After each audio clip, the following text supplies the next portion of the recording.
All the Sad Young Men by F Scott Fitzgerald. Read by S.K. Feld. Section 1. The Rich Boy. Part 1. Begin with an individual, and before you know it, you find that you have created a type. Begin with a type, and you find that you have created nothing. That is, because we are all queer fish, queerer behind our faces and voices than we want anyone to know, or than we know ourselves. When I hear a man proclaiming himself an average, honest, open fellow, I feel pretty sure that he has some definite and perhaps terrible abnormality which he has agreed to conceal, and his protestation of being average and honest and open is his way of reminding himself of his misprision.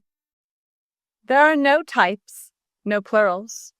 There is a rich boy, and this is his and not his brother's story. All my life I have lived among his brothers, but this one has been my friend. Besides, if I wrote about his brothers, I should have to begin by attacking all the lies that the poor have told about the rich, and the rich have told about themselves. Such a wild structure they have erected that when we pick up a book about the rich, some instinct prepares us for unreality.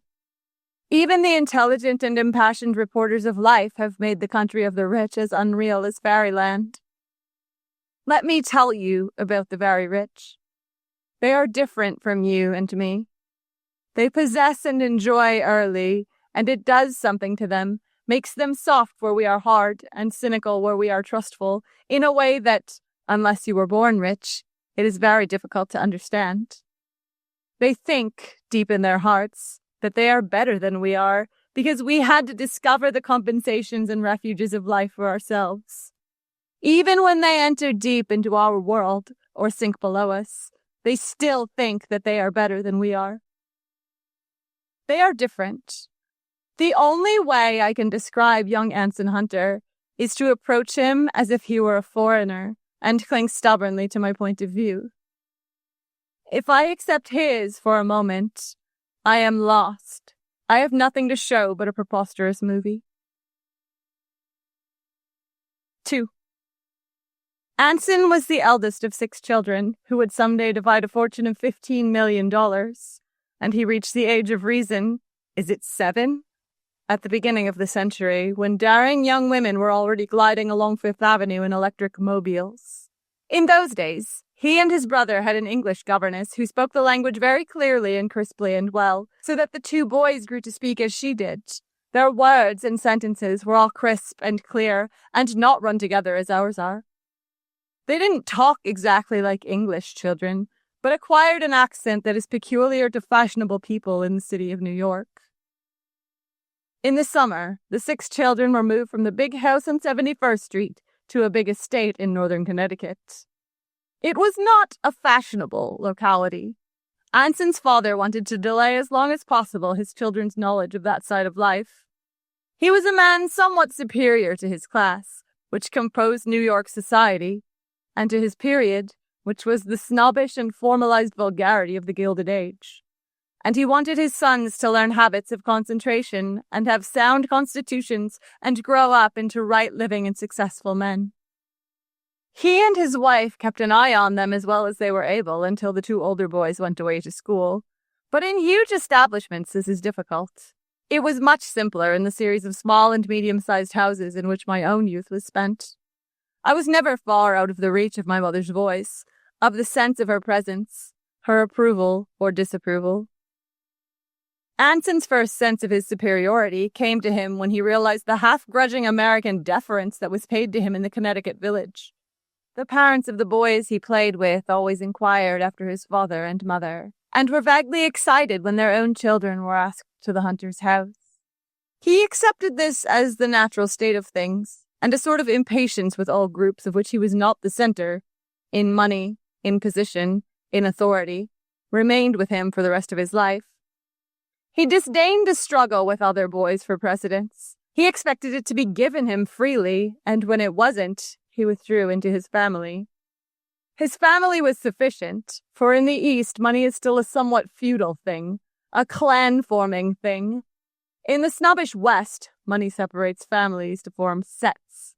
At 18, when he went to New Haven, Anson was tall and thick-set, with a clear complexion and a healthy color from the ordered life he had led in school. His hair was yellow and grew in a funny way on his head.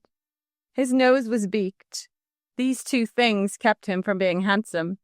But he had a confident charm and a certain brusque style, and the upper-class men who passed him on the street knew without being told that he was a rich boy and had gone to one of the best schools.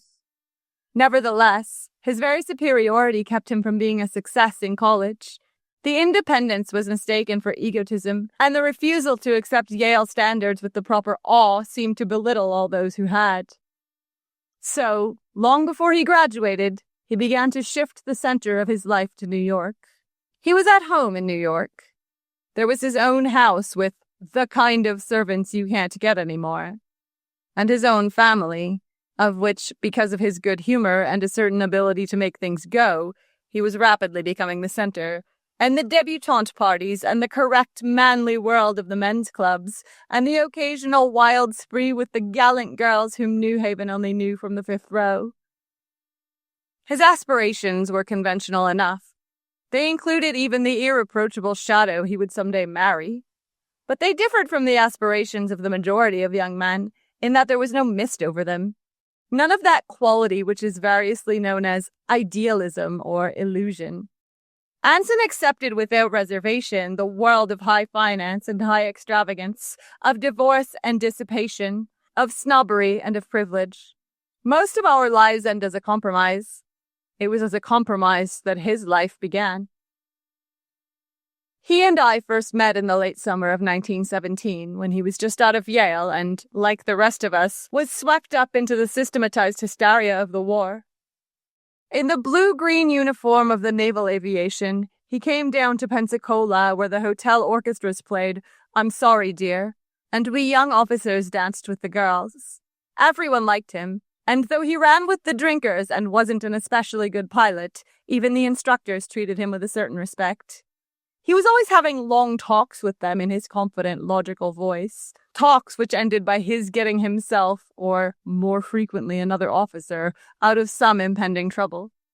He was convivial, bawdy, robustly avid for pleasure, and we were all surprised when he fell in love with a conservative and rather proper girl. Her name was Paula Legendre, a dark, serious beauty from somewhere in California. Her family kept a winter residence just outside of town, and in spite of her primness, she was enormously popular. There's a large class of men whose egotism can't endure humor in a woman. But Anson wasn't that sort, and I couldn't understand the attraction of her sincerity. That was the thing to say about her, for his keen and somewhat sardonic mind. Nevertheless, they fell in love, and on her terms. He no longer joined the twilight gathering at the DeSoto bar, and whenever they were seen together, they were engaged in a long, serious dialogue, which must have gone on several weeks.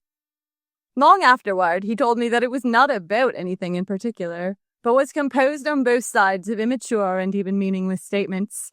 The emotional content that gradually came to fill it grew up not out of the words, but out of its enormous seriousness. It was a sort of hypnosis. Often it was interrupted, giving way to that emasculated humor we call fun. When they were alone, it was resumed again, solemn, low-keyed, and pitched so as to give each other a sense of unity in feeling and thought. They came to resent any interruptions of it, to be unresponsive to facetiousness about life, even to the mild cynicism of their contemporaries. They were only happy when the dialogue was going on, and its seriousness bathed them like the amber glow of an open fire. Toward the end, there came an interruption they did not resent. It began to be interrupted by passion. Oddly enough, Anson was as engrossed in the dialogue as she was, and as profoundly affected by it, yet at the same time aware that on his side much was insincere, and on hers much was merely simple. At first, too, he despised her emotional simplicity as well. But with his love, her nature deepened and blossomed, and he could despise it no longer. He felt that if he could enter into Paula's warm, safe life, he would be happy. The long preparation of the dialogue removed any constraint. He taught her some of what he had learned from more adventurous women, and she responded with a rapt, holy intensity. One evening after a dance, they agreed to marry, and he wrote a long letter about her to his mother. The next day, Paula told him that she was rich, that she had a personal fortune of nearly $1 million. 3. It was exactly as if they could say, neither of us has anything, we shall be poor together. Just as delightful that they should be rich instead. It gave them the same communion of adventure. Yet when Anson got leave in April and Paula and her mother accompanied him north, she was impressed with the standing of his family in New York and with the scale on which they lived. Alone with Anson for the first time in the rooms where he had played as a boy, she was filled with a comfortable emotion, as though she were preeminently safe and taken care of. The pictures of Anson in a skull cap at his first school, of Anson on horseback with the sweetheart of a mysterious forgotten summer, of Anson in a gay group of ushers and bridesmaids at a wedding, made her jealous of his life apart from her in the past. And so completely did his authoritative person seem to sum up and typify these possessions of his, that she was inspired with the idea of being married immediately and returning to Pensacola as his wife. But an immediate marriage wasn't discussed. Even the engagement was to be secret until after the war. When she realized that only 2 days of his leave remained, her dissatisfaction crystallized in the intention of making him as unwilling to wait as she was. They were driving to the country for dinner, and she determined to force the issue that night. Now, a cousin of Paula's was staying with them at the Ritz, a severe, bitter girl who loved Paula but was somewhat jealous of her impressive engagement, and as Paula was late in dressing, the cousin, who wasn't going to the party, received Anson in the parlor of the suite. Anson had met friends at 5 o'clock and drunk freely and indiscreetly with them for an hour. He left the Yale Club at a proper time, and his mother's chauffeur drove him to the Ritz, but his usual capacity was not in evidence, and the impact of the steam-heated sitting room made him suddenly dizzy. He knew it, and he was both amused and sorry. Paula's cousin was 25, but she was exceptionally naive, and at first failed to realize what was up. She had never met Anson before, and she was surprised when he mumbled strange information and nearly fell off his chair. But until Paula appeared, it didn't occur to her that what she had taken for the odor of a dry-cleaned uniform was really whiskey. But Paula understood as soon as she appeared. Her only thought was to get Anson away before her mother saw him, and at the look in her eyes, the cousin understood too. When Paula and Anson descended to the limousine, they found 2 men inside, both asleep. They were the men with whom he had been drinking at the Yale Club, and they were also going to the party. He had entirely forgotten their presence in the car. On the way to Hempstead, they awoke and sang. Some of the songs were rough, and though Paula tried to reconcile herself to the fact that Anson had few verbal inhibitions, her lips tightened with shame and distaste. Back at the hotel, the cousin, confused and agitated, considered the incident, and then walked into Mrs. Legend's bedroom, saying, "Isn't he funny?" "Who is funny?" "Why, Mr. Hunter, he seemed so funny." Mrs. Legend looked at her sharply. "How is he funny?" "Why, he said he was French. I didn't know he was French." "That's absurd. You must have misunderstood." She smiled. "It was a joke." The cousin shook her head stubbornly. "No, he said he was brought up in France. He said he couldn't speak any English and that's why he couldn't talk to me. And he couldn't." Mrs. Legend looked away with impatience, just as the cousin added thoughtfully, "Perhaps it was because he was so drunk," and walked out of the room. This curious report was true. Anson, finding his voice thick and uncontrollable, had taken the unusual refuge of announcing that he spoke no English. Years afterward, he used to tell that part of the story, and he invariably communicated the uproarious laughter which the memory aroused in him.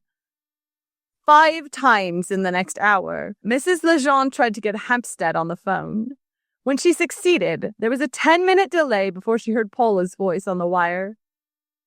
"Cousin Joe told me Anson was intoxicated." "Oh, no." "Oh, yes. Cousin Joe says he was intoxicated. He told her he was French and he fell off his chair and behaved as if he was very intoxicated. I don't want you to come home with him. Mother, he's all right. Please don't worry about it. But I do worry. I think it's dreadful. I want you to promise me not to come home with him. I'll take care of it, Mother. I don't want you to come home with him.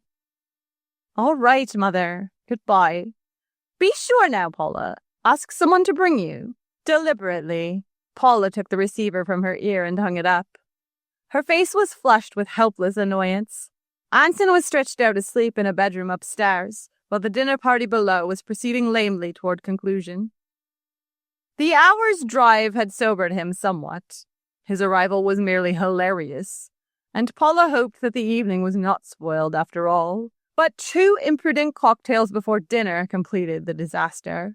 He talked boisterously and somewhat offensively to the party at large for 15 minutes, and then slid silently under the table, like a man in an old print. But, unlike an old print, it was all rather horrible without being at all quaint. None of the young girls present remarked upon the incident. It seemed to merit only silence. His uncle and 2 other men carried him upstairs, and it was just after this that Paula was called to the phone.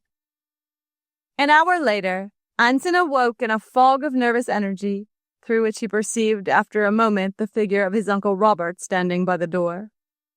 I said, are you better? What? Do you feel better, old man? Terrible, said Anson. I'm going to try you on another bromo seltzer. If you can hold it down, it'll do you good to sleep. With an effort, Anson slid his legs from the bed and stood up. I'm all right, he said dully. Take it easy. I think if you gave me a glass brandy, I could go downstairs. Oh, no. Yes, that's the only thing. All right, now. I suppose I'm in Dutch cellar. They know you're a little under the weather, said his uncle deprecatingly. But don't worry about it. Schuyler didn't even get here. He passed away in the locker room over at the Lynx. Indifferent to any opinion, except Paula's, Anson was nevertheless determined to save the debris of the evening. But when after a cold bath he made his appearance, most of the party had already left. Paula got up immediately to go home. In the limousine, the old serious dialogue began. She had known that he drank, she admitted, but she had never expected anything like this. It seemed to her that perhaps they were not suited to each other after all. Their ideas about life were too different, and so forth. When she finished speaking, Anson spoke in turn, very soberly. Then Paula said she'd have to think it over. She wouldn't decide tonight. She was not angry, but she was terribly sorry. Nor would she let him come into the hotel with her. But just before she got out of the car, she leaned and kissed him unhappily on the cheek. The next afternoon, Anson had a long talk with Mrs. Legendre while Paula sat listening in silence. It was agreed that Paula was to brood over the incident for a proper period, and then, if mother and daughter thought it best, they would follow Anson to Pensacola.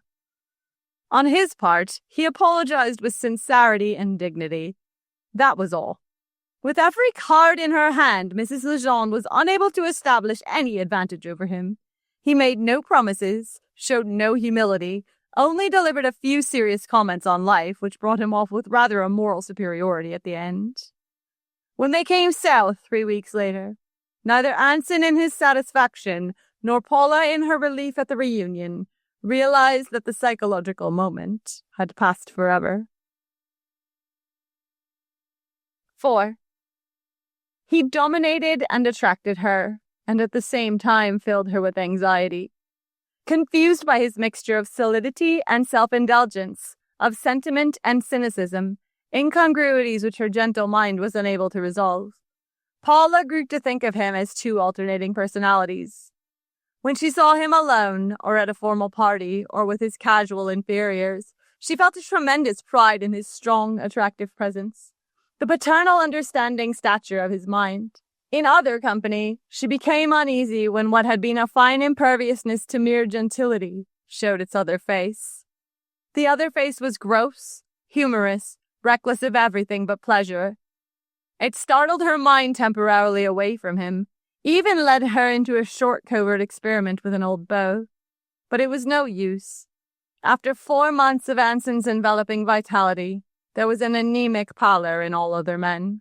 In July, he was ordered abroad, and their tenderness and desire reached a crescendo. Paula considered a last-minute marriage, decided against it only because there were always cocktails on his breath now, but the parting itself made her physically ill with grief. After his departure, she wrote him long letters of regret for the days of love they had missed by waiting. In August, Anson's plane slipped down into the North Sea. He was pulled onto a destroyer after a night in the water and sent to hospital with pneumonia. The armistice was signed before he was finally sent home. Then, with every opportunity given back to them, with no material obstacle to overcome, the secret weavings of their temperaments came between them, drying up their kisses and their tears, making their voices less loud to one another, muffling the intimate chatter of their hearts until the old communication was only possible by letters from far away. One afternoon, a society reporter waited for 2 hours in the Hunter's house for a confirmation of their engagement. Anson denied it. Nevertheless, an early issue carried the report as a leading paragraph. They were constantly seen together at Southampton, Hot Springs, and Tuxedo Park. But the serious dialogue had turned a corner into a long-sustained quarrel, and the affair was almost played out. Anson got drunk flagrantly and missed an engagement with her, whereupon Paula made certain behavioristic demands. His despair was helpless before his pride and his knowledge of himself. The engagement was definitely broken. "Dearest," said their letters now, "dearest, dearest, when I wake up in the middle of the night and realize that after all it was not to be, I feel that I want to die. I can't go on living anymore. Perhaps when we meet this summer we may talk things over and decide differently. We were so excited and sad that day, and I don't feel that I can live all my life without you. You speak of other people. Don't you know there are no other people for me, but only you?" But as Paula drifted here and there around the East, she would sometimes mention her gaieties to make him wonder.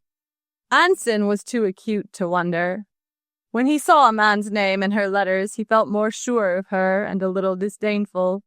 He was always superior to such things. But he still hoped that they would someday marry. Meanwhile, he plunged vigorously into all the movement and glitter of postbellum New York, entering a brokerage house, joining 6 clubs, dancing late and moving in 3 worlds. His own world, the world of young Yale graduates, and that section of the half-world which rests one end on Broadway. But there was always a thorough and infractable 8 hours devoted to his work in Wall Street, where the combination of his influential family connection, his sharp intelligence, and his abundance of sheer physical energy brought him almost immediately forward. He had one of those invaluable minds with partitions in it. Sometimes he appeared at his office refreshed by less than an hour's sleep, but such occurrences were rare. So early as 1920, his income in salary and commissions exceeded $12,000. As the Yale tradition slipped into the past, he became more and more of a popular figure among his classmates in New York, more popular than he had ever been in college. He lived in a great house and had the means of introducing young men into other great houses. Moreover, his life already seemed secure, while theirs, for the most part, had arrived again at precarious beginnings. They commenced to turn to him for amusement and escape, and Anson responded readily, taking pleasure in helping people and arranging their affairs. There were no men in Paula's letters now, but a note of tenderness ran through them that had not been there before. From several sources, he heard that she had a heavy beau, Lowell Thayer, a Bostonian of wealth and position, and though he was sure she still loved him, it made him uneasy to think that he might lose her after all. Save for one unsatisfactory day, she had not been in New York for almost 5 months, and as the rumors multiplied, he became increasingly anxious to see her. In February, he took his vacation and went down to Florida. Palm Beach sprawled plump and opulent between the sparkling sapphire of Lake Worth, flawed here and there by houseboats at anchor. and the great turquoise bar of the Atlantic Ocean. The huge bulks of the breakers and the Royal Poinciana rose as twin ponches from the bright level of the sand, and around them clustered the dancing glade, Bradley's house of chance, and a dozen modistes and milliners with goods at triple prices from New York.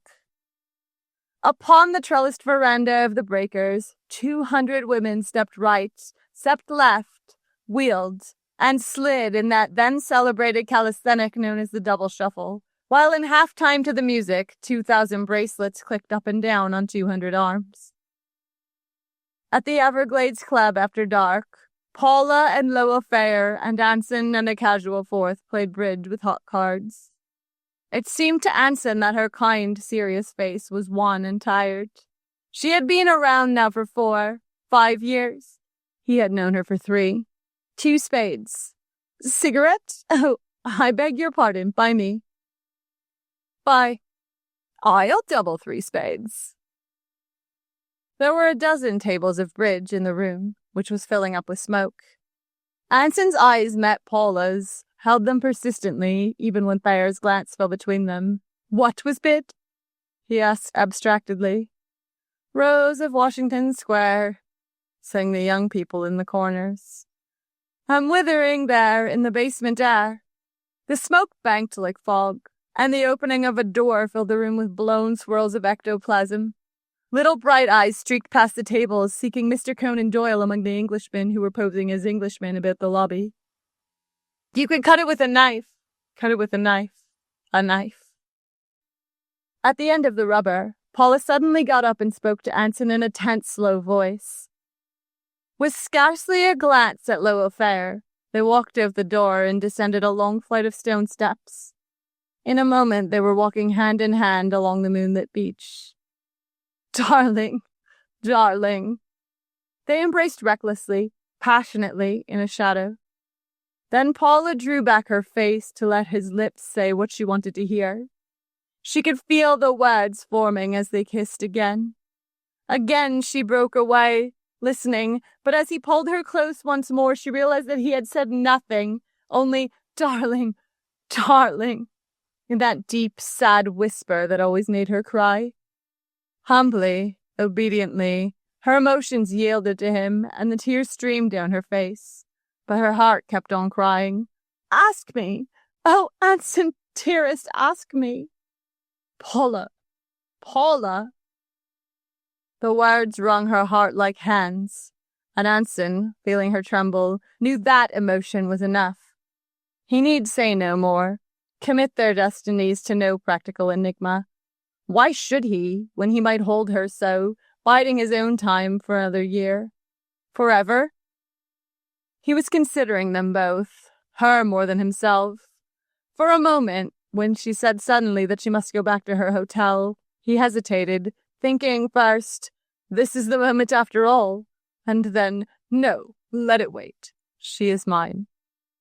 He had forgotten that Paula, too, was worn away inside with the strain of 3 years. Her mood passed forever in the night. He went back to New York next morning, filled with a certain restless dissatisfaction. Late in April, without warning, he received a telegram from Bar Harbor in which Paula told him that she was engaged to Lowell Fair and that they would be married immediately in Boston. What he never really believed could happen had happened at last. Anson filled himself with whiskey that morning, and going to the office carried on his work without a break, rather with a fear of what would happen if he stopped.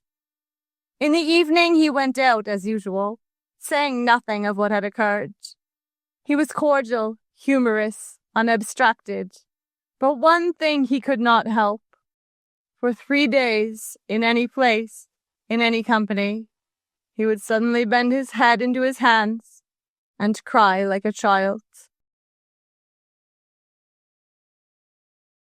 Section 2. The Rich Boy. Continued. 5. In 1922, when Anson went abroad with the junior partner to investigate some London loans, the journey intimated that he was to be taken into the firm. He was 27 now, a little heavy without being definitely stout, and with a manner older than his years. Old people and young people liked him and trusted him, and mothers felt safe when their daughters were in his charge. For he had a way, when he came into a room, of putting himself on a footing with the oldest and most conservative people there. "You and I," he seemed to say, "we're solid. We understand."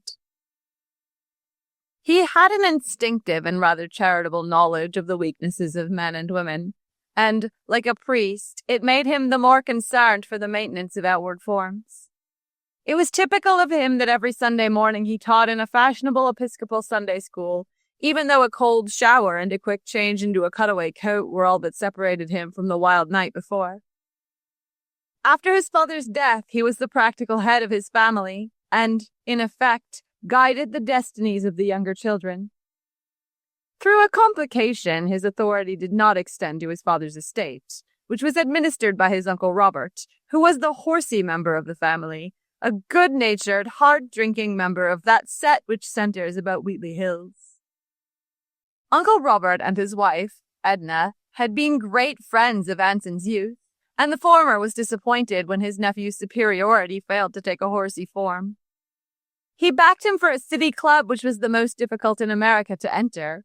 One could only join if one's family had helped to build up New York, or, in other words, were rich before 1880. And when Anson, after his election, neglected it for the Yale Club, Uncle Robert gave him a little talk on the subject. But when on top of that Anson declined to enter Robert Hunter's own conservative and somewhat neglected brokerage house, his manner grew cooler. Like a primary teacher who has taught all he knew, he slipped out of Anson's life. There were so many friends in Anson's life, scarcely one for whom he had not done some unusual kindness, and scarcely one whom he did not occasionally embarrass by his bursts of rough conversation or his habit of getting drunk whenever and however he liked. It annoyed him when anyone else blundered in that regard. About his own lapses, he was always humorous. Odd things happened to him, and he told them with infectious laughter. I was working in New York that spring, and I used to lunch with him at the Yale Club, which my university was sharing until the completion of our own. I had read of Huldah's marriage, and one afternoon, when I asked him about her, something moved him to tell me the story. After that, he frequently invited me to family dinners at his house, and behaved as though there was a special relation between us, as though, with his confidence, a little of that consuming memory had passed into me. I found that despite the trusting mothers, his attitude toward girls was not indiscriminately protective. It was up to the girl. If she showed an inclination towards looseness, she must take care of herself, even with him. Life, he would explain sometimes, has made a cynic of me. By life, he meant Paula. Sometimes, especially when he was drinking, it became a little twisted in his mind, and he thought that she had callously thrown him over. This cynicism, or rather his realization that naturally fast girls were not worth sparing, led to his affair with Dolly Carger. It wasn't his only affair in those years, but it came nearest to touching him deeply, and it had a profound effect upon his attitude toward life. Dolly was the daughter of a notorious publicist who had married into society. She herself grew up into the Junior League, came out at the Plaza, and went to the Assembly, and only a few old families like the Hunters could question whether or not she belonged, for her picture was often in the papers, and she had more enviable attention than many girls who undoubtedly did. She was dark-haired, with carmine lips and a high, lovely color, which she concealed under pinkish-gray powder all through the first year out, because high color was unfashionable. Victorian pale was the thing to be. She wore black, severe suits and stood with her hands in her pockets, leaning a little forward, with a humorous restraint on her face. She danced exquisitely, better than anything she liked to dance, better than anything except making love. Since she was 10, she had always been in love, and usually with some boy who didn't respond to her. Those who did, and there were many, bored her after a brief encounter, but for her failures, she reserved the warmest spot in her heart. When she met them, she would always try once more, Sometimes she succeeded, more often she failed. It never occurred to this gypsy of the unattainable that there was a certain resemblance in those who refused to love her. They shared a hard intuition that saw through to her weakness, not a weakness of emotion, but a weakness of rudder. Anson perceived this when he first met her, less than a month after Paula's marriage. He was drinking rather heavily, and he pretended for a week that he was falling in love with her. Then he dropped her abruptly and forgot. Immediately he took up the commanding position in her heart. Like so many girls of that day, Dolly was slackly and indiscreetly wild. The unconventionality of a slightly older generation had been simply one facet of a post-war movement to discredit obsolete manners. Dolly's was both older and shabbier, and she saw in Anson the two extremes which the emotionally shiftless woman seeks, an abandon to indulgence alternating with a protective strength. In his character, she felt both the sybarite and the solid rock, and these two satisfied every need of her nature. She felt that it was going to be difficult, but she mistook the reason. She thought that Anson and his family expected a more spectacular marriage, but she guessed immediately that her advantage lay in his tendency to drink. They met at the large debutante dances, but as her infatuation increased, they managed to be more and more together. Like most mothers, Mrs. Carger believed that Anson was exceptionally reliable, so she allowed Dolly to go with him to distant country clubs and suburban houses without inquiring closely into their activities or questioning her explanations when they came in late. At first, these explanations might have been accurate, but Dolly's worldly ideas of capturing Anson were soon engulfed in the rising sweep of her emotion. Kisses in the back of taxis and motor cars were no longer enough. They did a curious thing. They dropped out of their world for a while and made another world just beneath it, where Anson's tippling and Dolly's irregular hours would be less noticed and commented on. It was composed, this world, of varying elements. Several of Anson's Yale friends and their wives, 2 or 3 young brokers and bond salesmen, and a handful of unattached men, fresh from college, with money and a propensity to dissipation.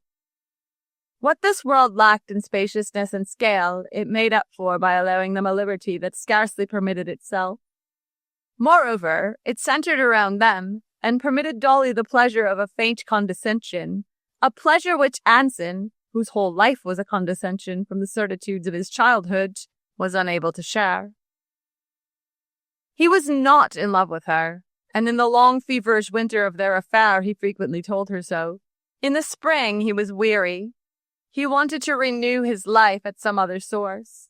Moreover, he saw that either he must break with her now or accept the responsibility of a definite seduction. Her family's encouraging attitude precipitated his decision. One evening, when Mr. Carger knocked discreetly at the library door to announce that he had left a bottle of old brandy in the dining room, Anson felt that life was hemming him in. That night, he wrote her a short letter in which he told her that he was going on his vacation and that in view of all the circumstances, they had better meet no more. It was June. His family had closed up the house and gone to the country, so he was living temporarily at the Yale Club.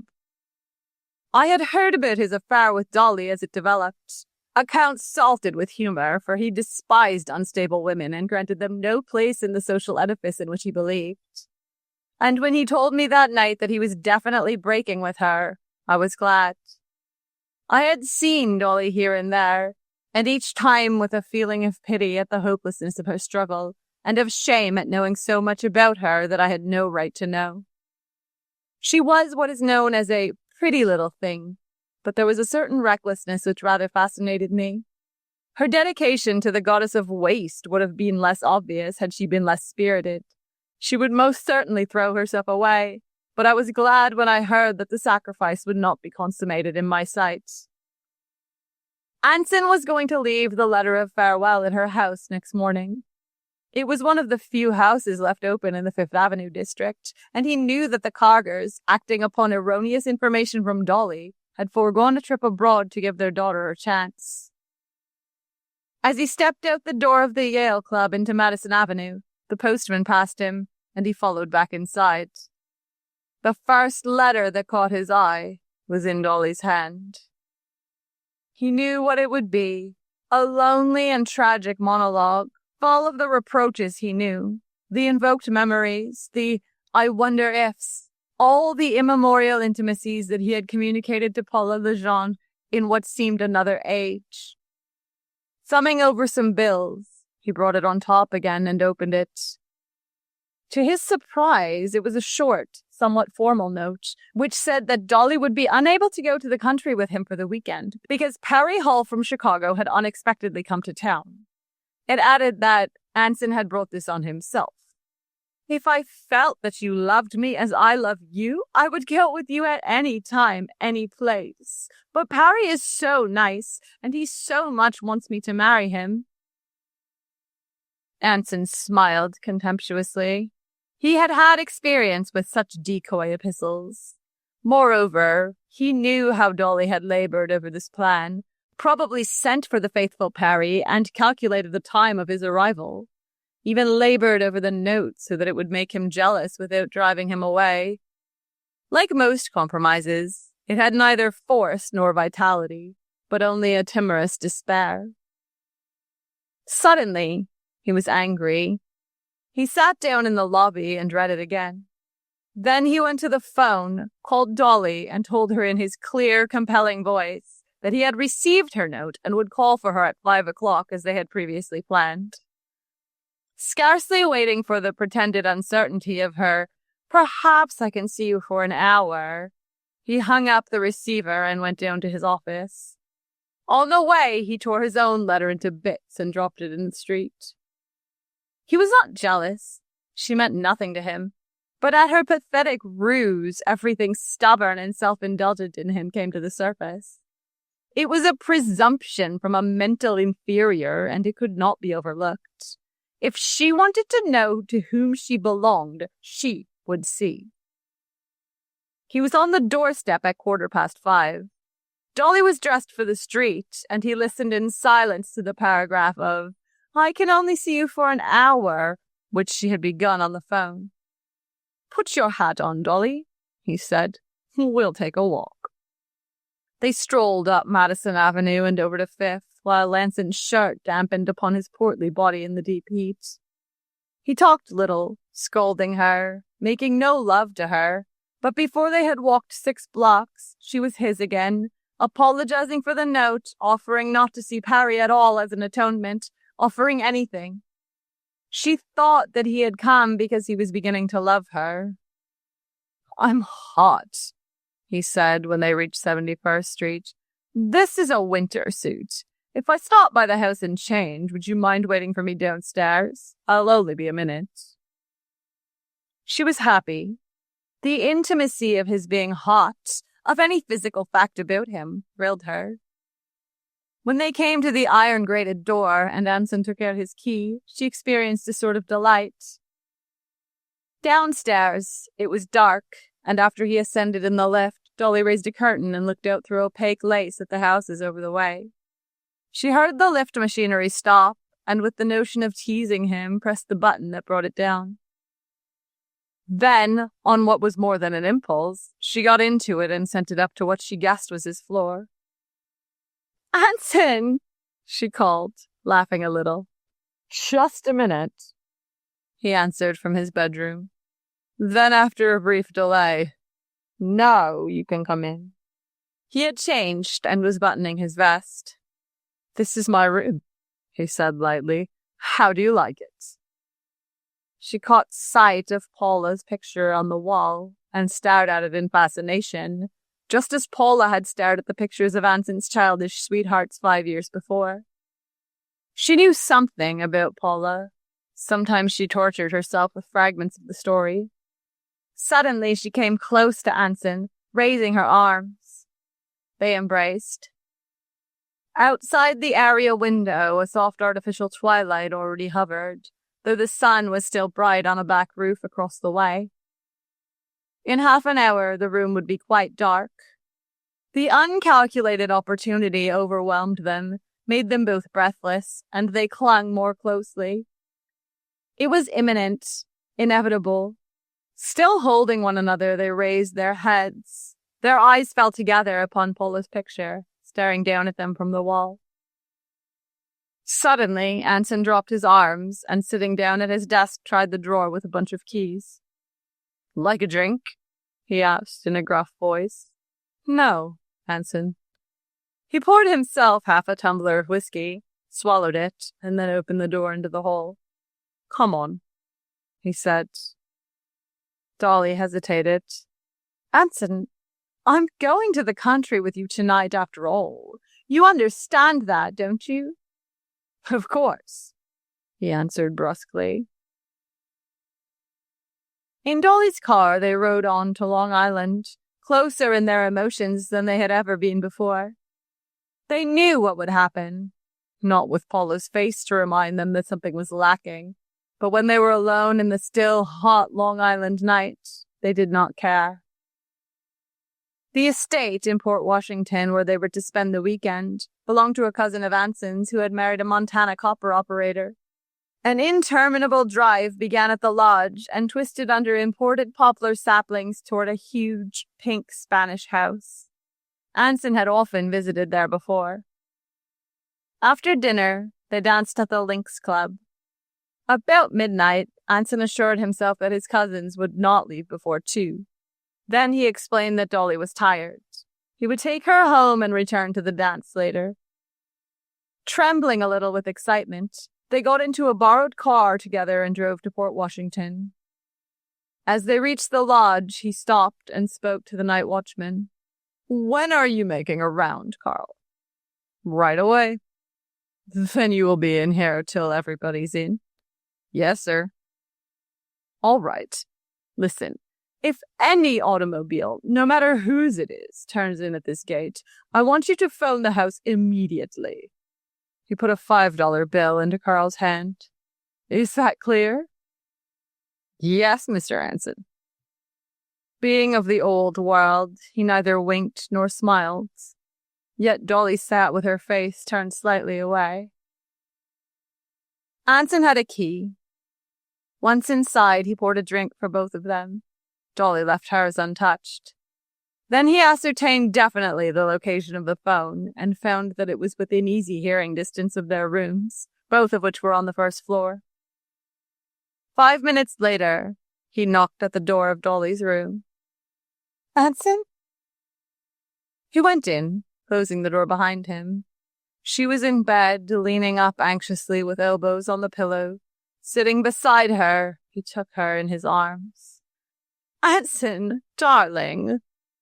He didn't answer. "Anson, Anson, I love you. Say you love me. Say it now. Can't you say it now, even if you don't mean it?" He did not listen. Over her head, he perceived that the picture of Paula was hanging here, upon this wall. He got up and went close to it. The frame gleamed faintly with thrice-reflected moonlight. Within, there was a blurred shadow of a face that he saw he did not know. Almost sobbing, he turned around and stared with abomination at the little figure on the bed. "This is all foolishness," he said thickly. "I don't know what I was thinking about. I don't love you, and you'd better wait for somebody that loves you. I don't love you a bit. Can't you understand?" His voice broke, and he went hurriedly out. Back in the salon, he was pouring himself a drink with uneasy fingers when the front door opened and suddenly his cousin came in. "Why, Anson, I hear Dolly's sick," she began solicitously. "I hear she's sick." "It was nothing," he interrupted, raising his voice so that it would carry into Dolly's room. "She was a little tired. She went to bed." For a long time afterward, Anson believed that a protective God sometimes interfered in human affairs.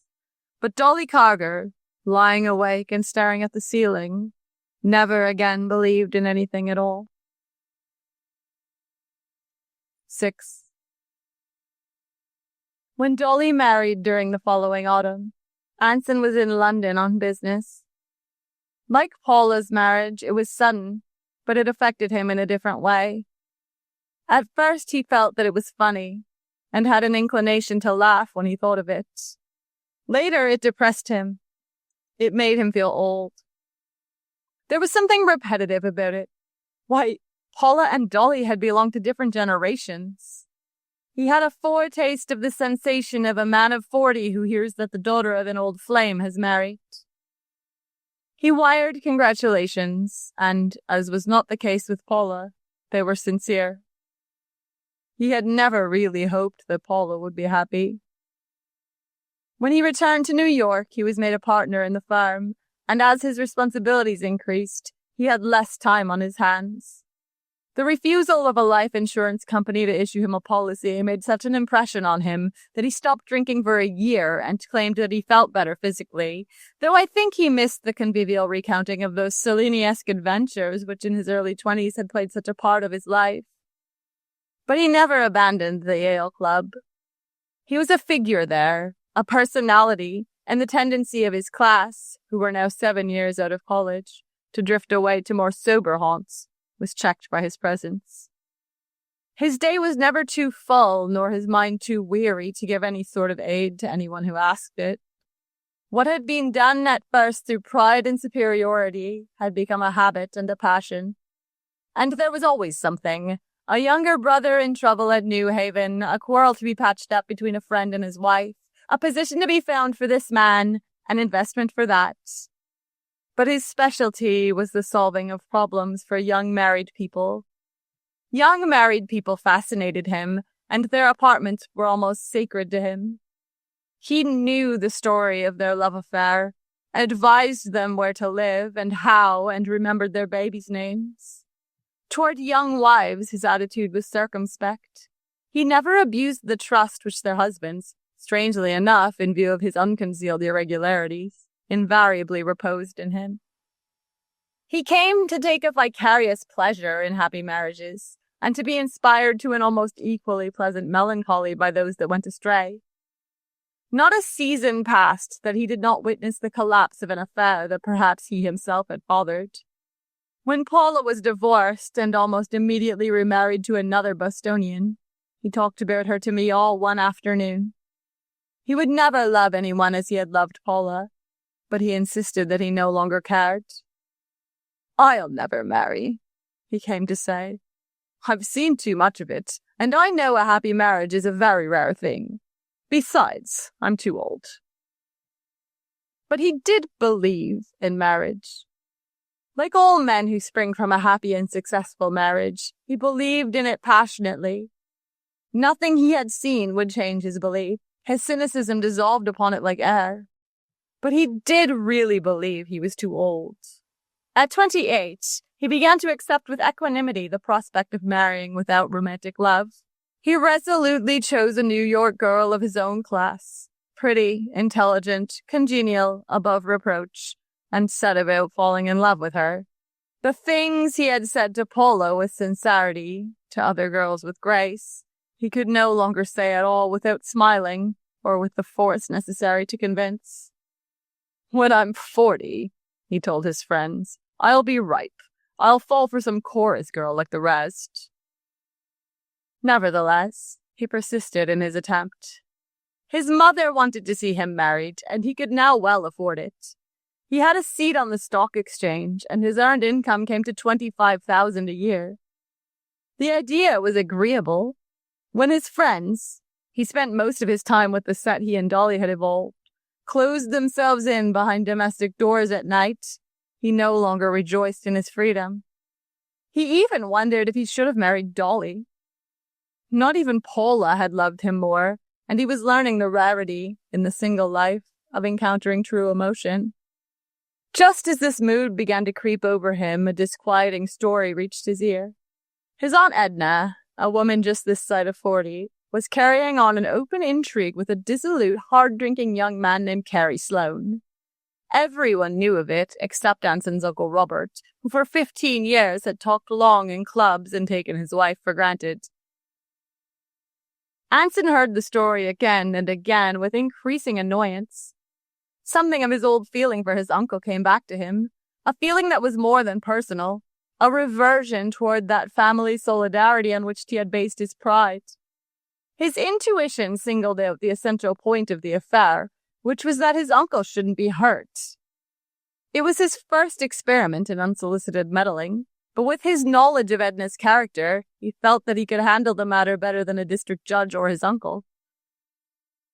His uncle was in hot springs. Anson traced down the sources of the scandal so that there should be no possibility of mistake, and then he called Edna and asked her to lunch with him at the plaza next day. Something in his tone must have frightened her, for she was reluctant, but he insisted, putting off the date until she had no excuse for refusing.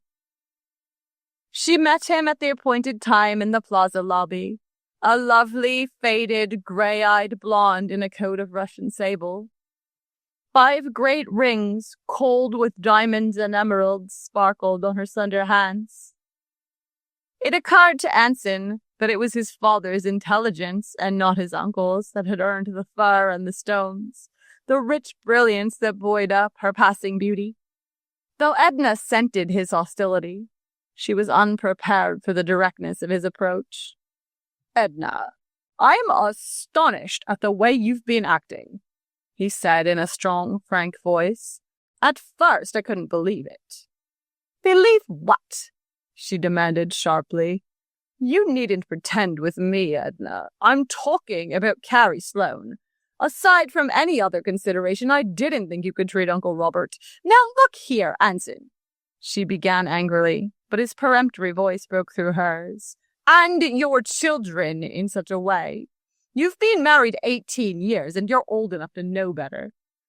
"You can't talk to me like that, "Yes, I can. Uncle Robert has always been my best friend." He was tremendously moved. He felt a real distress about his uncle, about his 3 young cousins. Edna stood up, leaving her crab flake cocktail untasted. "This is the silliest thing. Very well, if you won't listen to me, I'll go to Uncle Robert and tell him the whole story. He's bound to hear it sooner or later, and afterward I'll go to old Moses Sloane." Edna faltered back into her chair.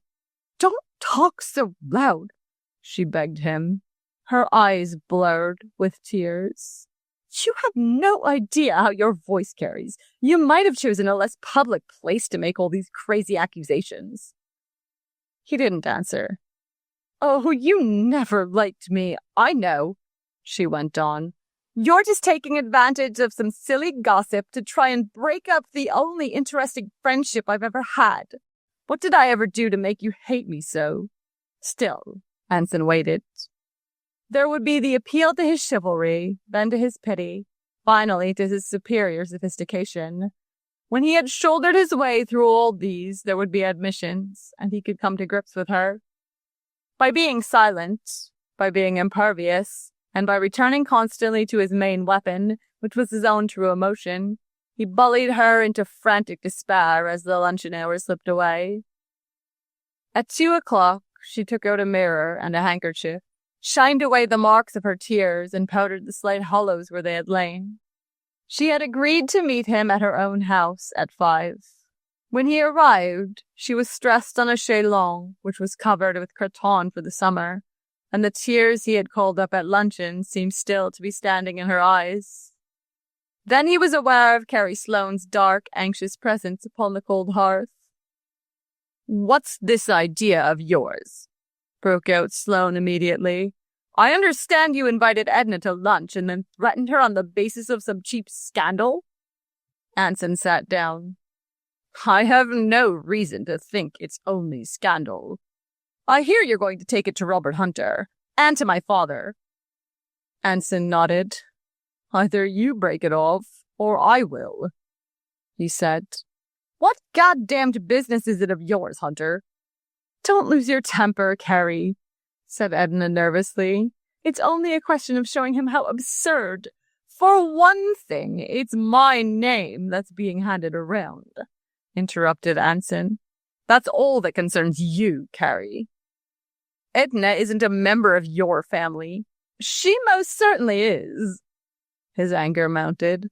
"Why, she owes this house and the rings on her fingers to my father's brains. When Uncle Robert married her, she didn't have a penny." They all looked at the rings as if they had a significant bearing on the situation. Edna made a gesture to take them from her hand. "I guess they're not the only rings in the world," said Sloane. "Oh, this is absurd," cried Edna. "Anson, will you listen to me? I found out how the silly story started. It was a maid I discharged who went right to the Chillicothe. All these Russians pump things out of their servants and then put a false meaning on them." She brought down her fist angrily on the table. "And after Tom lent them the limousine for a whole month when we were south last winter." "Do you see?" demanded Sloane eagerly. "This maid got hold of the wrong end of the thing. She knew that Edna and I were friends, and she carried it to the Chillicothe. In Russia, they assume that if a man and a woman—" He enlarged the theme to a disquisition upon social relations in the Caucasus. "If that's the case, it better be explained to Uncle Robert," said Anson dryly, "so that when the rumors do reach him, he'll know they're not true." Adopting the method he had followed with Edna at luncheon, he let them explain it all away. He knew that they were guilty, and that presently they would cross the line from explanation into justification and convict themselves more definitely than he could ever do. By 7, they had taken the desperate step of telling him the truth. Robert Hunter's neglect, Edna's empty life, the casual dalliance that had flamed up into passion. But like so many true stories, it had the misfortune of being old, and its enfeebled body beat helplessly against the armor of Anson's will. The threat to go to Sloane's father sealed their helplessness, for the latter, a retired cotton broker out of Alabama, was a notorious fundamentalist who controlled his son by a rigid allowance and the promise that at his next vagary the allowance would stop forever. They dined at a small French restaurant, and the discussion continued. At one time, Sloane resorted to physical threats. A little later, they were both imploring him to give them time. But Anson was obdurate. He saw that Edna was breaking up, and that her spirit must not be refreshed by any renewal of their passion. At 2 o'clock, in a small nightclub on 53rd Street, Edna's nerves suddenly collapsed, and she cried to go home. Sloane had been drinking heavily all evening, and he was faintly maudlin, leaning on the table and weeping a little with his face in his hands. Quickly, Anson gave them his terms. Sloane was to leave town for 6 months, and he must be gone within 48 hours. When he returned, there was to be no resumption of the affair, but at the end of a year, Edna might, if she wished, tell Robert Hunter that she wanted a divorce and go about it in the usual way. He paused, gaining confidence from their faces for his final words. "Or, there's another thing you can do," he said slowly. "If Edna wants to leave her children, there's nothing I can do to prevent your running off together." "I want to go home!" cried Edna again. "Oh, haven't you done enough to us for one day?" Outside it was dark, save for a blurred glow from 6th Avenue down the street. In that light, those two who had been lovers looked for the last time into each other's tragic faces, realizing that between them there was not enough youth and strength to avert their eternal parting. Sloane walked suddenly off down the street, and Anson tapped a dozing taxi driver on the arm. It was almost 4. There was a patient flow of cleaning water along the ghostly pavement of 5th Avenue, and the shadows of 2 night women flitted over the dark facade of St. Thomas's Church. Then the desolate shrubbery of Central Park, where Anson had often played as a child, and the mounting numbers, significant as names of the marching streets. This was his city, he thought, where his name had flourished through 5 generations. No change could alter the permanence of its place here, for change itself was the essential substratum by which he and those of his name identified themselves with the spirit of New York. Resourcefulness and a powerful will, for his threats in weaker hands would have been less than nothing, had beaten the gathering dust from his uncle's name, from the name of his family, from even this shivering figure that sat beside him in the car. Carrie Sloane's body was found next morning on the lower shelf of a pillar of Queensboro Bridge. In the darkness, and in his excitement, he had thought that it was the water flowing black beneath him, but in less than a second it made no possible difference, unless he had planned to think one last thought of Edna and call out her name as he struggled feebly in the water. 7. Anson never blamed himself for his part in this affair. The situation which brought it about had not been of his making. But the just suffer with the unjust, and he found that his oldest and somehow his most precious friendship was over. He never knew what distorted story Edna told, but he was welcome in his uncle's house no longer. Just before Christmas, Mrs. Hunter retired to a select Episcopal heaven, and Anson became the responsible head of his family. An unmarried aunt who had lived with them for years ran the house and attempted with helpless inefficiency to chaperone the younger girls. All the children were less self-reliant than Anson, more conventional both in their virtues and in their shortcomings. Mrs. Hunter's death had postponed the debut of one daughter and the wedding of another. Also, it had taken something deeply material from all of them, for with her passing, the quiet, expensive superiority of the Hunters came to an end. For one thing, the estate, considerably diminished by 2 inheritance taxes and soon to be divided among 6 children, was not a notable fortune anymore. Anson saw a tendency in his youngest sisters to speak rather respectfully of families that hadn't existed 20 years ago. His own feeling of precedence was not echoed in them. Sometimes they were conventionally snobbish, that was all. For another thing, this was the last summer they would spend on the Connecticut estate. The clamor against it was too loud. Who wants to waste the best months of the year shut up in that dead old town? Reluctantly, he yielded. The house would go into the market in the fall, and next summer they would rent a smaller place in Westchester County. It was a step down from the expensive simplicity of his father's idea, and while he sympathized with the revolt, it also annoyed him.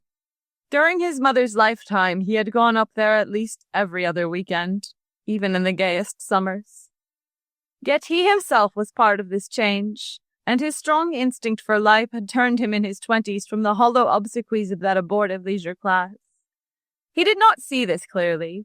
He still felt that there was a norm, a standard of society, but there was no norm. It was doubtful if there had ever been a true norm in New York. The few who still paid and fought to enter a particular set succeeded only to find that as a society it scarcely functioned. Or, what was more alarming, that the bohemia from which they fled sat above them at table. At 29, Anson's chief concern was his own growing loneliness. He was sure now that he would never marry. The number of weddings at which he had officiated as best man or usher was past all counting. There was a drawer at home that bulged with the official neckties of this or that wedding party. Neckties standing for romances that had not endured a year, for couples who had passed completely from his life. Scarf pins, gold pencils, cuff buttons, presents from a generation of grooms had passed through his jewel box and been lost. And with every ceremony, he was less and less able to imagine himself in the groom's place. Under his hearty goodwill toward all those marriages, there was despair about his own. And as he neared 30, he became not a little depressed at the inroads that marriage, especially lately, had made upon his friendships. Groups of people had a disconcerting tendency to dissolve and disappear. The men from his own college, and it was upon them he had expended the most time and affection, were the most elusive of all. Most of them were drawn deep into domesticity. 2 were dead, 1 lived abroad, 1 was in Hollywood writing continuities for pictures that Anson went faithfully to see. Most of them, however, were permanent commuters with an intricate family life centering around some suburban country club, and it was from these that he felt his estrangement most keenly. In the early days of their married life, they had all needed him. He gave them advice about their slim finances. He exercised their doubts about the advisability of bringing a baby into 2 rooms and a bath. Especially, he stood for the great world outside. But now their financial troubles were in the past, and the fearfully expected child had evolved into an absorbing family. They were always glad to see old Anson, but they dressed up for him and tried to impress him with their present importance and keep their troubles to themselves. They needed him no longer. A few weeks before his 30th birthday, the last of his early and intimate friends was married. Anson acted in his usual role of best man, gave his usual silver tea service, and went down to the usual Homeric to say goodbye. It was a hot Friday afternoon in May, and as he walked from the pier, he realized that Saturday closing had begun, and he was free until Monday morning. Go where? He asked himself. The Yale Club, of course. Bridge until dinner, then 4 or 5 raw cocktails in somebody's room, and a pleasant, confused evening. He regretted that this afternoon's room wouldn't be along. They had always been able to cram so much into such nights. They knew how to attach women and how to get rid of them, how much consideration any girl deserved from their intelligent hedonism. A party was an adjusted thing. You took certain girls to certain places and spent just so much on their amusement. You drank a little, not much, more than you ought to drink, and at a certain time in the morning you stood up and said you were going home. You avoided college boys, sponges, future engagements, fights, sentiment, and indiscretions. This was the way it was done. All the rest was dissipation. In the morning, you were never violently sorry. You made no resolutions. But if you had overdone it and your heart was slightly out of order, you went on the wagon for a few days without saying anything about it, and waited until an accumulation of nervous boredom projected you into another party. The lobby of the Yale Club was unpopulated. In the bar, 3 very young alumni looked up at him, momentarily and without curiosity. "Hello there, Oscar," he said to the bartender. "Mr. Cahill been around this afternoon?" "Mr. Cahill's gone to New Haven." "Oh, that's so. Gone to the ball game. Lot of men gone up." Anson looked once again into the lobby, considered for a moment, and then walked out and over to Fifth Avenue. From the broad window of one of his clubs, one that he had scarcely visited in 5 years, a grey man with watery eyes stared down at him. Anson looked quickly away. That figure sitting in vacant resignation, in supercilious solitude, depressed him. He stopped and, retracing his steps, started over 47th Street toward Teak Warden's apartment.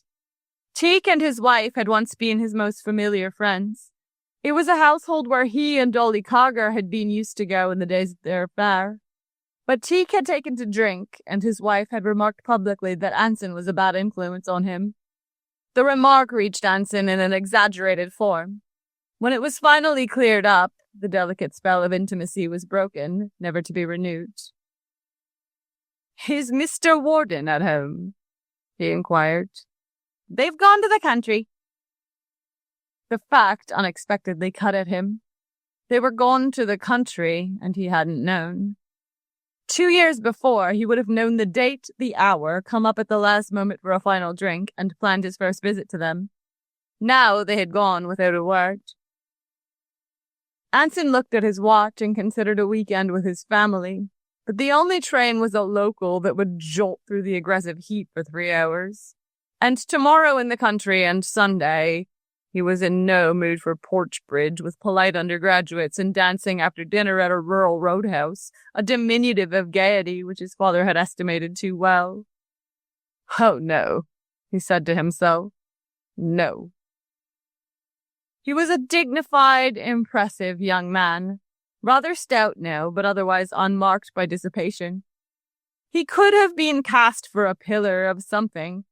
At times you were sure it was not society, at others nothing else. For the law, for the church. He stood for a few minutes motionless on the sidewalk in front of a 47th Street apartment house. For almost the first time in his life, he had nothing whatever to do. Then he began to walk briskly up Fifth Avenue, as if he had just been reminded of an important engagement there. The necessity of dissimulation is one of the few characteristics that we share with dogs, and I think of Anson on that day as some well-bred specimen who had been disappointed at a familiar back door. He was going to see Nick. Once a fashionable bartender in demand at all private dances, and now employed in cooling non-alcoholic champagne among the labyrinthine cellars of the Plaza Hotel. "Nick," he said, "what's happened to everything?" "Dead," Nick said. "Make me a whiskey sour." Anson handed a pint bottle over the counter. "Nick, the girls are different. I had a little girl in Brooklyn and she got married last week without letting me know." "That's a fact?" "Ha ha ha," responded Nick diplomatically. "Slipped it over on you." "Absolutely," said Anson. "And I was out with her the night before." "Ha ha ha," said Nick. "Ha ha ha." "Do you remember the wedding, Nick, in Hot Springs, where I had the waiters and the musicians singing God Save the King?" "Now, where was that, Mr. Hunter?" Nick concentrated doubtfully. "Seems to me that was next time they were back for more, and I began to wonder how much I'd paid them," continued Anson. "Seems to me that was at Mr. Trenholm's wedding." "Don't know him," said Anson decisively. He was offended that a strange name should intrude upon his reminiscences. Nick perceived this. "Nah, he admitted. "I ought to know that. It was one of your crowd. Braken's Bicker Baker," said Anson responsively. "They put me in a hearse after it was over and covered me up with flowers and drove me away." "Ha ha ha," said Nick. "Ha ha ha." Nick's simulation of the old family servant paled presently, and Anson went upstairs to the lobby. He looked around. His eyes met the glance of an unfamiliar clerk at the desk, then fell upon a flower from the morning's marriage hesitating in the mouth of a brass cuspidor. He went out and walked slowly toward the blood-red sun over Columbus Circle. Suddenly he turned around and, retracing his steps to the plaza, immured himself in a telephone booth. Later, he said that he tried to get me 3 times that afternoon, that he tried everyone who might be in New York, men and girls he had not seen for years, an artist's model of his college days whose faded number was still in his address book. Central told him that even the Exchange existed no longer.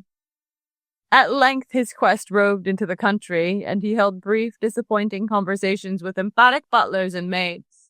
"So-and-so was out, riding, swimming, playing golf, sailed to Europe last week. Who shall I say phoned?" It was intolerable that he should pass the evening alone.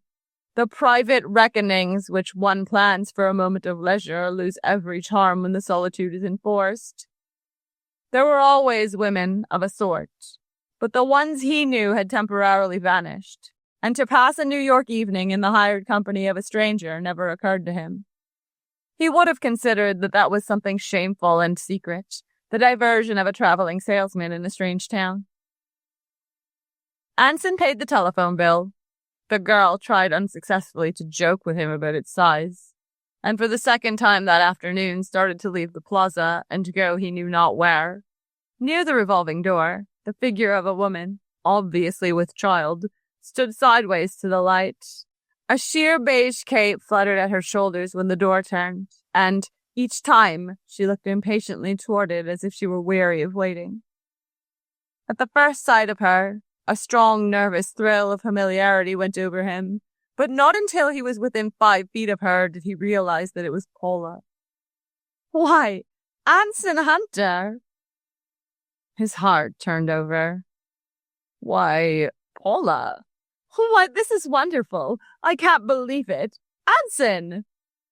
She took both his hands, and he saw in the freedom of the gesture that the memory of him had lost poignancy to her. But not to him. He felt that old mood that she evoked in him stealing over his brain, that gentleness with which he had always met her optimism, as if afraid to mar its surface. "We're at Rye for the summer. Pete had to come east on business. You know, of course, I'm Mrs. Peter Haggerty now. So we brought the children and took a house. You've got to come out and see us." "Can I?" he asked directly. "When?" "When you like. Here's Pete's." The revolving door functioned, giving up a fine, tall man of 30 with a tanned face and a trim mustache. His immaculate fitness made a sharp contrast with Anson's increasing bulk, which was obvious under the faintly tight cutaway coat. "You oughtn't to be standing," said Haggerty to his wife. "Let's sit down here." He indicated lobby chairs, but Paula hesitated. "I've got to go right home," she said. "Anson, why don't you come out and have dinner with us tonight? We're just getting settled, but if you can stand that." Haggerty confirmed the invitation cordially. "Come out for the night." Their car waited in front of the hotel, and Paula, with a tired gesture, sank back against silk cushions in the corner. "There's so much I want to talk to you about," she said. "It seems hopeless." "I want to hear about you." "Well," she smiled at Haggerty, "that would take a long time, too. I have 3 children by my first marriage. The oldest is 5, then 4, then 3. She smiled again. "I didn't waste much time having them, did I?" "Boys?" "A boy and 2 girls. Then, a lot of things happened, and I got a divorce in Paris a year ago and married Pete. That's all, except that I'm awfully happy." In Rye, they drove up to a large house near the beach club, from which there issued presently 3 dark, slim children who broke from an English governess and approached them with an esoteric cry.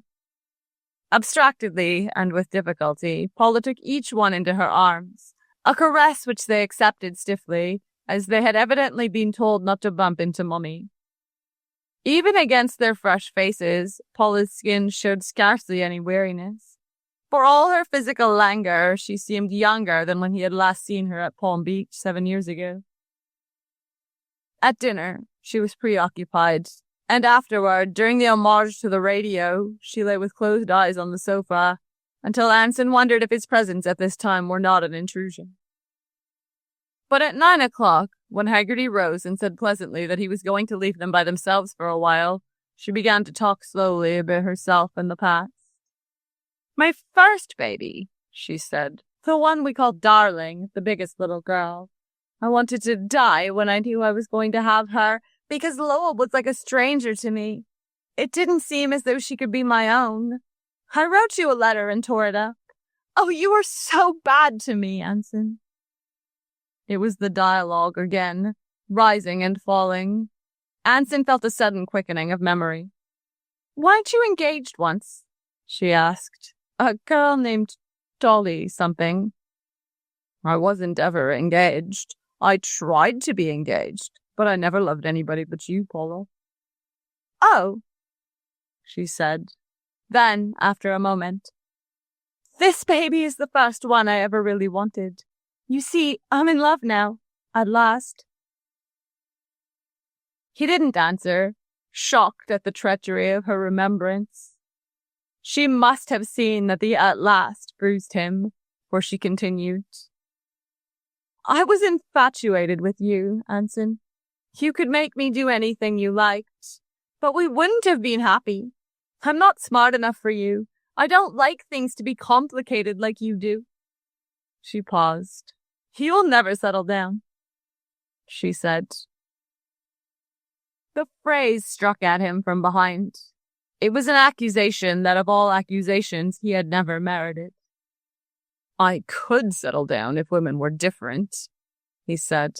"If I didn't understand so much about them. If women didn't spoil you for other women. If they had only a little pride. If I could go to sleep for a while and wake up into a home that was really mine.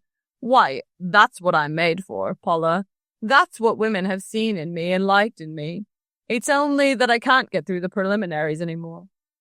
Haggerty came in a little before 11. After a whiskey, Paula stood up and announced that she was going to bed. She went over and stood by her husband. "Where did you go, dearest?" she demanded. "I had a drink with Ed Saunders." "I was worried. I thought maybe you'd run away." She rested her head against his coat. "He's sweet, isn't he, Anson?" she demanded. "Absolutely," said Anson, laughing. She raised her face to her husband. "Well, I'm ready," she said. She turned to Anson. Do you want to see our family gymnastics stunt? Yes, he said in an interested voice. All right, here we go. Haggerty picked her up easily in his arms. This is called the family acrobatic stunt, said Paula. He carries me upstairs. Isn't it sweet of him? Yes, said Anson. Haggerty bent his head slightly until his face touched Paula's. And I love him, she said. I've just been telling you, haven't I, Anson? Yes, he said. He's the dearest thing that ever lived in this world, aren't you, darling? Well, good night. Here we go. Isn't he strong? Yes, Anson said. You'll find a power of Pete's pajamas laid out for you. Sweet dreams. See you at breakfast. Yes, Anson said. 8. The older members of the farm insisted that Anson should go abroad for the summer. He had scarcely had a vacation in 7 years, they said. He was stale and needed a change. Anson resisted. If I go, he declared, I won't come back anymore. That's absurd, old man. You'll be back in 3 months with all this depression gone, fit as ever. No. He shook his head stubbornly. If I stop, I won't go back to work. If I stop, that means I've given up. I'm through. We'll take a chance on that. Stay 6 months if you like. We're not afraid you'll leave us. Why, you'd be miserable if you didn't work. They arranged his passage for him. They liked Anson. Everyone liked Anson, and the change that had been coming over him cast a sort of pall over the office. The enthusiasm that had invariably signaled up business, the consideration toward his equals and his inferiors, the lift of his vital presence. Within the past 4 months, his intense nervousness had melted down these qualities into the fussy pessimism of a man of 40. On every transaction in which he was involved, he acted as a drag and a strain. If I go, I'll never come back, he said. 3 days before he sailed, Paula Legendre Haggerty died in childbirth. I was with him a great deal then, for we were crossing together, but for the first time in our friendship, he told me not a word of how he felt, nor did I see the slightest sign of emotion. His chief preoccupation was with the fact that he was 30 years old. He would turn the conversation to the point where he could remind you of it, and then fall silent, as if he assumed that the statement would start a chain of thought sufficient to itself. Like his partners, I was amazed at the change in him, and I was glad when the Paris moved off into the wet space between the worlds, leaving his principality behind. How about a drink? He suggested. We walked into the bar with that defiant feeling that characterizes the day of departure, and ordered 4 martinis. After 1 cocktail, a change came over him.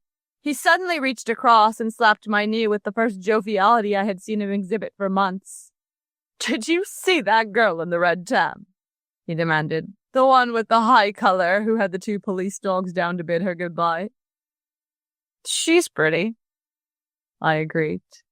I looked her up in the purser's office and found out that she's alone. I'm going down to see the steward in a few minutes. We'll have dinner with her tonight. After a while, he left me, and within an hour he was walking up and down the deck with her, talking to her in his strong, clear voice.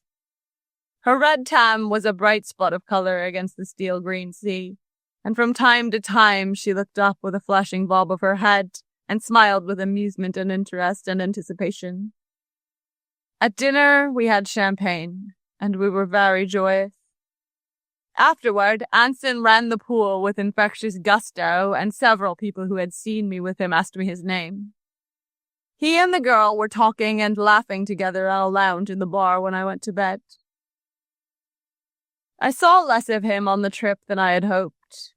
He wanted to arrange a foursome, but there was no one available, so I saw him only at meals.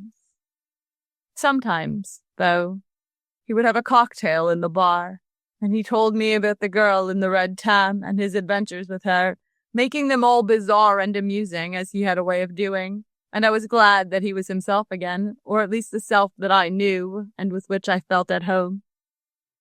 I don't think he was ever happy unless someone was in love with him, responding to him like filings to a magnet, helping him to explain himself, promising him something. What it was, I do not know. Perhaps they promised that there would always be women in the world who would spend their brightest, freshest, rarest hours to nurse and protect that superiority he cherished in his heart. Section 3. Winter Dreams.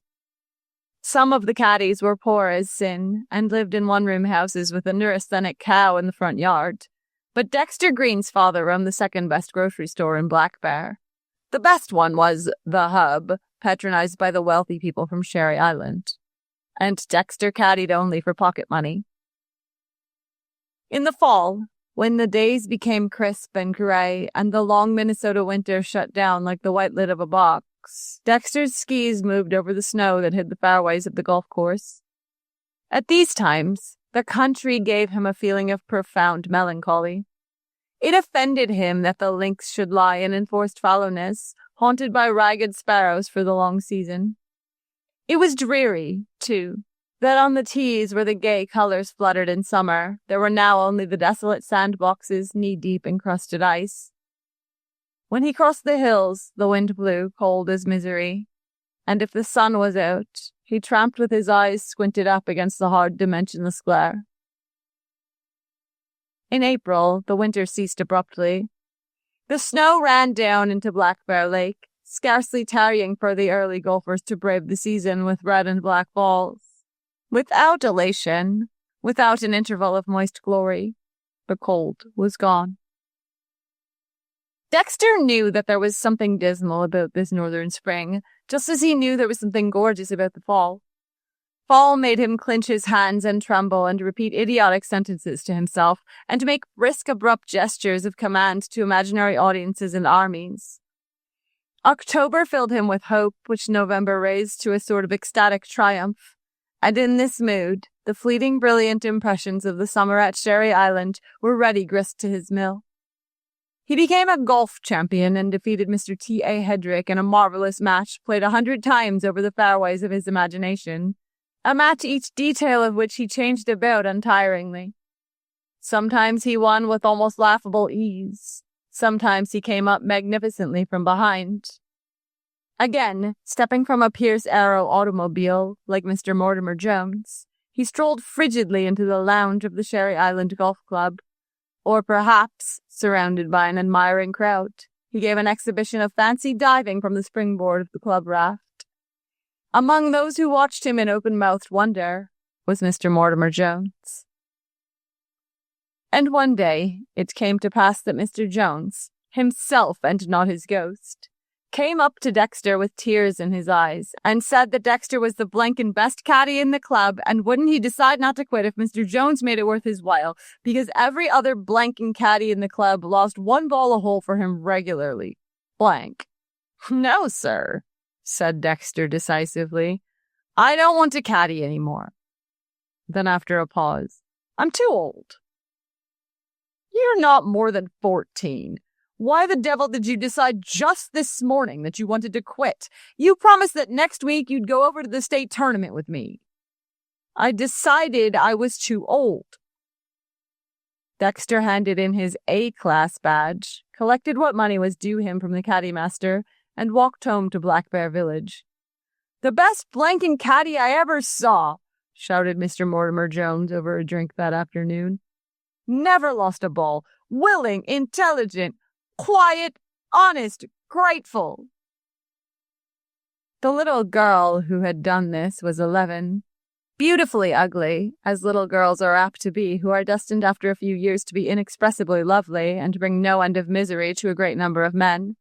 The spark, however, was perceptible.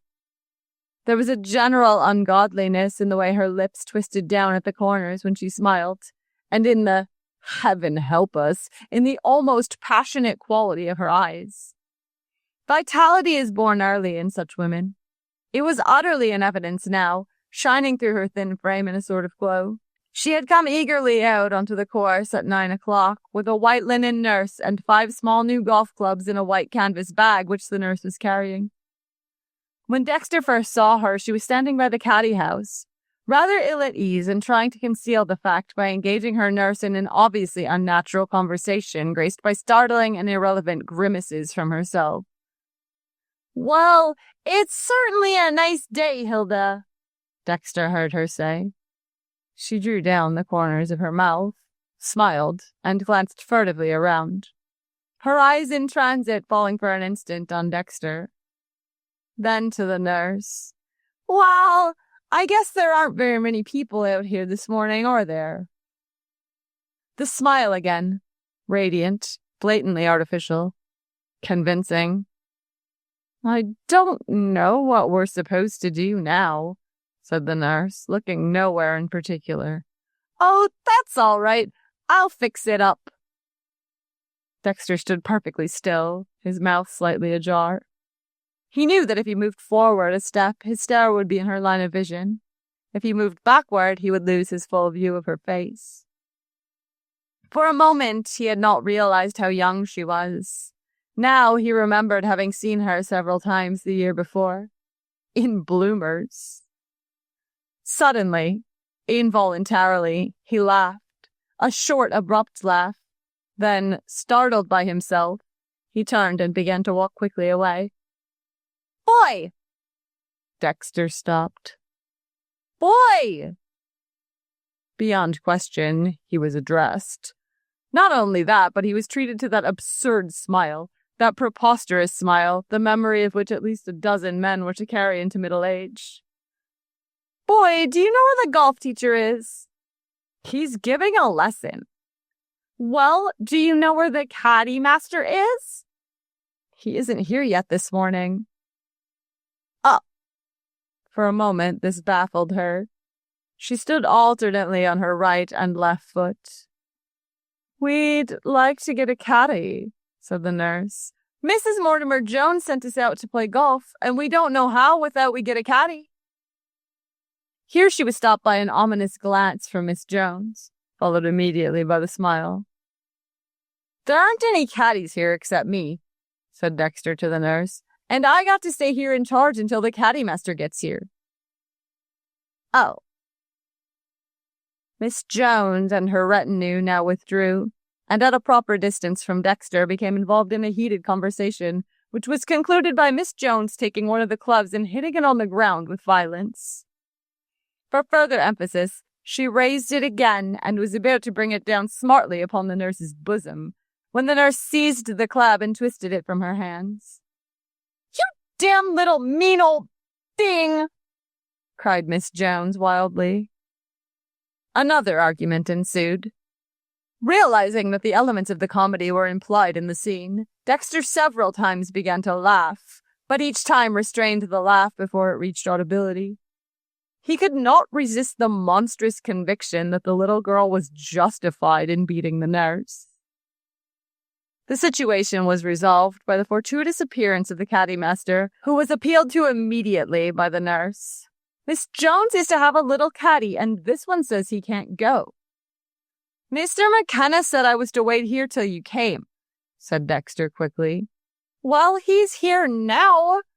Miss Jones smiled cheerfully at the caddy master. Then she dropped her bag and set off at a haughty mince toward the first tee. "Well?" The caddy master turned to Dexter. "What you standing there like a dummy for? Go pick up the young ladies' clubs." "I don't think I'll go out today," said Dexter. "You don't?" "I think I'll quit." The enormity of his decision frightened him. He was a favorite caddy, and the $30 a month he earned through the summer were not to be made elsewhere around the lake. But he had received a strong emotional shock, and his perturbation required a violent and immediate outlet. It is not so simple as that, either. As so frequently would be the case in the future, Dexter was unconsciously dictated to by his winter dreams. Now, of course, the quality and the seasonability of these winter dreams varied, but the stuff of them remained. They persuaded Dexter several years later to pass up a business course at the state university. His father, prospering now, would have paid his way. For the precarious advantage of attending an older and more famous university in the East, where he was bothered by his scanty funds. But do not get the impression, because his winter dreams happened to be concerned at first with musings on the rich, that there was anything merely snobbish in the boy. He wanted not association with glittering things and glittering people. He wanted the glittering things themselves. Often he reached out for the best without knowing why he wanted it, and sometimes he ran up against the mysterious denials and prohibitions in which life indulges. It is with one of those denials, and not with his career as a whole, that this story deals. He made money. It was rather amazing. After college, he went to the city from which Black Bear Lake draws its wealthy patrons. When he was only 23 and had been there not quite 2 years, there were already people who liked to say, "Now there's a boy." All about him, rich men's sons were peddling bonds precariously, or investing patrimonies precariously, or plodding through the 24 volumes of the George Washington commercial course. But Dexter borrowed $1,000 on his college degree and his confident mouth, and bought a partnership in a laundry. It was a small laundry when he went into it, but Dexter made a specialty of learning how the English washed fine woolen golf stockings without shrinking them, and within a year he was catering to the trade that wore knickerbockers. Men were insisting that their Shetland hose and sweaters go to his laundry, just as they had insisted on a caddy who could find golf balls. A little later, he was doing their wives' lingerie as well, and running 5 branches in different parts of the city. Before he was 27, he owned the largest string of laundries in his section of the country. It was then that he sold out and went to New York. But the part of his story that concerns us goes back to the days when he was making his first big success. When he was 23, Mr. Hart, one of the gray-haired men who liked to say, "Now there's a boy," gave him a guest card to the Sherry Island Golf Club for a weekend. So he signed his name one day on the register, and that afternoon played golf in a foursome with Mr. Hart and Mr. Sandwood and Mr. T.A. Hedrick. He did not consider it necessary to remark that he had once carried Mr. Hart's bag over this same links, and that he knew every trap and gully with his eyes shut. But he found himself glancing at the 4 caddies who trailed them, trying to catch a gleam or gesture that would remind him of himself, that would lessen the gap which lay between his present and his past. It was a curious day, slashed abruptly with fleeting familiar impressions. One minute he had the sense of being a trespasser. In the next he was impressed by the tremendous superiority he felt toward Mr. T.A. Hedrick, who was a bore and not even a good golfer anymore. Then, because of a ball Mr. Hart lost near the 15th green, an enormous thing happened.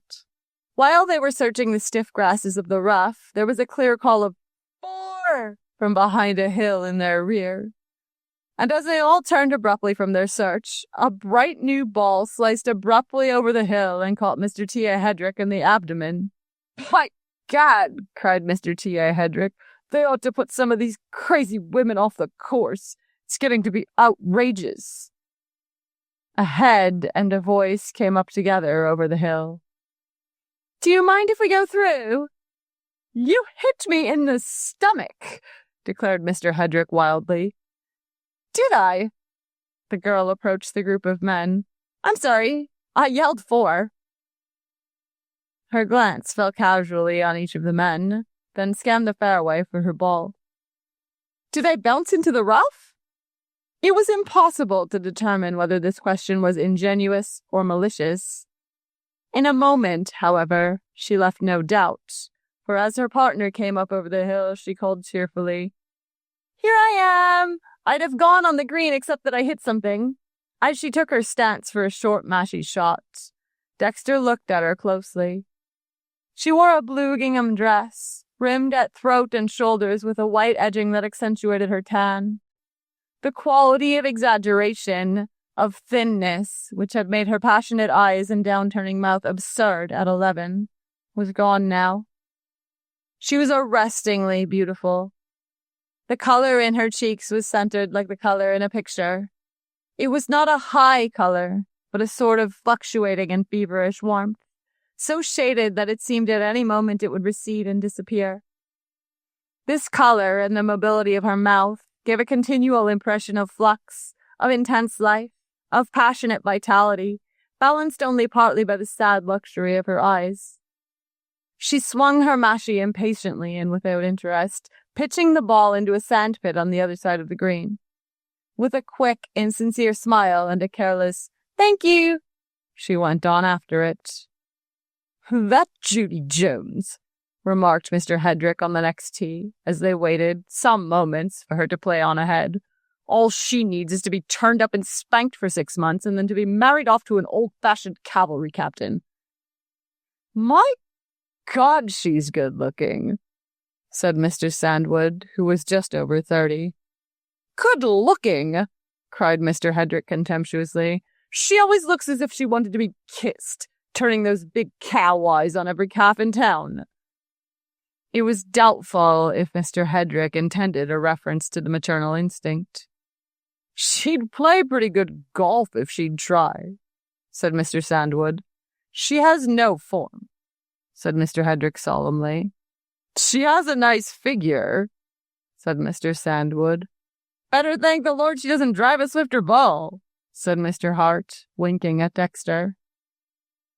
Later in the afternoon, the sun went down with a riotous swirl of gold and varying blues and scarlets, and left the dry, rustling night of western summer. Dexter watched from the veranda of the golf club, watched the even overlap of the waters in the little wind, silver molasses under the harvest moon.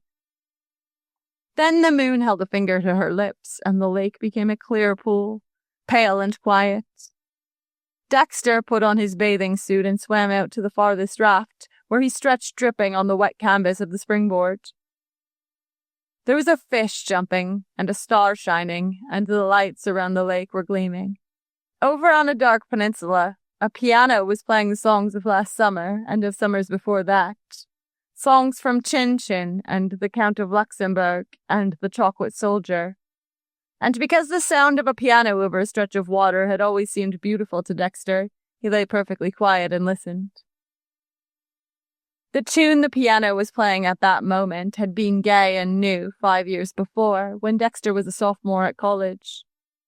They had played it at a prom once when he could not afford the luxury of proms, and he had stood outside the gymnasium and listened. The sound of the tune precipitated in him a sort of ecstasy, and it was with that ecstasy he viewed what happened to him now. It was a mood of intense appreciation, a sense that, for once, he was magnificently attuned to life and that everything about him was radiating a brightness and a glamour he might never know again. A low, pale oblong detached itself suddenly from the darkness of the island, spitting forth the reverberate sound of a racing motorboat. 2 white streamers of cleft water rolled themselves out behind it, and almost immediately the boat was beside him, drowning out the hot tinkle of the piano in the drone of its spray. Dexter, raising himself on arms, was aware of a figure standing at the wheel, of 2 dark eyes regarding him over the lengthening space of water. Then the boat had gone by and was sweeping in an immense and purposeless circle of spray round and round in the middle of the lake. With equal eccentricity, one of the circles flattened out and headed back toward the raft. "Who's that?" she called, shutting off her motor. She was so near now that Dexter could see her bathing suit, which consisted, apparently, of pink rompers. The nose of the boat bumped the raft, and as the latter tilted rakishly, he was precipitated toward her. With different degrees of interest, they recognized each other. "Aren't you one of those men we played through this afternoon?" she demanded. He was. "Well, do you know how to drive a motorboat? Because if you do, I wish you'd drive this one so I can ride on the surfboard behind. My name is Judy Jones." She favored him with an absurd smirk. Rather, what tried to be a smirk. For twist her mouth as she might, it was not grotesque. It was merely beautiful. "And I live in a house over there on the island, and in that house there is a man waiting for me. When he drove up at the door, I drove out of the dock, because he says I'm his ideal. There was a fish jumping and a star shining, and the lights around the lake were gleaming. Dexter sat beside Judy Jones, and she explained how her boat was driven. Then she was in the water, swimming to the floating surfboard with a sinuous crawl. Watching her was without effort to the eye, watching a branch waving or a seagull flying.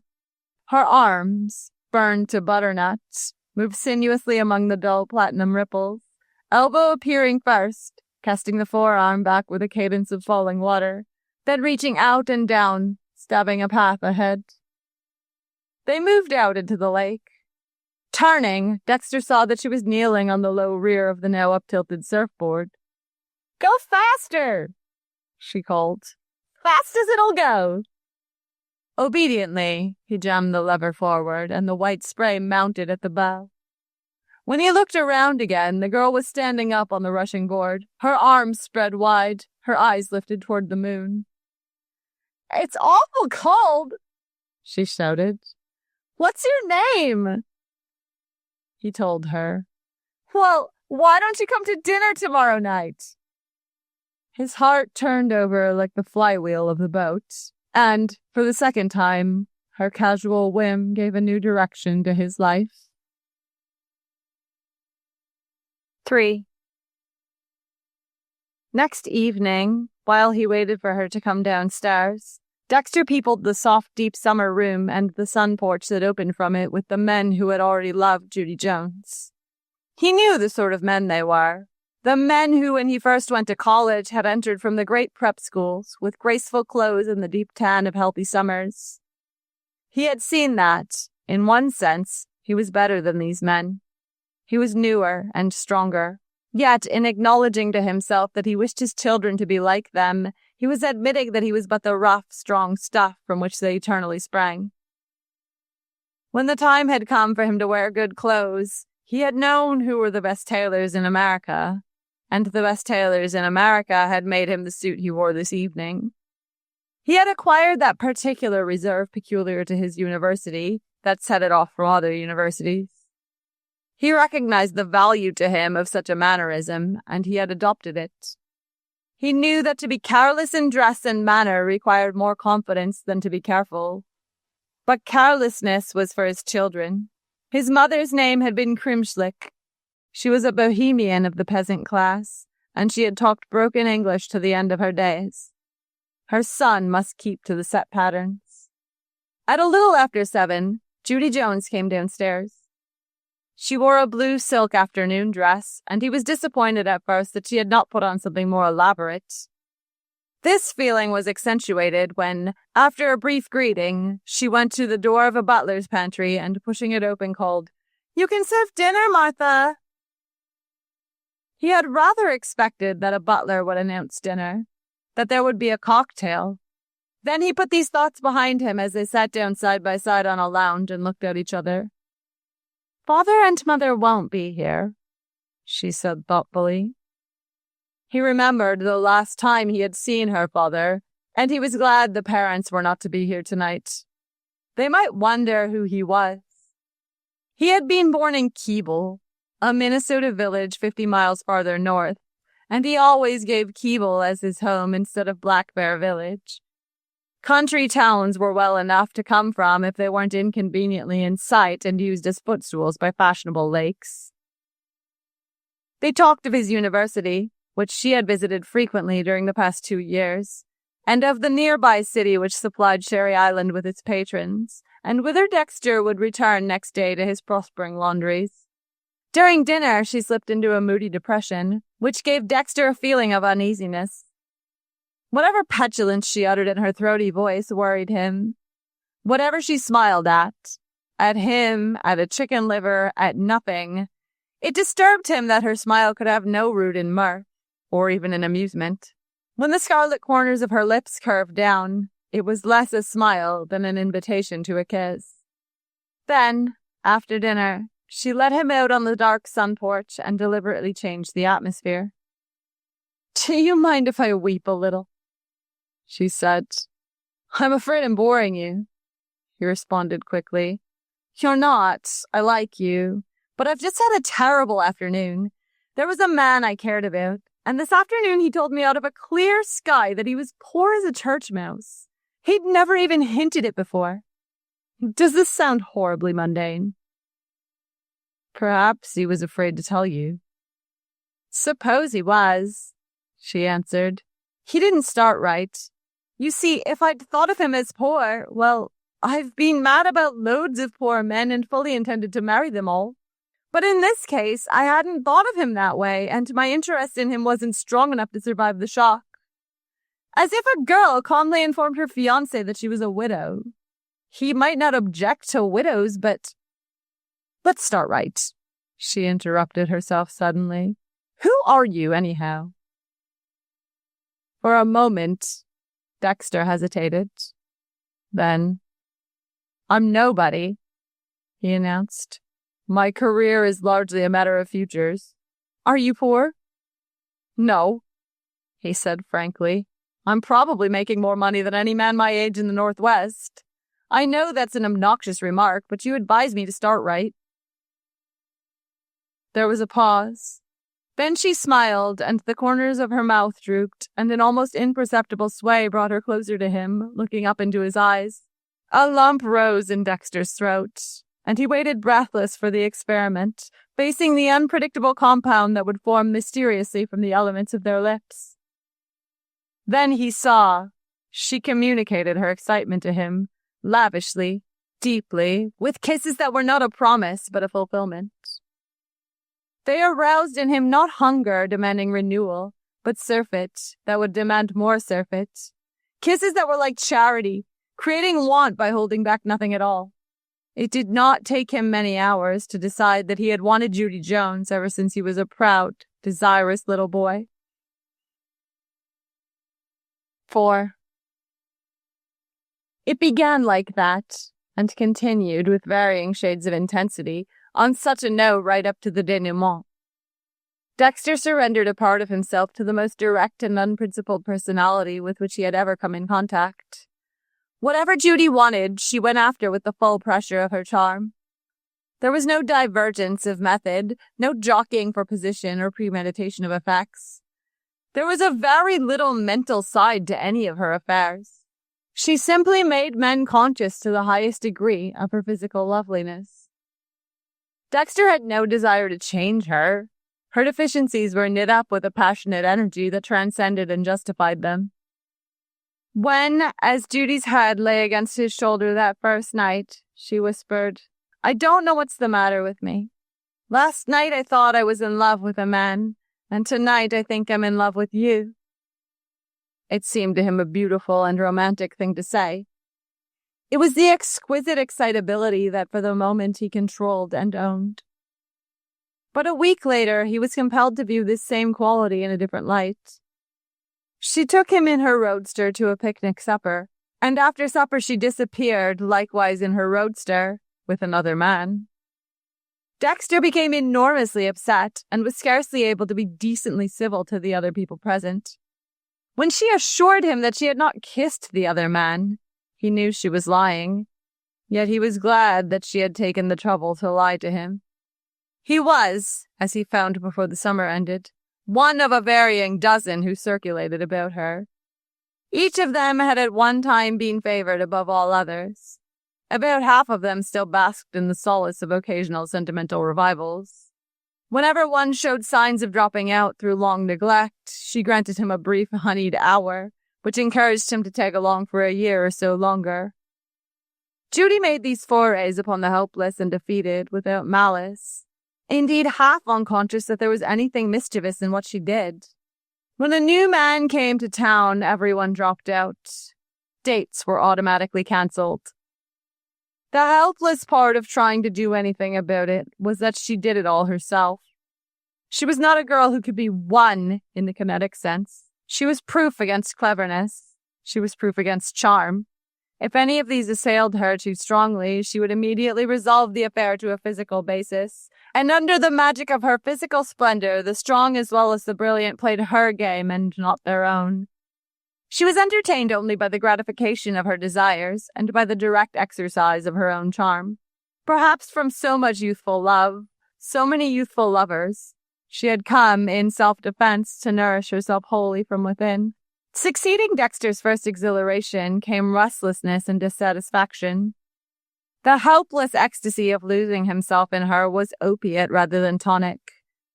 It was fortunate for his work during the winter that those moments of ecstasy came infrequently. Early in their acquaintance, it had seemed for a while that there was a deep and spontaneous mutual attraction. That first August, for example. 3 days of long evenings on her dusky veranda, of strange wan kisses through the late afternoon, in shadowy alcoves or behind the protecting trellises of the garden arbors, of mornings when she was fresh as a dream and almost shy at meeting him in the clarity of the rising day. There was all the ecstasy of an engagement about it, sharpened by his realization that there was no engagement. It was during those 3 days that, for the first time, he had asked her to marry him. She said, "Maybe someday." She said, "Kiss me." She said, "I'd like to marry you."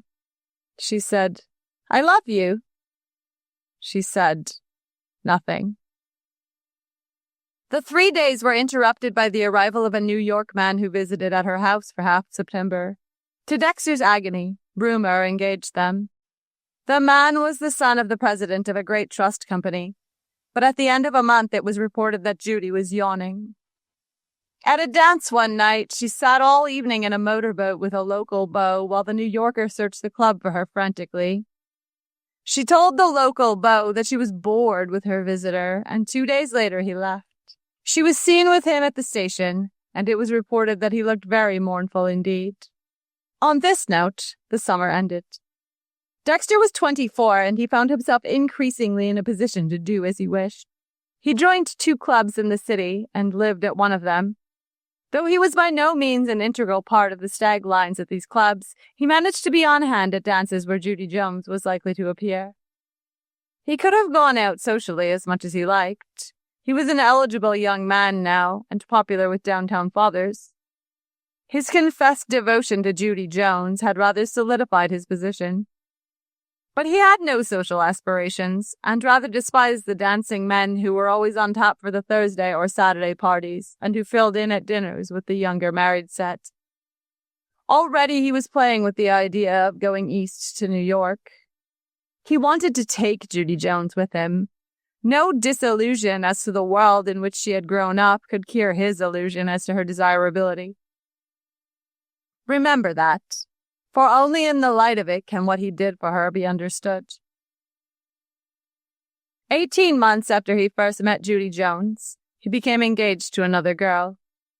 Her name was Irene Shearer, and her father was one of the men who had always believed in Dexter. Irene was light-haired and sweet and honorable and a little stout, and she had 2 suitors whom she pleasantly relinquished when Dexter formally asked her to marry him. Summer, fall, winter, spring, another summer, another fall. So much he had given of his active life to the incorrigible lips of Judy Jones. She had treated him with interest, with encouragement, with malice, with indifference, with contempt. She had inflicted on him the innumerable little slights and indignities possible in such a case, as if in revenge for having ever cared for him at all. She had beckoned him and yawned at him and beckoned him again, and he had responded often with bitterness and narrowed eyes. She had brought him ecstatic happiness and intolerable agony of spirit. She had caused him untold inconvenience and not a little trouble. She had insulted him, and she had ridden over him, and she had played his interest in her work against his interest in his work, for fun. She had done everything to him except to criticize him. This she had not done. It seemed to him only because it might have sullied the utter indifference she manifested and sincerely felt toward him. When autumn had come and gone again, it occurred to him that he could not have Judy Jones. He had to beat this into his mind, but he convinced himself at last. He lay awake at night for a while and argued it over. He told himself the trouble and the pain she had caused him. He enumerated her glaring deficiencies as a wife. Then he said to himself that he loved her, and after a while he fell asleep. For a week, lest he imagined her husky voice over the telephone or her eyes opposite him at lunch, he worked hard and late, and at night he went to his office and plotted out his years. At the end of a week, he went to a dance and cut in on her once. For almost the first time since they had met, he did not ask her to sit out with him or tell her that she was lovely. It hurt him that she did not miss these things. That was all. He was not jealous when he saw that there was a new man tonight. He had been hardened against jealousy long before. He stayed late at the dance. He sat for an hour with Irene Shearer and talked about books and about music. He knew very little about either, but he was beginning to be master of his own time now, and he had a rather priggish notion that he, the young and already fabulously successful Dexter Green, should know more about such things. That was in October, when he was 25. In January, Dexter and Irene became engaged. It was to be announced in June, and they were to be married 3 months later. The Minnesota winter prolonged itself interminably, and it was almost May when the winds came soft and the snow ran down into Black Bear Lake at last. For the first time in over a year, Dexter was enjoying a certain tranquility of spirit. Judy Jones had been in Florida, and afterward in Hot Springs, and somewhere she had been engaged, and somewhere she had broken it off. At first, when Dexter had definitely given her up, it had made him sad that people still linked them together and asked for news of her. But when he began to be placed at dinner next to Irene Shearer, people didn't ask him about her anymore. They told him about her. He ceased to be an authority on her. May, at last. Dexter walked the streets at night when the darkness was damp as rain, wondering that so soon, with so little done, so much of ecstasy had gone from him. May 1 year back had been marked by Judy's poignant, unforgivable, yet forgiven turbulence. It had been one of those rare times when he fancied she had grown to care for him. That old penny's worth of happiness he had spent for this bushel of content. He knew that Irene would be no more than a curtain spread behind him, a hand moving among gleaming teacups, a voice calling to children. Fire and loveliness were gone. The magic of nights and the wonder of the varying hours and seasons. Slender lips, down-turning, dropping to his lips and bearing him up into a heaven of eyes. The thing was deep in him. He was too strong and alive for it to die lightly. In the middle of May, when the weather balanced for a few days on the thin bridge that led to deep summer, he turned in one night at Irene's house. Their engagement was to be announced in a week now. No one would be surprised at it. And tonight they would sit together on the lounge at the University Club and look on for an hour at the dancers. It gave him a sense of solidity to go with her. She was so sturdily popular, so intensely great. He mounted the steps of the brownstone house and stepped inside. "Irene," he called. Mrs. Shearer came out of the living room to meet him. "Dexter," she said, "Irene's gone upstairs with a splitting headache. She wanted to go with you, but I made her go to bed." "Nothing serious, Oh, no. She's going to play golf with you in the morning. You can spare her for just one night, can't you, Dexter?" Her smile was kind. She and Dexter liked each other. In the living room, he talked for a moment before he said good night. Returning to the University Club, where he had rooms, he stood in the doorway for a moment and watched the dancers. He leaned against the doorpost, nodded at a man or two, yawned. "Hello, darling." The familiar voice at his elbow startled him. Judy Jones had left a man and crossed the room to him. Judy Jones, a slender, enameled doll in cloth of gold. Gold in a band at her head, gold in 2 slipper points at her dress's hem. The fragile glow of her face seemed to blossom as she smiled at him. A breeze of warmth and light blew through the room. His hands in the pockets of his dinner jacket tightened spasmodically. He was filled with a sudden excitement. "When did you get back?" he asked casually. "Come here and I'll tell you about it." She turned and he followed her. She had been away. He could have wept at the wonder of her return. She had passed through enchanted streets, doing things that were like provocative music. All mysterious happenings, all fresh and quickening hopes had gone away with her, come back with her now. She turned in the doorway. "Have you a car here? If you haven't, I have." "I have a coupe." In, then, with a rustle of golden cloth. He slammed the door. Into so many cars she had stepped. Like this, like that, her back against the leather so, her elbow resting on the door, waiting. She would have been soiled long since had there been anything to soil her, except herself. But this was her own self outpouring. With an effort, he forced himself to start the car and back into the street. This was nothing, he must remember. She had done this before and he had put her behind him as he would have crossed a bad account from his books. He drove slowly downtown and, affecting abstraction, traversed the deserted streets of the business section, peopled here and there where a movie was giving out its crowd or where consumptive or pugilistic youth lounged in front of pool halls. The clink of glasses and the slap of hands on the bars issued from saloons, cloisters of glazed glass and dirty yellow light. She was watching him closely, and the silence was embarrassing. Yet in this crisis he could find no casual word with which to profane the hour. At a convenient turning, he began to zigzag back toward the university club. "Have you missed me?" she asked suddenly. "Everybody missed you." He wondered if she knew of Irene Shearer. She had been back only a day. Her absence had been almost contemporaneous with his engagement. "What a remark!" Judy laughed, sadly, without sadness. She looked at him searchingly. He became absorbed in the dashboard. "You're handsomer than you used to be," she said thoughtfully. "Dexter, you have the most rememberable eyes." He could have laughed at this, but he did not laugh. It was the sort of thing that was said to sophomores, yet it stabbed at him. "I'm awfully tired of everything, darling."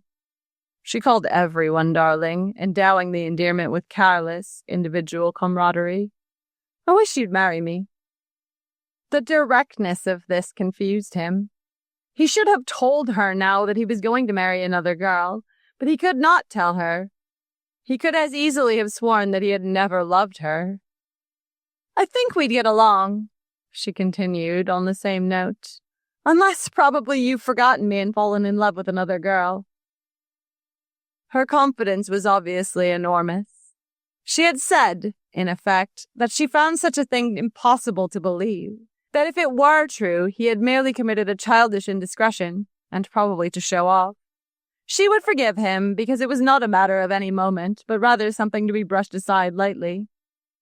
"Of course you could never love anybody but me," she continued. "I like the way you love me. Oh, Dexter, have you forgotten last year?" "No, I haven't forgotten." "Neither have I." Was she sincerely moved, or was she carried along by the wave of her own acting? "I wish we could be like that again," she said, and he forced himself to answer. "I don't think we can." "I suppose not. I hear you're giving Irene Shearer a violent rush." There was not the faintest emphasis on the name, yet Dexter was suddenly ashamed. "Oh, take me home," cried Judy suddenly. "I don't want to go back to that idiotic dance with those children." Then, as he turned up the street that led to the residence district, Judy began to cry quietly to herself. He had never seen her cry before. The dark street lightened. The dwellings of the rich loomed up around them. He stopped his coupe in front of the great white bulk of the Mortimer Joneses' house, somnolent, gorgeous, drenched with the splendor of the damp moonlight. Its solidity startled him. The strong walls, the steel of the girders, the breadth and beam and pomp of it were there only to bring out the contrast with the young beauty beside him. It was sturdy to accentuate her slightness, as if to show what a breeze could be generated by a butterfly's wing. He sat perfectly quiet, his nerves in wild clamor, afraid that if he moved, he would find her irresistibly in his arms. 2 tears had rolled down her wet face and trembled on her upper lip. "I'm more beautiful than anybody else," she said brokenly. "Why can't I be happy?" Her moist eyes tore at his stability. Her mouth turned slowly downward with an exquisite sadness. "I'd like to marry you if you'll have me, Dexter. I suppose you think I'm not worth having, but I'll be so beautiful for you, Dexter." A million phrases of anger, pride, passion, hatred, and tenderness fought on his lips. Then a perfect wave of emotion washed over him, carrying off with it a sediment of wisdom, of convention, of doubt, of honor. This was his girl who was speaking, his own, his beautiful, his pride. "Won't you come in?" He heard her draw in her breath sharply. Waiting. "All right." His voice was trembling. "I'll come in." 5. It was strange that neither when it was over nor a long time afterward did he regret that night. Looking at it from the perspective of 10 years, the fact that Judy's flair for him endured just 1 month seemed of little importance. Nor did it matter that by his yielding he subjected himself to a deeper agony in the end, and gave serious hurt to Irene Shearer and to Irene's parents, who had befriended him. There was nothing sufficiently pictorial about Irene's grief to stamp itself on his mind. Dexter was at bottom hard-minded. The attitude of the city on his action was of no importance to him, not because he was going to leave the city, but because any outside attitude on the situation seemed superficial. He was completely indifferent to popular opinion. Nor, when he had seen that it was no use, that he did not possess in himself the power to move fundamentally or to hold Judy Jones, did he bear any malice toward her. He loved her, and he would love her until the day he was too old for loving. But he could not have her. So he tasted the deep pain that is reserved only for the strong, just as he had tasted for a little while the deep happiness. Even the ultimate falsity of the grounds upon which Judy terminated the engagement, that she did not want to take him away from Irene, Judy, who had wanted nothing else, did not revolt him. He was beyond any revulsion or any amusement. He went east in February with the intention of selling out his laundries and settling in New York. But the war came to America in March and changed his plans. He returned to the West, handed over the management of the business to his partner, and went into the first officers' training camp in late April. He was one of those young thousands who greeted the war with a certain amount of relief, welcoming the liberation from webs of tangled emotion. 6. This story is not his biography, remember, although things creep into it which have nothing to do with those dreams he had when he was young. We are almost done with them, and with him now. There is only one more incident to be related here, and it happened 7 years farther on. It took place in New York, where he had done well, so well that there were no barriers too high for him. He was 32 years old, and, except for one flying trip immediately after the war, he had not been west in 7 years. A man named Devlin from Detroit came into his office to see him in a business way, and then and there this incident occurred and closed out, so to speak, this particular side of his life. "So, you're from the Middle West," said the man Devlin with careless curiosity. "That's funny. I thought men like you were probably born and raised on Wall Street. You know, wife of one of my best friends in Detroit came from your city. I was an usher at the wedding." Dexter waited with no apprehension of what was coming. "Judy Sims," said Devlin with no particular interest. "Judy Jones she was once." "Yes, I knew her." A dull impatience spread over him. He had heard, of course, that she was married. Perhaps deliberately he had heard no more. "Awfully nice girl," brooded Devlin meaninglessly. "I'm sort of sorry for her." "Why?" Something in Dexter was alert, receptive at once. Oh, Lud Sims has gone to pieces in a way. I don't mean he ill-uses her, but he drinks and runs around. Doesn't she run around? No, stays at home with her kids. Oh, she's a little too old for him, said Devlin. Too old? Cried Dexter. Why, man, she's only 27. He was possessed with a wild notion of rushing out into the streets and taking a train to Detroit. He rose to his feet spasmodically. I guess you're busy, Devlin apologized quickly. I didn't realize. No, I'm not busy, said Dexter, steadying his voice. I'm not busy at all. Not busy at all. Did you say she was 27? No, I said she was 27. Yes, you did, agreed Devlin dryly. Go on, then. Go on. What do you mean? About Judy Jones. Devlin looked at him helplessly. Well, I told you all there is to it. He treats her like the devil. Oh, they're not going to get divorced or anything. When he's particularly outrageous, she forgives him. In fact, I'm inclined to think she loves him. She was a pretty girl when she first came to Detroit. A pretty girl? The phrase struck Dexter as ludicrous. Isn't she a pretty girl anymore? Oh, she's all right. Look here, said Dexter, sitting down suddenly. I don't understand. You say she was a pretty girl, and now you say she's all right. I don't understand what you mean. Judy Jones wasn't a pretty girl at all. She was a great beauty. Why, I knew her. She was... Devlin laughed pleasantly. I'm not trying to start a row, he said. I think Judy's a nice girl, and I like her. I can't understand how a man like Lud Sims could fall madly in love with her, but he did. Then he added, most of the women like her. Dexter looked closely at Devlin, thinking wildly that there must be a reason for this, some insensitivity in the man or some private malice. Lots of women fade just like that. Devlin snapped his fingers. You must have seen it happen. Perhaps I've forgotten how pretty she was at her wedding. I've seen her so much since then, you see. She has nice eyes.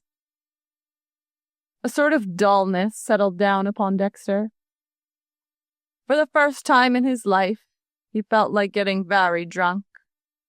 He knew that he was laughing loudly at something Devlin had said, but he did not know what it was or why it was funny. When, in a few minutes, Devlin went, he lay down on his lounge and looked out the window at the New York skyline, into which the sun was sinking in dull, lovely shades of pink and gold. He had thought that having nothing else to lose, he was invulnerable at last. But he knew that he had just lost something more, as surely as if he had married Judy Jones and seen her fade away before his eyes. The dream was gone. Something had been taken from him.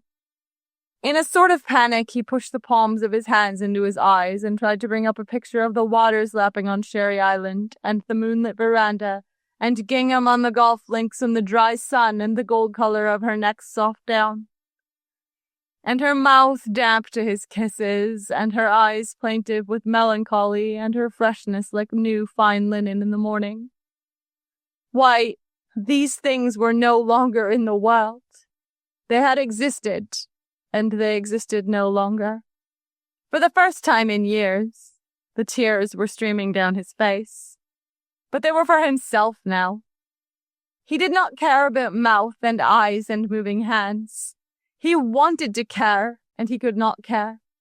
For he had gone away, and he could never go back any more.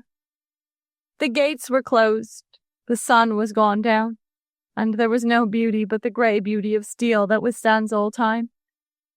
Even the grief he could have borne was left behind in the country of illusion, of youth, of the richness of life where his winter dreams had flourished. Long ago, he said, long ago there was something in me, but now that thing is gone. Now that thing is gone. That thing is gone. I cannot cry. I cannot care. That thing will come back no more. Section 4. The baby party. When John Andros felt old, he found solace in the thought of life continuing through his child's. The dark trumpets of oblivion were less loud at the patter of his child's feet, or at the sound of his child's voice babbling mad non sequiturs to him over the telephone. The latter incident occurred every afternoon at 3, when his wife called the office from the country, and he came to look forward to it as one of the vivid minutes of his day. He was not physically old, but his life had been a series of struggles up a series of rugged hills, and here, at 38, having won his battles against ill health and poverty, he cherished less than the usual number of illusions. Even his feeling about his little girl was qualified.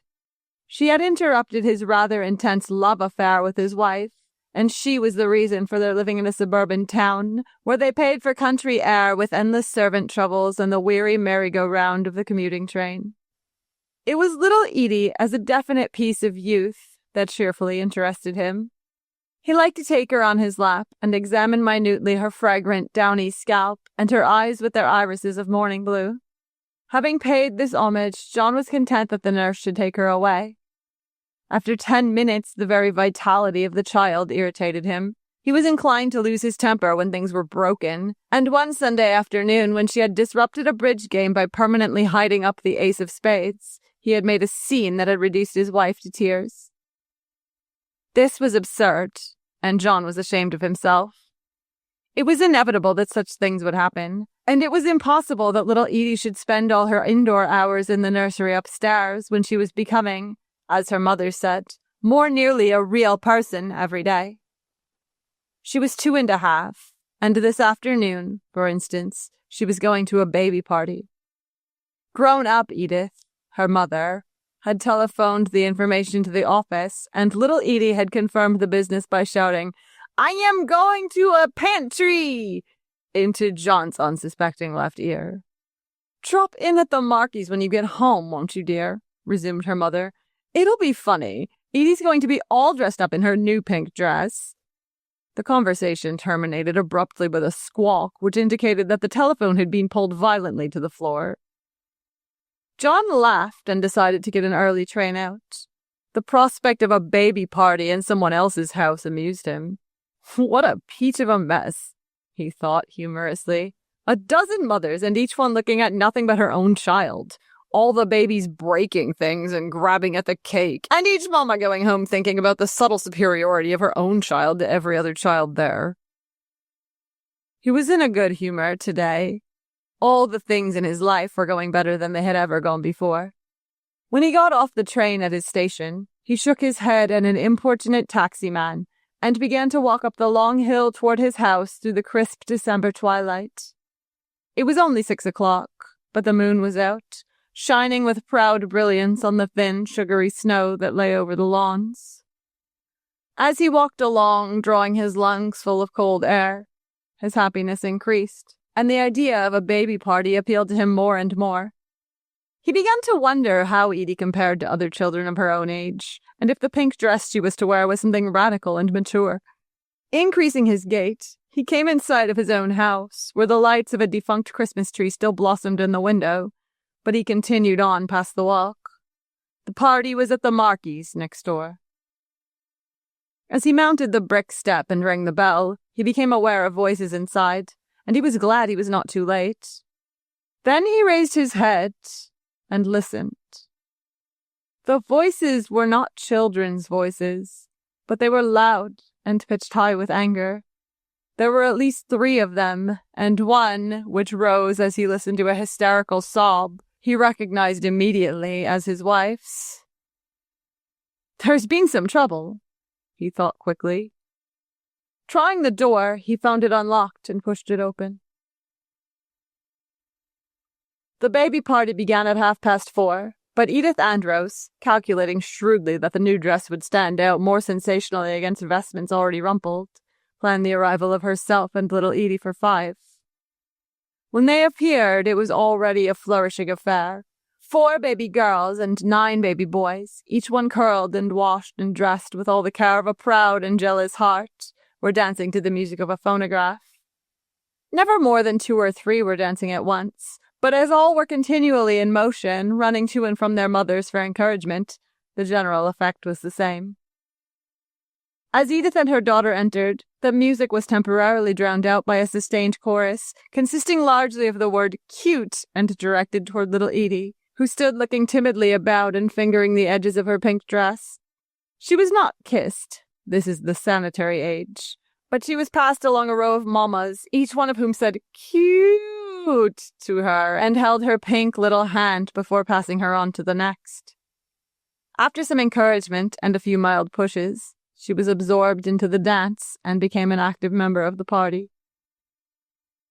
Edith stood near the door, talking to Mrs. Markey and keeping one eye on the tiny figure in the pink dress. She did not care for Mrs. Markey. She considered her both snippy and common, but John and Joe Markey were congenial and went in together on the commuting train every morning, so the two women kept up an elaborate pretense of warm amity. They were always reproaching each other for not coming to see me, and they were always planning the kind of parties that began with, "You'll have to come to dinner with us soon, and we'll go into the theater," but never matured further. "Little Edie looks perfectly darling," said Mrs. Markey, smiling and moistening her lips in a way that Edith found particularly repulsive. "So grown up. I can't believe it." Edith wondered if little Edie referred to the fact that Billy Markey, though several months younger, weighed almost 5 pounds more. Accepting a cup of tea, she took a seat with two other ladies on a divan and launched into the real business of the afternoon, which of course lay in relating the recent accomplishments and insouciances of her child. An hour passed. Dancing palled and the babies took to sterner sport. They ran into the dining room, rounded the big table, and essayed the kitchen door, from which they were rescued by an expeditionary force of mothers. Having been rounded up, they immediately broke loose, and rushing back to the dining room tried the familiar swinging door again. The word overheated began to be used, and small white brows were dried with small white handkerchiefs. A general attempt to make the babies sit down began, but the babies squirmed off laps with peremptory cries of, "Down! Down!" and the rush into the fascinating dining room began anew. This phase of the party came to an end with the arrival of refreshments, a large cake with 2 candles, and saucers of vanilla ice cream. Billy Markey, a stout laughing baby with red hair and legs somewhat bowed, blew out the candles and placed an experimental thumb on the white frosting. The refreshments were distributed and the children ate, greedily but without confusion. They had behaved remarkably well all afternoon. They were modern babies who ate and slept at regular hours, so their dispositions were good, and their faces healthy and pink. Such a peaceful party would not have been possible 30 years ago. After the refreshments, a gradual exodus began. Edith glanced anxiously at her watch. It was almost 6, and John had not arrived. She wanted him to see Edie with the other children, to see how dignified and polite and intelligent she was, and how the only ice cream spot on her dress was some that had dropped from her chin when she was joggled from behind. "You're a darling," she whispered to her child, drawing her suddenly against her knee. "Do you know you're a darling? Do you know you're a darling?" Edie laughed. "Bow wow," she said suddenly. "Bow wow?" Edith looked around. "There isn't any bow wow." "Bow wow," repeated Edie. "I want a bow wow." Edith followed the small pointing finger. "That isn't a bow wow, dearest. That's a teddy bear." "Bear?" "Yes, that's a teddy bear, and it belongs to Billy Markey. You don't want Billy Markey's teddy bear, do you?" Edie did want it. She broke away from her mother and approached Billy Markey, who held the toy closely in his arms. Edie stood regarding him with inscrutable eyes, and Billy laughed. Grown-up Edith looked at her watch again, this time impatiently. The party had dwindled until, besides Edie and Billy, there were only 2 babies remaining, and one of the 2 remained only by virtue of having hidden himself under the dining room table. It was selfish of John not to come. It showed so little pride in the child. Other fathers had come, 6 of them, to call for their wives, and they had stayed for a while and looked on. There was a sudden wail. Edie had obtained Billy's teddy bear by pulling it forcibly from his arms. and on Billy's attempt to recover it, she had pushed him casually to the floor. "Why, Edie?" cried her mother, repressing an inclination to laugh. Joe Markey, a handsome, broad-shouldered man of 35, picked up his son and set him on his feet. "You're a fine fellow," he said jovially. "Let a girl knock you over. You're a fine fellow." "Did he bump his head?" Mrs. Markey returned anxiously from bowing the next to last remaining mother out the door. "No," exclaimed Markey. "He bumped something else, didn't you, Billy? He bumped something else."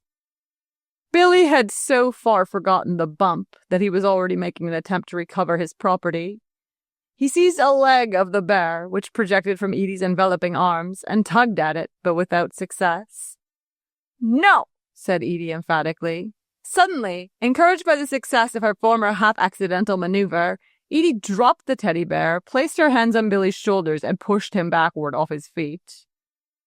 This time, he landed less harmlessly. His head hit the bare floor just off the rug with a dull, hollow sound, whereupon he drew in his breath and delivered an agonized yell. Immediately, the room was in confusion. With an exclamation, Markey hurried to his son, but his wife was first to reach the injured baby and catch him up into her arms. "Oh, Billy," she cried, "what a terrible bump! She ought to be spanked." Edith, who had rushed immediately to her daughter, heard this remark, and her lips came sharply together. "Why, Edie," she whispered perfunctorily, "you bad girl." Edie put back her little head suddenly and laughed. It was a loud laugh, a triumphant laugh, with victory in it and challenge and contempt. Unfortunately, it was also an infectious laugh. Before her mother realized the delicacy of the situation, she too had laughed. An audible, distinct laugh, not unlike the baby's, and partaking of the same overtones. Then, as suddenly, she stopped. Mrs. Markey's face had grown red with anger, and Markey, who had been feeling the back of the baby's head with one finger, looked at her, frowning. "It's swollen already," he said, with a note of reproof in his voice. "I'll get some witch hazel." But Mrs. Markey had lost her temper. "I don't see anything funny about a child being hurt," she said in a trembling voice. Little Edie, meanwhile, had been looking at her mother curiously. She noted that her own laugh had produced her mother's, and she wondered if the same cause would always produce the same effect. So she chose this moment to throw back her head and laugh again. To her mother, the additional mirth added the final touch of hysteria to the situation. Pressing her handkerchief to her mouth, she giggled irrepressibly. It was more than nervousness. She felt that in a peculiar way she was laughing with her child. They were laughing together. It was, in a way, defiance, those two against the world. While Markey rushed upstairs to the bathroom for ointment, his wife was walking up and down, rocking the yelling boy in her arms. "Please go home," she broke out suddenly. "The child's badly hurt, and if you haven't the decency to be quiet, you'd better go home." "Very well," said Edith, her own temper rising. "I've never seen anyone make such a mountain out of—" "Get out!" cried Mrs. Markey frantically. "There's the door. Get out. I never want to see you in our house again. You or your brat, either." Edith had taken her daughter's hand and was moving quickly toward the door. But at this remark, she stopped and turned around, her face contracting with indignation. "Don't you dare call her that!" Mrs. Markey did not answer, but continued walking up and down, muttering to herself and to Billy in an inaudible voice. Edith began to cry. "I will get out," she sobbed. "I've never heard anybody so rude and common in my life. I'm glad your baby did get pushed down. He's nothing but a fat little fool anyhow." Joe Markey reached the foot of the stairs just in time to hear this remark. "Why, Mrs. Andros," he said sharply. Can't you see the child's hurt? You really ought to control yourself. Control myself? Exclaimed Edith brokenly. You better ask her to control herself. I've never heard anybody so common in my life. She's insulting me. Mrs. Markey was now livid with rage. Did you hear what she said, Joe? I wish you'd put her out. If she won't go, just take her out by the shoulders and put her out. Don't you dare touch me, cried Edith. I'm going just as quick as I can find my coat. Blind with tears, she took a step toward the hall. It was just at this moment that the door opened and John Andros walked anxiously in. John! Cried Edith, and fled to him wildly. What's the matter? Why, what's the matter? They're putting me out, she wailed, collapsing against him. He just started to take me by the shoulders and put me out. I want my coat. That's not true, objected Markey hurriedly. Nobody's going to put you out. He turned to John. Nobody's going to put her out, he repeated. She's... What do you mean by put her out? Demanded John abruptly. What's all this talk anyhow? Oh, let's go, cried Edith. I want to go. They're so common, John.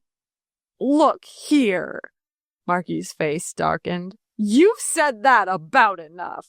You're acting sort of crazy. They called Edie a brat.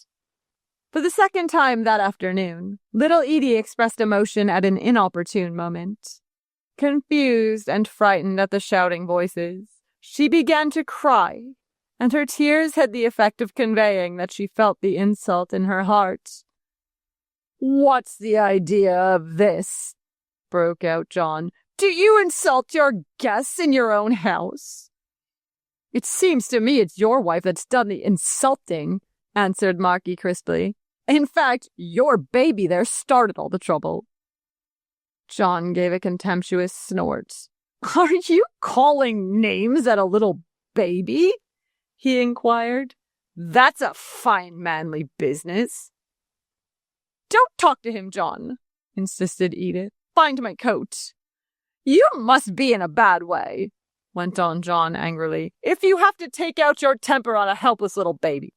I've never heard anything so damn twisted in my life, shouted Markey. If that wife of yours would shut her mouth for a minute. Wait a minute, you're not talking to a woman and child now. There was an incidental interruption. Edith had been fumbling on a chair for her coat, and Mrs. Markey had been watching her with hot, angry eyes. Suddenly, she laid Billy down on the sofa, where he immediately stopped crying and pulled himself upright. And coming into the hall, she quickly found Edith's coat and handed it to her without a word. Then she went back to the sofa, picked up Billy, and rocking him in her arms, looked again at Edith with hot, angry eyes. The interruption had taken less than half a minute. Your wife comes in here and begins shouting around about how common we are, burst out Markey violently. Well, if we're so damn common, you better stay away. And what's more, you better get out now. Again, John gave a short, contemptuous laugh. You're not only common, he returned. You're evidently an awful bully when there's helpless women and children around. He felt for the knob and swung the door open. Come on, Edith. Taking up her daughter in her arms, his wife stepped outside, and John, still looking contemptuously at Markey, started to follow. Wait a minute! Markey took a step forward. He was trembling slightly, and 2 large veins on his temple were suddenly full of blood. You don't think you can get away with that, do you? With me? Without a word, John walked out the door, leaving it open. Edith, still weeping, had started for home. After following her with his eyes until she reached her own walk, John turned back toward the lighted doorway where Markey was slowly coming down the slippery steps. He took off his overcoat and hat, tossed them off the path onto the snow, then sliding a little on the iced walk, he took a step forward. At the first blow, they both slipped and fell heavily to the sidewalk, half rising then and again pulling each other to the ground. They found a better foothold in the thin snow to the side of the walk and rushed at each other, both swinging wildly and pressing out the snow into a pasty mud underfoot. The street was deserted, and except for their short, tired gasps and the padded sound as one or the other slipped down into the slushy mud, they fought in silence, clearly defined to each other by the full moonlight, as well as by the amber glow that shone out of the open door. Several times they both slipped down together, and then for a while the conflict threshed about wildly on the lawn. For 10, 15, 20 minutes they fought there senselessly in the moonlight. They had both taken off coats and vests at some silently agreed-upon interval, and now their shirts dripped from their backs in wet, pulpy shreds. Both were torn and bleeding, and so exhausted that they could stand only when by their position they mutually supported each other. The impact, the mere effort of a blow, would send them both to their hands and knees. But it was not weariness that ended the business, and the very meaninglessness of the fight was a reason for not stopping. They stopped because once, when they were straining at each other on the ground, they heard a man's footsteps coming along the sidewalk. They had rolled somehow into the shadow, and when they heard these footsteps, they stopped fighting, stopped moving, stopped breathing, lay huddled together like two boys playing Indian until the footsteps had passed. Then, staggering to their feet, they looked at each other like two drunken men. "I'll be damned if I'm going on with this thing anymore," cried Marky thickly. "I'm not going on anymore either," said John Andros. "I've had enough of this thing." Again, they looked at each other, sulkily this time, as if each suspected the other of urging him to a renewal of the fight. Marky spat out a mouthful of blood from a cut lip. Then he cursed softly, and picking up his coat and vest, shook off the snow from them in a surprised way, as if their comparative dampness was his only worry in the world. "Want to come in and wash up?" he asked suddenly. "No thanks," said John. "I ought to be going home. My wife will be worried." He, too, picked up his coat and vest, and then his overcoat and hat. Soaking wet and dripping with perspiration, it seemed absurd that less than half an hour ago he had been wearing all these clothes. "Well, good night," he said hesitantly. Suddenly, they both walked toward each other and shook hands. It was no perfunctory handshake. John Andros's arm went around Marky's shoulder, and he patted him softly on the back for a little while.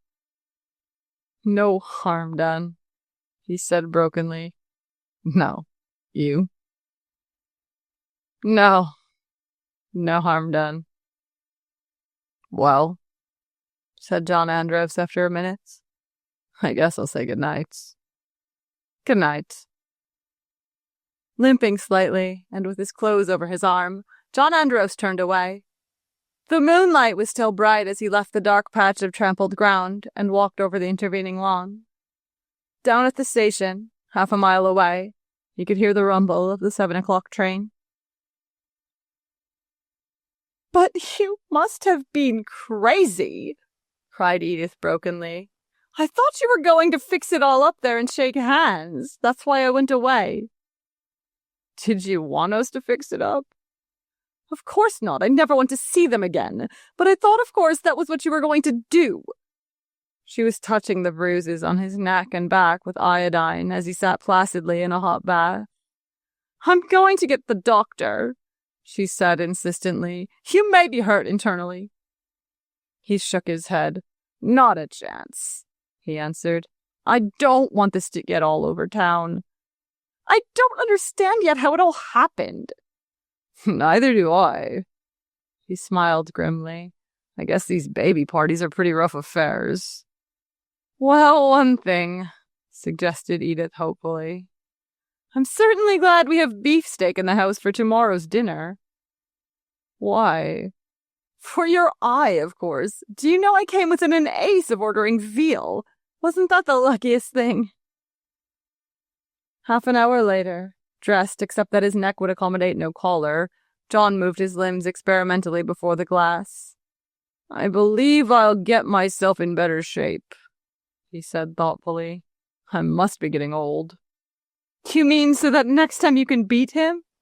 "I did beat him," he announced. At least, I beat him as much as he beat me, and there isn't going to be any next time. Don't you go calling people common anymore. If you get in trouble, you just take your coat and go home. Understand? Yes, dear, she said meekly. I was very foolish, and now I understand. Out in the hall, he paused abruptly by the baby's door. Is she asleep? Sound asleep, but you can go in and peek at her, just to say good night. They tiptoed in and bed together over the bed. Little Edie, her cheeks flushed with health, her pink hands clasped tight together, was sleeping soundly in the cool, dark room. John reached over the railing of the bed and passed his hand lightly over the silken hair. She's asleep, he murmured in a puzzled way. Naturally, after such an afternoon. Miss Andrews! The coloured maid's stage whisper floated in from the hall. Mr. and Miss Markey downstairs and want to see you. Mr. Markey, he's all cut up in pieces, ma'am. His face looked like a roast beef. And Miss Markey, she 'pear mighty mad. Why, what an incomparable nerve! Exclaimed Edith. Just tell them we're not home. I wouldn't go down for anything in the world. You most certainly will. John's voice was hard and set. What? You'll go down right now, and what's more, whatever that other woman does, you'll apologize for what you said this afternoon. After that, you don't ever have to see her again. Why, John, I can't. You've got to. And just remember that she probably hated to come over here just twice as much as you hate to go downstairs. Aren't you coming? Do I have to go alone? I'll be down in just a minute. John Andros waited until she had closed the door behind her. Then he reached over into the bed and, picking up his daughter, blankets and all, sat down in the rocking chair, holding her tightly in his arms. She moved a little, and he held his breath, but she was sleeping soundly, and in a moment she was resting quietly in the hollow of his elbow. Slowly, he bent his head until his cheek was against her bright hair. Dear little girl, he whispered. Dear little girl, dear little girl. John Andros knew at length what it was he had fought for so savagely that evening. He had it now. He possessed it forever, and for some time he sat there rocking very slowly to and fro in the darkness. Section 5. There was once a priest with cold, watery eyes, who in the still of the night wept cold tears. He wept because the afternoons were warm and long, and he was unable to attain a complete mystical union with our Lord. Sometimes, near 4 o'clock, there was a rustle of Swede girls along the path by his window, and in their shrill laughter he found a terrible dissonance that made him pray aloud for twilight to come. At twilight, the laughter and the voices were quieter, but several times he had walked past Romberg's drugstore when it was dusk and the yellow lights shone inside, and the nickel taps of the soda fountain were gleaming, and he had found the scent of cheap toilet soap desperately sweet upon the air. He passed that way when he returned from hearing confessions on Saturday nights, and he grew careful to walk on the other side of the street so that the smell of the soap would float upward before it reached his nostrils as it drifted, rather like incense, toward the summer moon. But there was no escape from the hot madness of 4 o'clock. From his window, as far as he could see, the Dakota wheat thronged the valley of the Red River. The wheat was terrible to look upon, and the carpet pattern to which in agony he bent his eyes sent his thought brooding through grotesque labyrinths, open always to the unavoidable sun. One afternoon, when he had reached the point where the mind runs down like an old clock, his housekeeper brought into his study a beautiful, intense little boy of 11 named Rudolph Miller. The little boy sat down in a patch of sunshine, and the priest, at his walnut desk, pretended to be very busy. This was to conceal his relief that someone had come into his haunted room. Presently he turned around and found himself staring into 2 enormous staccato eyes, lit with gleaming points of cobalt light. For a moment their expression startled him. Then he saw that his visitor was in a state of abject fear. Your mouth is trembling, said Father Schwartz in a haggard voice. The little boy covered his quivering mouth with his hand. Are you in trouble? Asked Father Schwartz sharply. Take your hand away from your mouth and tell me what's the matter. The boy. Father Schwartz recognized him now as the son of a parishioner, Mr. Miller, the freight agent, moved his hand reluctantly off his mouth and became articulate in a despairing whisper. Father Schwartz, I've committed a terrible sin. A sin against purity? No, Father, worse. Father Schwartz's body jerked sharply. Have you killed somebody? No, but I'm afraid. The voice rose to a shrill whimper. Do you want to go to confession? The little boy shook his head miserably. Father Schwartz cleared his throat so that he could make his voice soft and say some quiet, kind thing. In this moment, he should forget his own agony and try to act like God. He repeated to himself a devotional phrase, hoping that in return God would help him to act correctly. Tell me what you've done, said his new, soft voice. The little boy looked at him through his tears and was reassured by the impression of moral resiliency which the distraught priest had created. Abandoning as much of himself as he was able to this man, Rudolph Miller began to tell his story. On Saturday, 3 days ago, my father, he said I had to go to confession because I hadn't been for a month and the family, they go every week and I hadn't been. So, just as I leave to go, I didn't care, so I put it off till after supper because I was playing with a bunch of kids and father asked me if I went and I said no, and he took me by the neck and he said, you go now. So I said, all right. So I went over to the church and he yelled after me, don't come back till you go. 2. On Saturday, 3 days ago. The plush curtain of the confessional rearranged its dismal creases, leaving exposed only the bottom of an old man's old shoe. Behind the curtain, an immortal soul was alone with God and the Reverend Adolphus Schwartz, priest of the parish. Sound began, a labored whispering, sibilant and discreet, broken at intervals by the voice of the priest's inaudible question. Rudolph Miller knelt in the pew beside the confessional and waited, straining nervously to hear, and yet not to hear, what was being said within. The fact that the priest was audible alarmed him. His own turn came next, and the 3 or 4 others who waited might listen unscrupulously while he admitted his violations of the 6th and 9th commandments.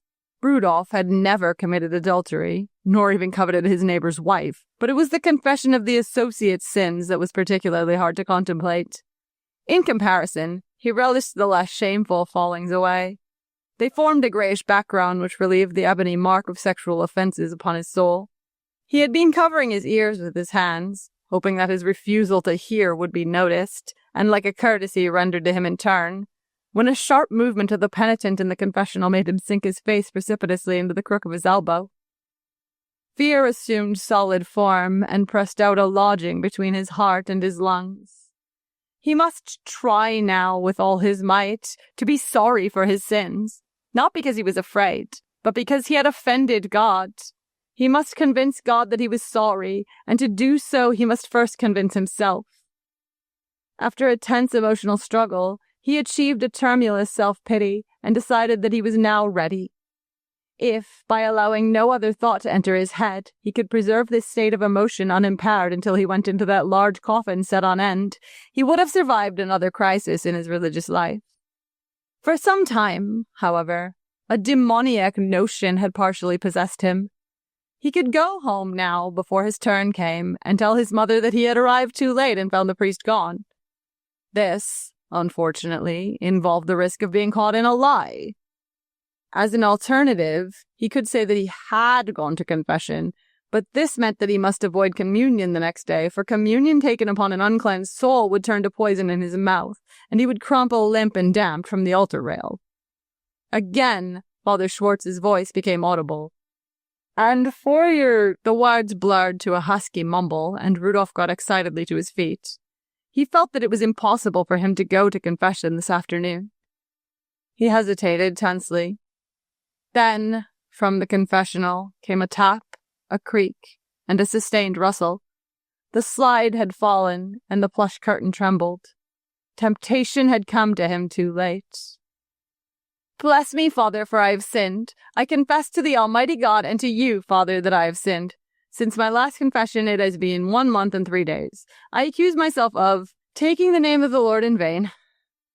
This was an easy sin. His curses had been but bravado. Telling of them was little less than a brag. Of being mean to an old lady. The wan shadow moved a little on the latticed slat. "How, my child?" "Old Lady Swenson," Rudolph's murmur soared jubilantly. "She got our baseball that we knocked in her window, and she wouldn't give it back, so we yelled 23 skidoo at her all afternoon. Then about 5 o'clock she had a fit, and they had to have the doctor." "Go on, my child." Of not believing I was the son of my parents." "What?" The interrogation was distinctly startled. "Of not believing that I was the son of my parents." "Why not?" Just pride," answered the penitent airily. "You mean you thought you were too good to be the son of your parents?" "Yes, Father," on a less jubilant note. "Go on." "Of being disobedient and calling my mother names, of slandering people behind my back, of smoking." Rudolph had now exhausted the minor offenses and was approaching the sins it was agony to tell. He held his fingers against his face like bars, as if to press out between them the shame in his heart. "Of dirty words and immodest thoughts and desires," he whispered very low. "How often?" "I don't know." "Once a week? Twice a week?" "Twice a week."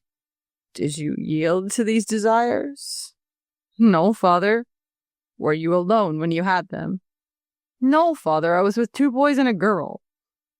"Don't you know, my child, that you should avoid the occasions of sin, as well as the sin itself? Evil companionship leads to evil desires, and evil desires to evil actions. Where were you when this happened?" "In a barn in back of—" "I don't want to hear any names," interrupted the priest sharply. "Well, it was up in the loft of this barn, and this girl and a fella, they were saying immodest things, and I stayed." "You should have gone. You should have told the girl to go." He should have gone?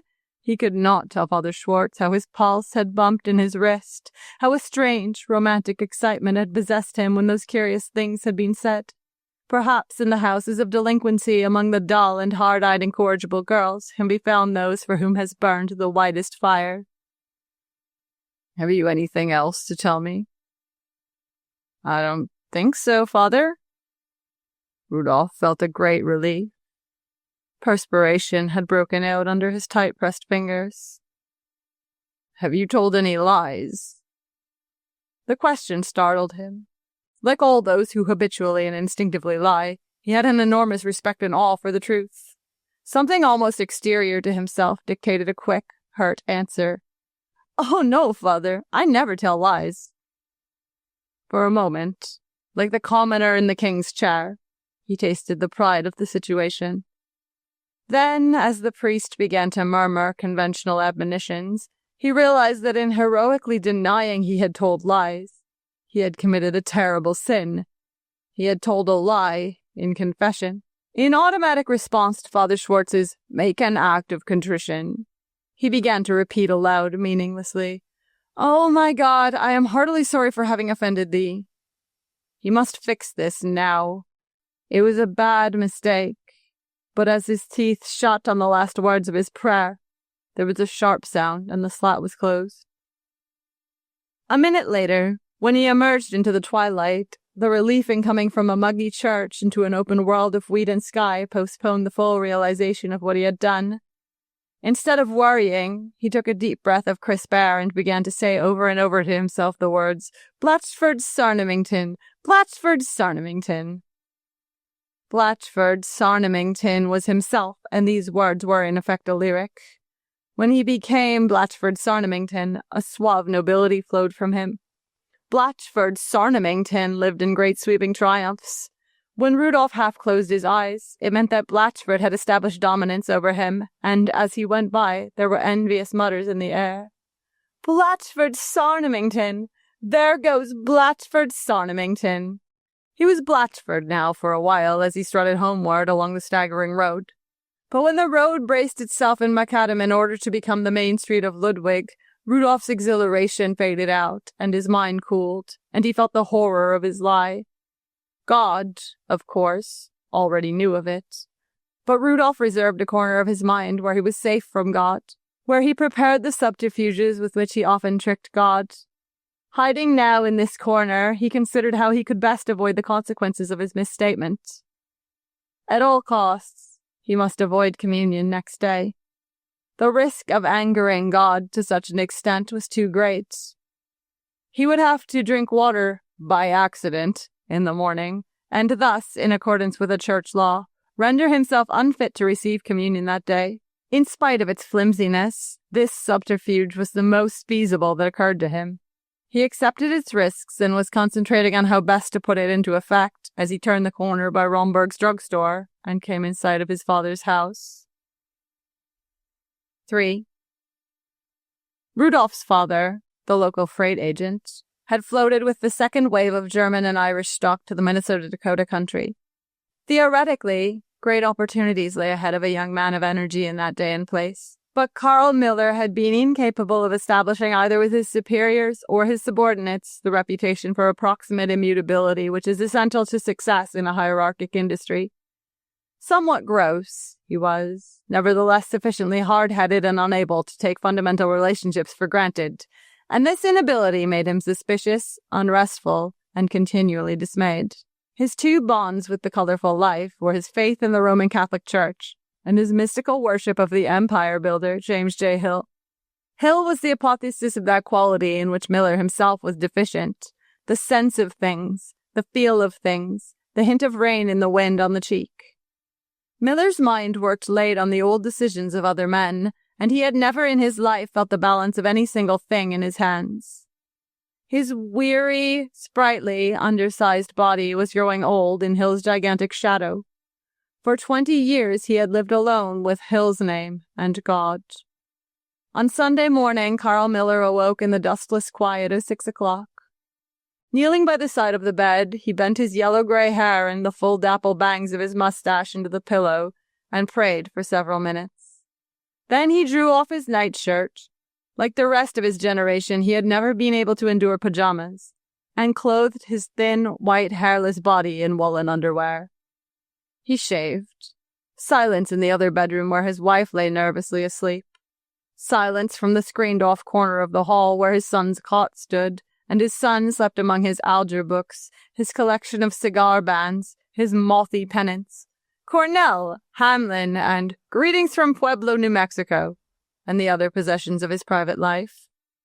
From outside, Miller could hear the shrill birds and the whirring movement of the poultry, and as an undertone, the low, swelling click-a-tick of the 6:15 through train for Montana and the Green Coast beyond. Then, as the cold water dripped from the wash-rag in his hand, he raised his head suddenly. He had heard a furtive sound from the kitchen below. He dried his razor hastily, slipped his dangling suspenders to his shoulder, and listened.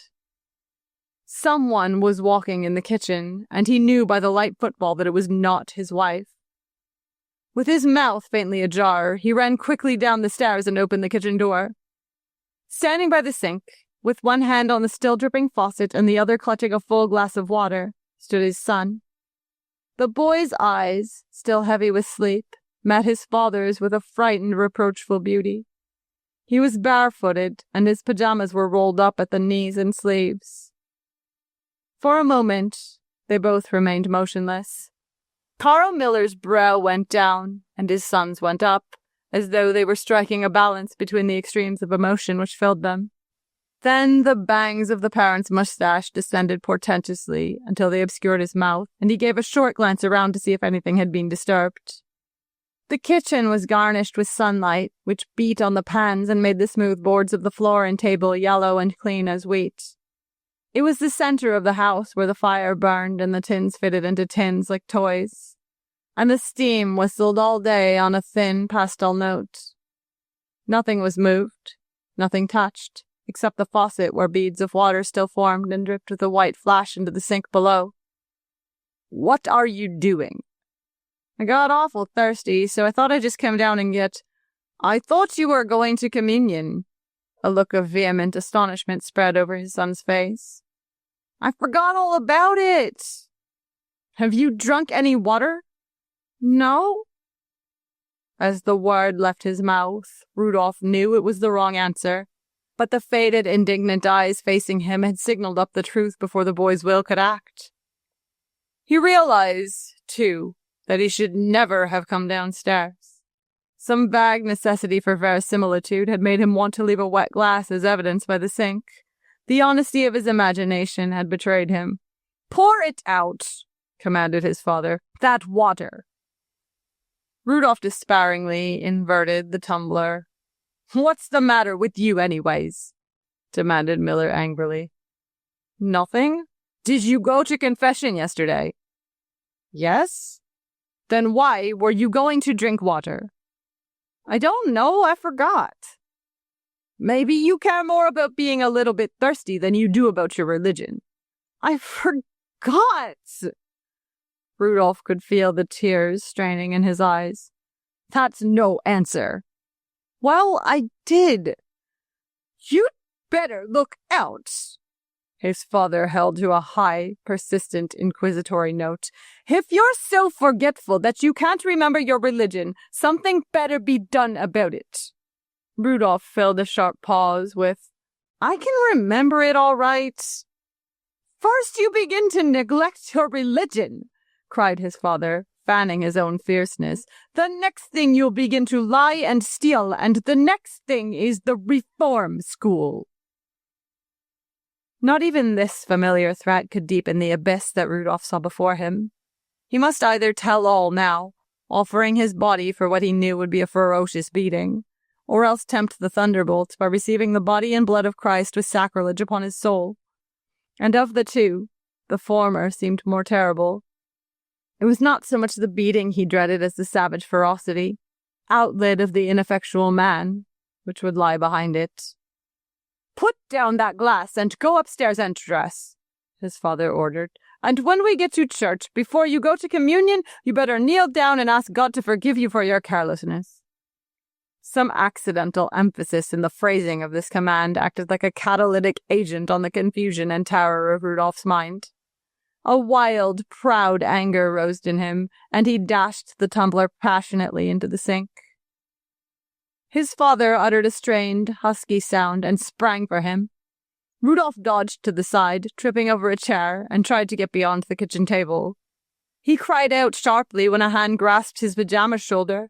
Then he felt the dull impact of a fist against the side of his head and the glancing blows on the upper part of his body. As he slipped here and there in his father's grasp, dragged or lifted when he clung instinctively to an arm, aware of sharp smarts and strains, he made no sound except that he laughed hysterically several times. Then, in less than a minute, the blows abruptly ceased. After a lull during which Rudolph was tightly held, and during which they both trembled violently and uttered strange, truncated words, Carl Miller half dragged, half threatened his son upstairs. "Put on your clothes." Rudolph was now both hysterical and cold. His head hurt him, and there was a long, shallow scratch on his neck from his father's fingernail, and he sobbed and trembled as he dressed. He was aware of his mother standing at the doorway in a wrapper, her wrinkled face compressing and squeezing and opening out into a new series of wrinkles, which floated and eddied from neck to brow. Despising her nervous ineffectuality and avoiding her rudely when she tried to touch his neck with witch hazel, he made a hasty, choking toilet. Then he followed his father out of the house and along the road toward the Catholic church. 4. They walked without speaking, except when Carl Miller acknowledged automatically the existence of passers-by. Rudolph's uneven breathing alone ruffled the hot Sunday silence. His father stopped decisively at the door of the church. "I've decided you'd better go to confession again. Go in and tell Father Schwartz what you did, and ask God's pardon." "You lost your temper too," said Rudolph quickly. Carl Miller took a step toward his son, who moved cautiously backward. "All right, I'll go. Are you going to do what I say?" cried his father in a hoarse whisper. "All right." Rudolph walked into the church, and for the second time in 2 days entered the confessional and knelt down. The slat went up almost at once. "I accuse myself of missing my morning prayers." "Is that all?" "That's all." A maudlin exultation filled him. Not easily ever again would he be able to put an abstraction before the necessities of his ease and pride. An invisible line had been crossed, and he had become aware of his isolation, aware that it applied not only to those moments when he was Blatchford Sarnamington, but that it applied to all his inner life. Hitherto such phenomena as crazy ambitions and petty shames and fears had been but private reservations, unacknowledged before the throne of his official soul. Now he realized unconsciously that his private reservations were himself, and all the rest a garnished front and a conventional flag. The pressure of his environment had driven him into the lonely, secret road of adolescence. He knelt in the pew beside his father. Mass began. Rudolph knelt up. When he was alone, he slumped his posterior back against the seat and tasted the consciousness of a sharp, subtle revenge. Beside him, his father prayed that God would forgive Rudolph and asked also that his own outbreak of temper would be pardoned. He glanced sideways at this son and was relieved to see that the strained, wild look had gone from his face and that he had ceased sobbing. The grace of God, inherent in the sacrament, would do the rest, and perhaps after Mass everything would be better. He was proud of Rudolph in his heart, and beginning to be truly as well as formally sorry for what he had done. Usually, the passing of the collection box was a significant point for Rudolph in the services. If, as was often the case, he had no money to drop in, he would be furiously ashamed and bow his head and pretend not to see the box, lest Jean Brady in the pew behind should take notice and suspect an acute family poverty. But today he glanced coldly into it as it skimmed under his eyes, noting with casual interest the large number of pennies it contained. When the bell rang for communion, however, he quivered. There was no reason why God should not stop his heart. During the past 12 hours he had committed a series of mortal sins, increasing in gravity, and he was now to crown them all with a blasphemous sacrilege. Domini, non sum dignus, ut interes subtectum meum, sed tantum dic verbo, et sonabitur anima mea. There was a rustle in the pews, and the communicants worked their ways into the aisle with downcast eyes and joined hands. Those of larger piety pressed together their fingertips to form steeples. Among these latter was Carl Miller. Rudolph followed him toward the altar rail and knelt down, automatically taking up the napkin under his chin. The bell rang sharply, and the priest turned from the altar with the white host held above the chalice. Corpus Domini nostri Jesu Christi custodiat animam meam in vitam aeternam. A cold sweat broke out on Rudolph's forehead as the communion began. Along the line, Father Schwartz moved, and with gathering nausea, Rudolph felt his heart valves weakening at the will of God. It seemed to him that the church was darker, and that a great quiet had fallen, broken only by the inarticulate mumble which announced the approach of the Creator of heaven and earth. He dropped his head down between his shoulders and waited for the blow. Then he felt a sharp nudge in his side. His father was poking him to sit up, not to slump against the rail. The priest was only 2 places away. Corpus Domini nostri Jesu Christi, custodiat animam meam in vitam aeternam. Rudolph opened his mouth. He felt the sticky wax taste of the wafer on his tongue. He remained motionless for what seemed an interminable period of time, his head still raised, the wafer undissolved in his mouth. Then again he started at the pressure of his father's elbow, and saw that the people were falling away from the altar like leaves and turning with blind downcast eyes to their pews, alone with God. Rudolph was alone with himself, drenched with perspiration and deep in mortal sin. As he walked back to his pew, the sharp taps of his cloven hoofs were loud upon the floor, and he knew that it was a dark poison he carried in his heart. 5. Sagita volante in day. The beautiful little boy with eyes like blue stones and lashes that sprayed open from them like flower petals had finished telling his sin to Father Schwartz, and the square of sunshine in which he sat had moved forward half an hour into the room. Rudolph had become less frightened now. Once eased of the story, a reaction had set in. He knew that as long as he was in the room with this priest, God would not stop his heart, so he sighed and sat quietly, waiting for the priest to speak. Father Schwartz's cold, watery eyes were fixed upon the carpet pattern on which the sun had brought out the swastikas and the fat, bloomless vines and the pale echoes of flowers. The hall clock ticked insistently toward sunset, and from the ugly room and from the afternoon outside the window arose a stiff monotony, shattered now and then by the reverberate clapping of a faraway hammer on the dry air. The priest's nerves were strung thin, and the beads of his rosary were crawling and squirming like snakes upon the green felt of his tabletop. He could not remember now what it was he should say. Of all the things in this lost Swede town, he was most aware of this little boy's eyes, the beautiful eyes with lashes that left them reluctantly and curved back as though to meet them once more. For a moment longer the silence persisted while Rudolph waited, and the priest struggled to remember something that was slipping farther and farther away from him, and the clock ticked in the broken house. Then Father Schwartz stared hard at the little boy, and remarked in a peculiar voice, "When a lot of people get together in the best places, things go glimmering." Rudolph started and looked quickly at Father Schwartz's face. "I said," began the priest, and paused, listening. "Do you hear the hammer, and the clock ticking, and the bees? Well, that's no good. The thing is to have a lot of people in the center of the world, wherever that happens to be. Then," his watery eyes widened knowingly, "things go glimmering." "Yes, Father," agreed Rudolph, feeling a little frightened. "What are you going to be when you grow up?" "Well, I was going to be a baseball player for a while," answered Rudolph nervously, "but I don't think that's a very good ambition, so I think I'll be an actor or a Navy officer." Again, the priest stared at him. "I see exactly what you mean," he said with a fierce air. Rudolph had not meant anything in particular, and at the implication that he had, he became more uneasy. "This man is crazy," he thought, "and I'm scared of him. He wants me to help him out some way, and I don't want to."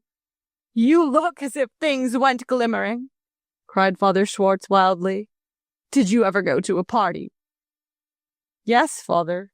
"And did you notice that everybody was properly dressed? That's what I mean.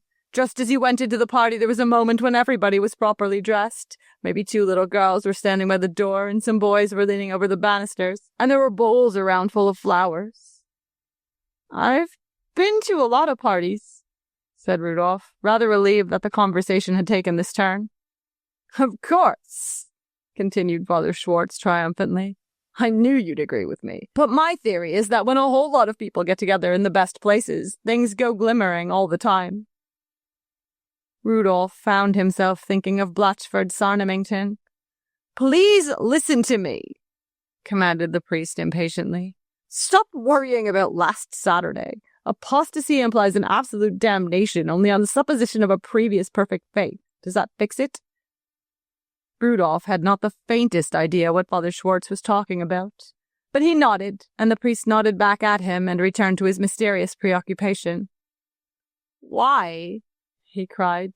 "They have lights now as big as stars. Do you realize that? I heard of one light they had in Paris or somewhere that was as big as a star.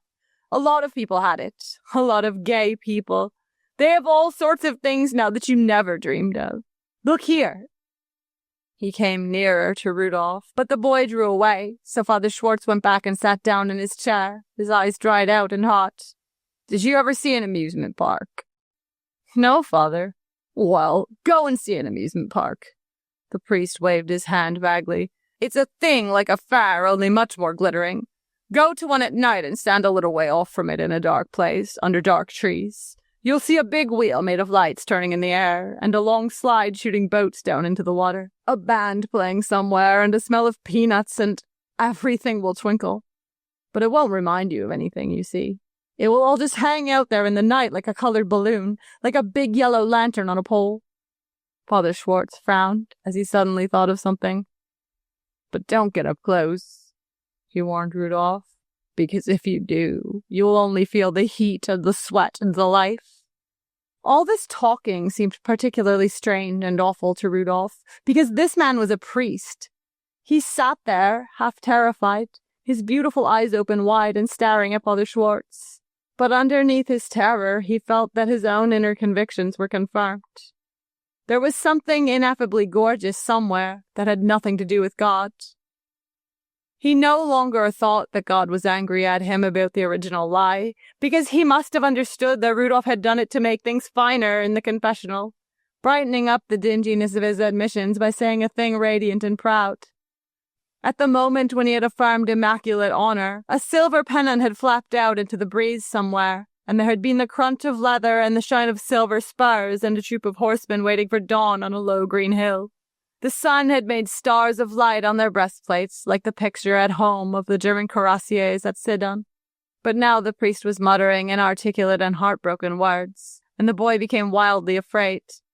Horror entered suddenly in at the open window, and the atmosphere of the room changed. Father Schwartz collapsed precipitously down on his knees and let his body settle back against a chair. "Oh my God! Oh my God!" he cried out in a strange voice and wilted to the floor. Then a human oppression rose from the priest's worn clothes and mingled with the faint smell of old food in the corners. Rudolph gave a sharp cry and ran in a panic from the house, while the collapsed man lay there quite still, filling his room, filling it with voices and faces until it was crowded with echolalia and rang loudly with a steady, shrill note of laughter. Outside the window, the blue sirocco trembled over the wheat, and girls with yellow hair walked sensuously along roads that bounded the fields, calling innocent, exciting things to the young men who were working in the lines between the grain. Legs were shaped under starchless gingham, and rims of the necks of dresses were warm and damp. For 5 hours now, hot, fertile life had burned in the afternoon.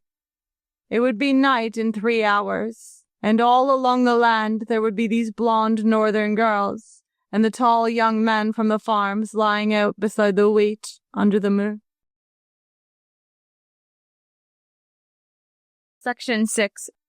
Rags Martin Jones and the Prince of Wales. The Majestic came gliding into New York Harbor on an April morning. She sniffed at the tugboats and turtle-gated ferries, winked at a gaudy young yacht, and ordered a cattle boat out of her way with a snarling whistle of steam.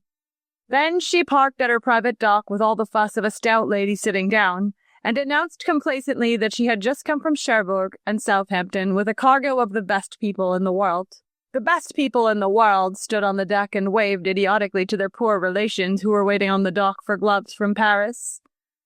Before long, a great toboggan had connected the Majestic with the North American continent, and the ship began to disgorge these very best people in the world, who turned out to be Gloria Swanson, 2 buyers from Lord and Taylor, the financial minister from Graustark with a proposal for funding the debt, and an African king who had been trying to land somewhere all winter and was feeling violently seasick.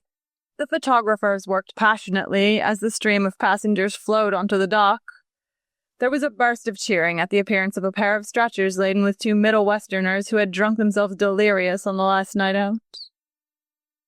The deck gradually emptied, but when the last bottle of Benedictine had reached shore, the photographers still remained at their posts, and the officer in charge of debarkation still stood at the foot of the gangway, glancing first at his watch and then at the deck as if some important part of the cargo was still on board.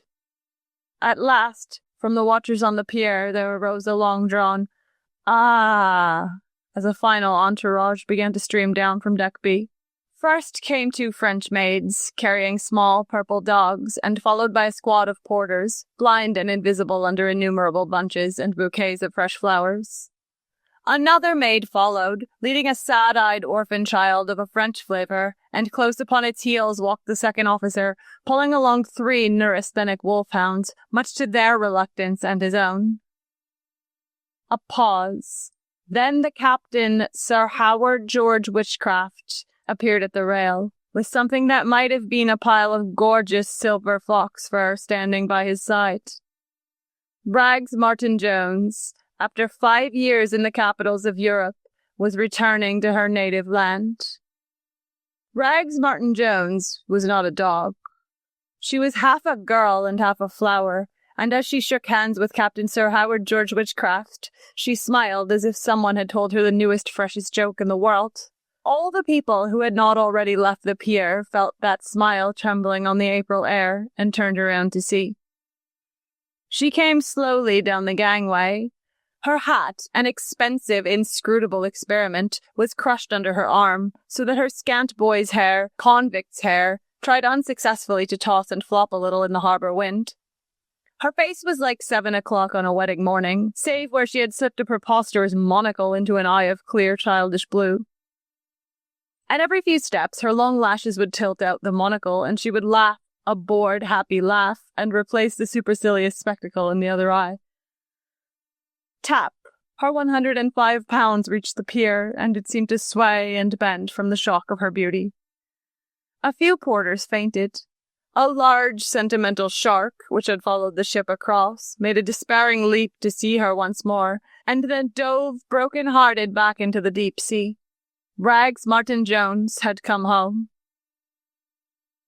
There was no member of her family there to meet her, for the simple reason that she was the only member of her family left alive. In 1913, her parents had gone down on the Titanic together, rather than be separated in this world, and so the Martin Jones fortune of 75 millions had been inherited by a very little girl on her 10th birthday. It was what the consumer always refers to as a shame. Rags Martin Jones, everybody had forgotten her real name long ago, was now photographed from all sides. The monocle persistently fell out, and she kept laughing and yawning and replacing it, so no very clear picture of her was taken, except by the motion picture camera. All the photographs, however, included a flustered, handsome young man with an almost ferocious love light burning in his eyes, who had met her on the dock. His name was John M. Chestnut. He had already written the story of his success for the American magazine, and he had been hopelessly in love with Rags ever since the time when she, like the tides, had come under the influence of the summer moon.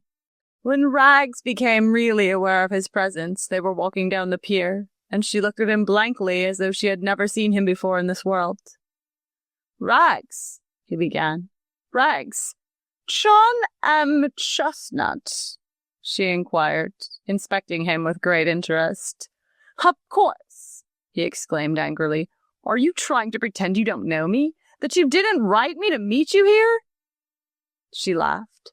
A chauffeur appeared at her elbow, and she twisted out of her coat, revealing a dress made in great splashy checks of sea blue and grey. She shook herself like a wet bird. "I've got a lot of junk to declare," she remarked absently.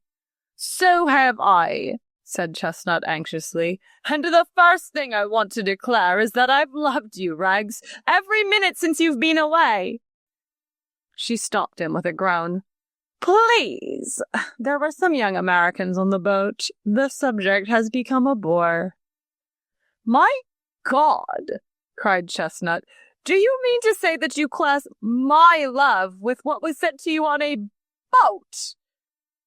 His voice had risen, and several people in the vicinity turned to hear. "Shh," she warned him. "I'm not giving a circus. If you want me to even see you while I'm here, you'll have to be less violent." But John M. Chestnut seemed unable to control his voice. "Do you mean to say," it trembled to a carrying pitch, "that you've forgotten what you said on this very pier 5 years ago last Thursday?" Half the passengers from the ship were now watching the scene on the dock, and another little eddy drifted out of the customs house to see. "John!" Her displeasure was increasing. If you raise your voice again, I'll arrange it so you'll have plenty of chance to cool off. I'm going to the Ritz. Come and see me there this afternoon. But Rags, he protested hoarsely, listen to me. 5 years ago. Then the watchers on the dock were treated to a curious sight. A beautiful lady in a checkered dress of sea blue and grey took a brisk step forward so that her hands came into contact with an excited young man by her side. The young man, retreating instinctively, reached back with his foot, but finding nothing, relapsed gently off the 30-foot dock and flopped after a not ungraceful revolution into the Hudson River. A shout of alarm went up, and there was a rush to the edge just as his head appeared above water.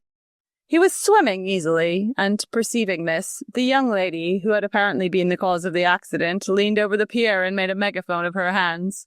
"I'll be in at 4:30, she cried. And with a cheerful wave of her hand, which the engulfed gentleman was unable to return, she adjusted her monocle, threw one haughty glance at the gathered crowd, and walked leisurely from the scene. 2.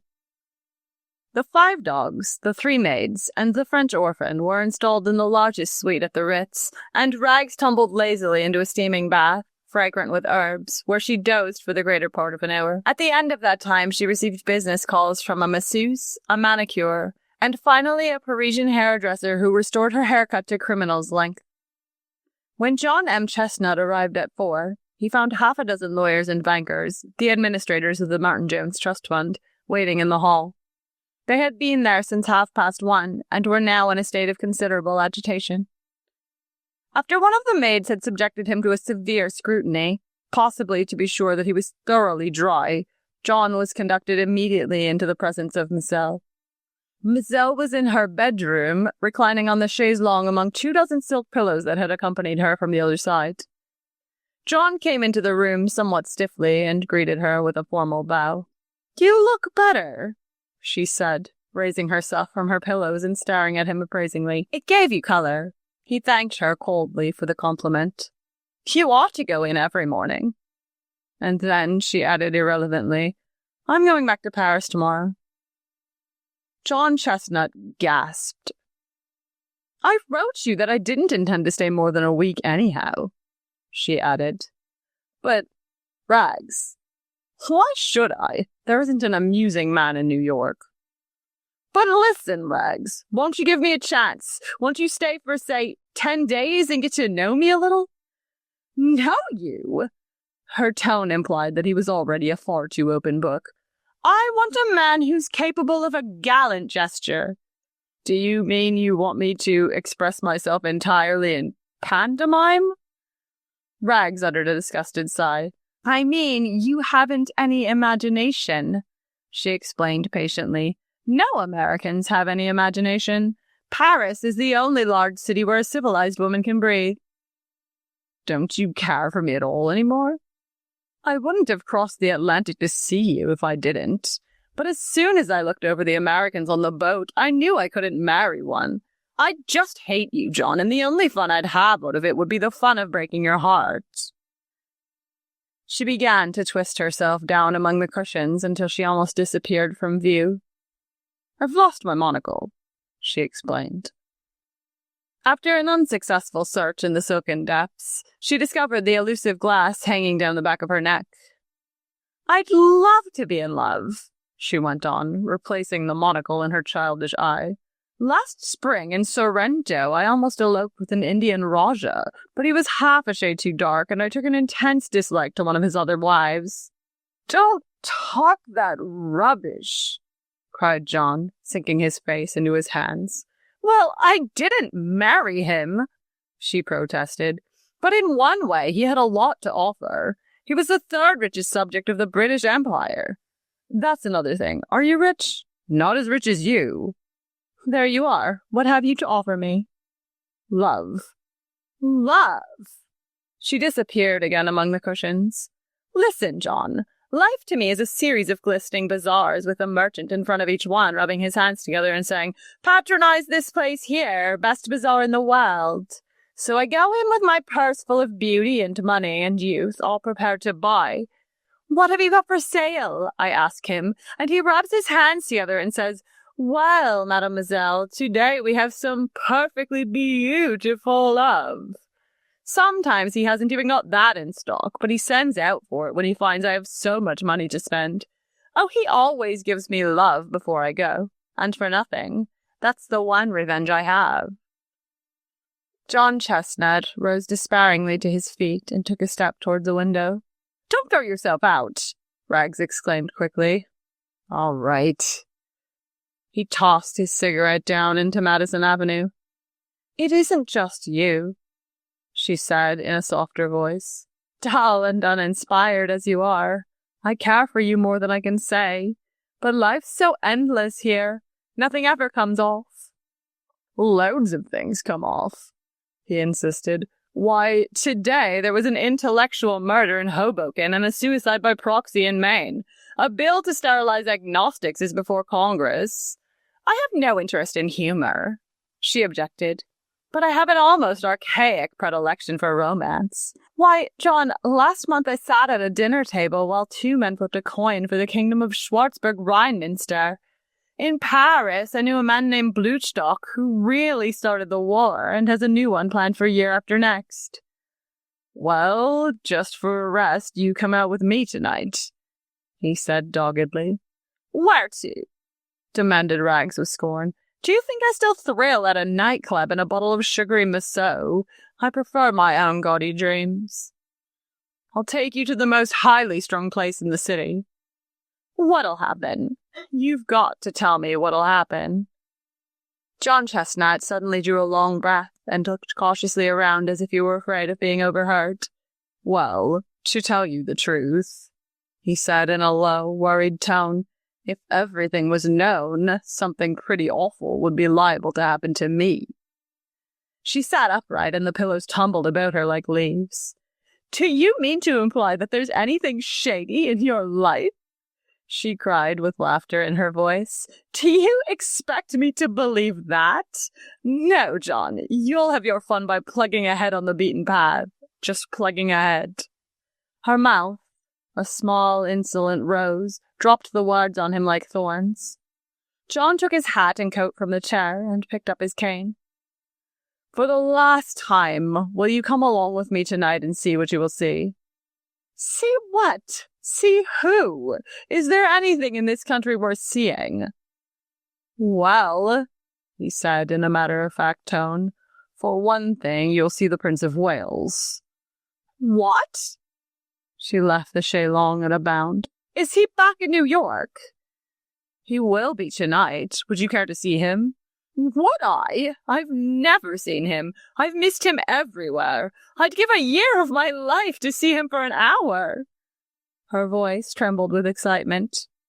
"He's been in Canada. He's down here incognito for the big prize fight this afternoon, and I happen to know where he's going to be tonight." Rags gave a sharp, ecstatic cry. "Dominique! Louise! Germaine!" The three maids came running. The room filled suddenly with vibrations of wild, startled light. "Dominique, the car!" cried Rags in French. "Saint Raphael, my gold dress and the slippers with the real gold heels. The big pearls, too. All the pearls, and the egg diamond, and the stockings with the sapphire clocks. Germaine, send for a beauty parlor on the run. My bath again, ice cold and half full of almond cream. Dominic, Tiffany's like lightning before they close. Buy me a brooch, a pendant, a tiara, anything. It doesn't matter. With the arms of the House of Windsor." She was fumbling at the buttons of her dress, and as John turned quickly to go, it was already sliding from her shoulders. "Orchids!" she called after him. "Orchids, for the love of heaven! 4 dozen so I can choose 4. And then maids flew here and there about the room like frightened birds. "Perfume, Saint Raphael, open the perfume trunk, and my rose-colored sables, and my diamond garters, and the sweet oil for my hands. Here, take these things, this too, and this. Ouch! And this." With becoming modesty, John Chestnut closed the outside door. The 6 trustees, in various postures of fatigue, of ennui, of resignation, of despair, were still cluttering up the outer hall. "Gentlemen," announced John Chestnut, "I fear that Miss Martin-Jones is much too weary from her trip to talk to you this afternoon." 3. This place, for no particular reason, is called the Hole in the Sky. Rags looked around her. They were on a roof garden wide open to the April night. Overhead, the true stars winked cold, and there was a lunar sliver of ice in the dark west. But where they stood, it was warm as June, and the couples dining or dancing on the opaque glass floor were unconcerned with the forbidding sky. "What makes it so warm?" she whispered as they moved toward a table. "It's some new invention that keeps the warm air from rising. I don't know the principle of the thing, but I know that they can keep it open like this even in the middle of winter." "Where's the Prince of Wales?" she demanded tensely. John looked around. "He hasn't arrived yet. He won't be here for about half an hour." She sighed profoundly. "It's the first time I've been excited in 4 years. 4 years. 1 year less than he had loved her. He wondered if, when she was 16, a wild, lovely child sitting up all night in restaurants with officers who were to leap for breast next day, losing the glamour of life too soon in the old, sad, poignant days of the war, she had ever been so lovely as under these amber lights in this dark sky. From her excited eyes to her tiny slipper heels, which were striped with layers of real silver and gold, she was like one of those amazing ships that are carved complete in a bottle. She was finished with that delicacy, with that care, as though the long lifetime of some worker in fragility had been used to make her so. John Chestnut wanted to take her up in his hands, turn her this way and that, examine the tip of a slipper or the tip of an ear, or squint closely at the fairy stuff from which her lashes were made. "Who's that?" She pointed suddenly to a handsome Latin at a table over the way. "That's Rodrigo Minerlino, the movie and face cream star. Perhaps he'll dance after a while." Rags became suddenly aware of the sound of violins and drums, but the music seemed to come from far away, seemed to float over the crisp night, and onto the floor with the added remoteness of a dream. "The orchestra's on another roof," explained John. "It's a new idea. Look, the entertainment's beginning."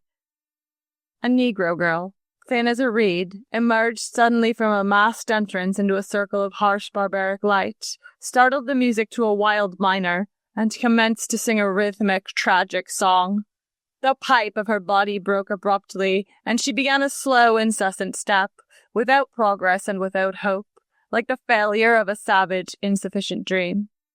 She had lost Papa Jack, she cried over and over with a hysterical monotony at once despairing and unreconciled.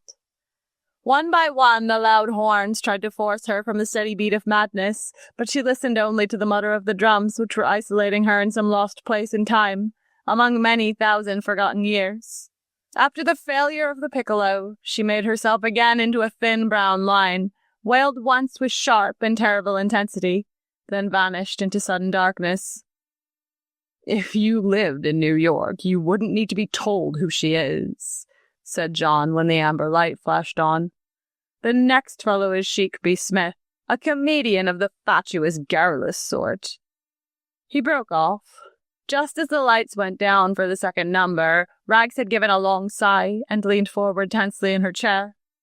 Her eyes were rigid, like the eyes of a pointer dog, and John saw that they were fixed on a party that had come through a side entrance and were arranging themselves around a table in the half-darkness. The table was shielded with palms, and Rags at first made out only 3 dim forms. Then she distinguished a 4th, who seemed to be placed well beyond the other 3. A pale oval of a face topped with a glimmer of dark yellow hair. "Hello!" ejaculated John. "There's His Majesty now." Her breath seemed to die murmurously in her throat. She was dimly aware that the comedian was now standing in a glow of white light on the dancing floor, that he had been talking for some moments, and that there was a constant ripple of laughter in the air. But her eyes remained motionless, enchanted. She saw one of the party bend and whisper to another, and after the low glitter of a match, the bright button of a cigarette end gleamed in the background. How long it was before she moved, she did not know. Then something seemed to happen to her eyes. Something white, something terribly urgent, and she wrenched about sharply to find herself full in the center of a baby spotlight from above. She became aware that words were being said to her from somewhere, and that a quick trail of laughter was circling the roof. But the light blinded her, and instinctively she made a half movement from her chair. "Sit still," John was whispering across the table. "He picks somebody out for this every night." Then she realized it was the comedian Shakespeare Smith. He was talking to her, arguing with her, about something that seemed incredibly funny to everyone else, but came to her ears only as a blur of muddled sound. Instinctively, she had composed her face at the first shock of the light, and now she smiled. It was a gesture of rare self-possession.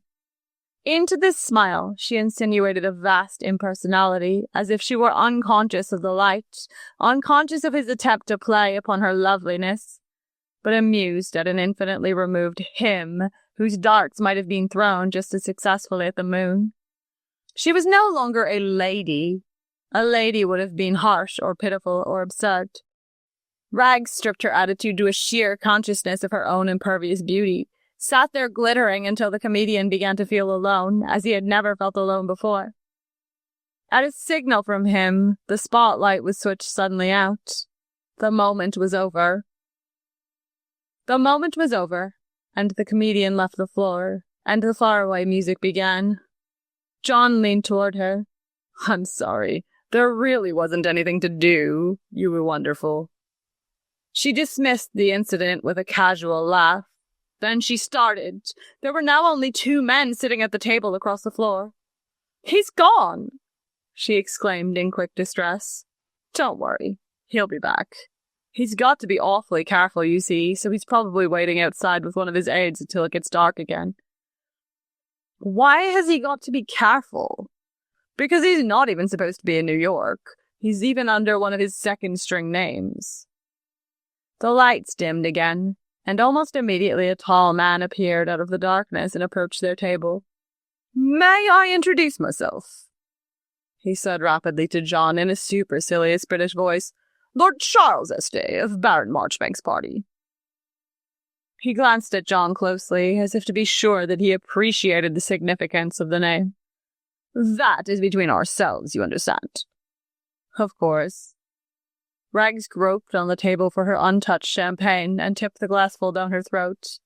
"Baron Marchbanks requests that your companion will join his party during this number." Both men looked at Rags. There was a moment's pause. "Very well," she said, and glanced back interrogatively at John. Again he nodded. She rose, and with her heart beating wildly, threaded the tables, making the half-circuit of the room, then melted, a slim figure in shimmering gold, into the table set in half-darkness. 4.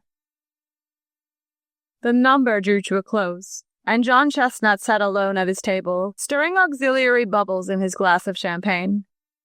Just before the lights went on, there was a soft rasp of gold cloth, and Rags, flushed and breathing quickly, sank into her chair. Her eyes were shining with tears. John looked at her moodily. "Well, what did he say?" "He was very quiet." "Didn't he say a word?" Her hand trembled as she took up her glass of champagne. "He just looked at me while it was dark, and he said a few conventional things. He was like his pictures, only he looks very bored and tired. He didn't even ask my name." "Is he leaving New York tonight?" "In half an hour. He and his aides have a car outside, and they expect to be over the border before dawn." "Did you find him fascinating?" She hesitated, and then slowly nodded her head. "That's what everybody says," admitted John glumly. "Do they expect you back there?" "I don't know." She looked uncertainly across the floor, but the celebrated personage had again withdrawn from his table to some retreat outside. As she turned back, an utterly strange young man who had been standing for a moment in the main entrance came toward them hurriedly. He was a deathly pale person in a disheveled and inappropriate business suit, and he had laid a trembling hand on John Chestnut's shoulder. "Monty, exclaimed John, starting up so suddenly that he upset his champagne. "What is it? What's the matter?" "They've picked up the trail," said the young man in a shaken whisper. He looked around. "I've got to speak to you alone." John Chestnut jumped to his feet, and Rags noticed that his face, too, had become white as the napkin in his hand. He excused himself, and they retreated to an unoccupied table a few feet away. Rags watched them curiously for a moment. Then she resumed her scrutiny of the table across the floor. Would she be asked to come back? The prince had simply risen and bowed and gone outside. Perhaps she should have waited until he returned, but though she was still tense with excitement, she had, to some extent, become Rags Martin Jones again. Her curiosity was satisfied. Any new urge must come from him. She wondered if she had really felt an intrinsic charm. She wondered especially if he had, in any marked way, responded to her beauty. The pale person called Monty disappeared, and John returned to the table. Rags was startled to find that a tremendous change had come over him. He lurched into his chair like a drunken man. "John, what's the matter?" Instead of answering, he reached for the champagne bottle, but his fingers were trembling so that the splattered wine made a wet yellow ring around his glass. "Are you sick?" "Rags," he said unsteadily, "I'm all through." "What do you mean?" "I'm all through, I tell you." He managed a sickly smile. "There's been a warrant out for me for over an hour." "What have you done?" she demanded in a frightened voice. "What's the warrant for?" The lights went out for the next number, and he collapsed suddenly over the table. "What is it?" she insisted with rising apprehension. She leaned forward. His answer was barely audible. "Murder?" She could feel her body grow cold as ice. He nodded. She took hold of both arms and tried to shake him upright, as one shakes a coat into place. His eyes were rolling in his head. "Is it true? Have they got proof?" Again he nodded drunkenly. "Then you've got to get out of the country now. Do you understand, John? You've got to get out now, before they come looking for you here." He loosed a wild glance of terror toward the entrance. "Oh, God!" cried Rags. "Why don't you do something?" Her eyes strayed here and there in desperation, became suddenly fixed. She drew in her breath sharply, hesitated, and then whispered fiercely into his ear. "If I arrange it, will you go to Canada tonight?" "How?" "I'll arrange it, if you'll pull yourself together a little. This is Rags talking to you. Don't you understand, John? I want you to sit here and not move until I come back." A minute later, she had crossed the room under the cover of darkness.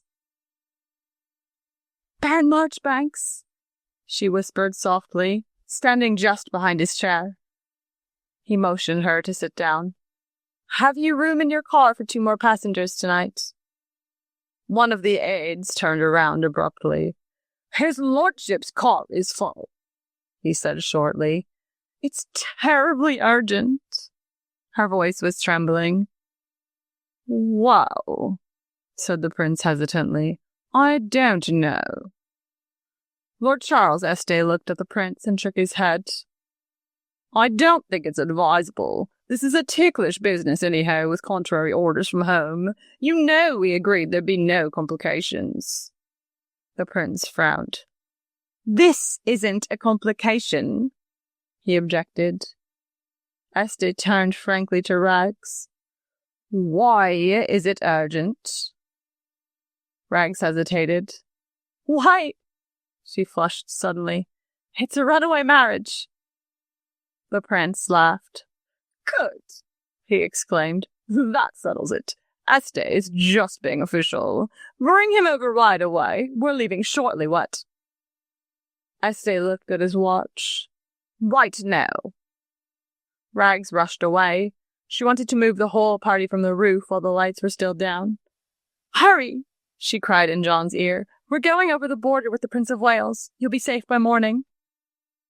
He looked up at her with dazed eyes. She hurriedly paid the check and seizing his arm, piloted him as inconspicuously as possible to the other table, where she introduced him with a wout.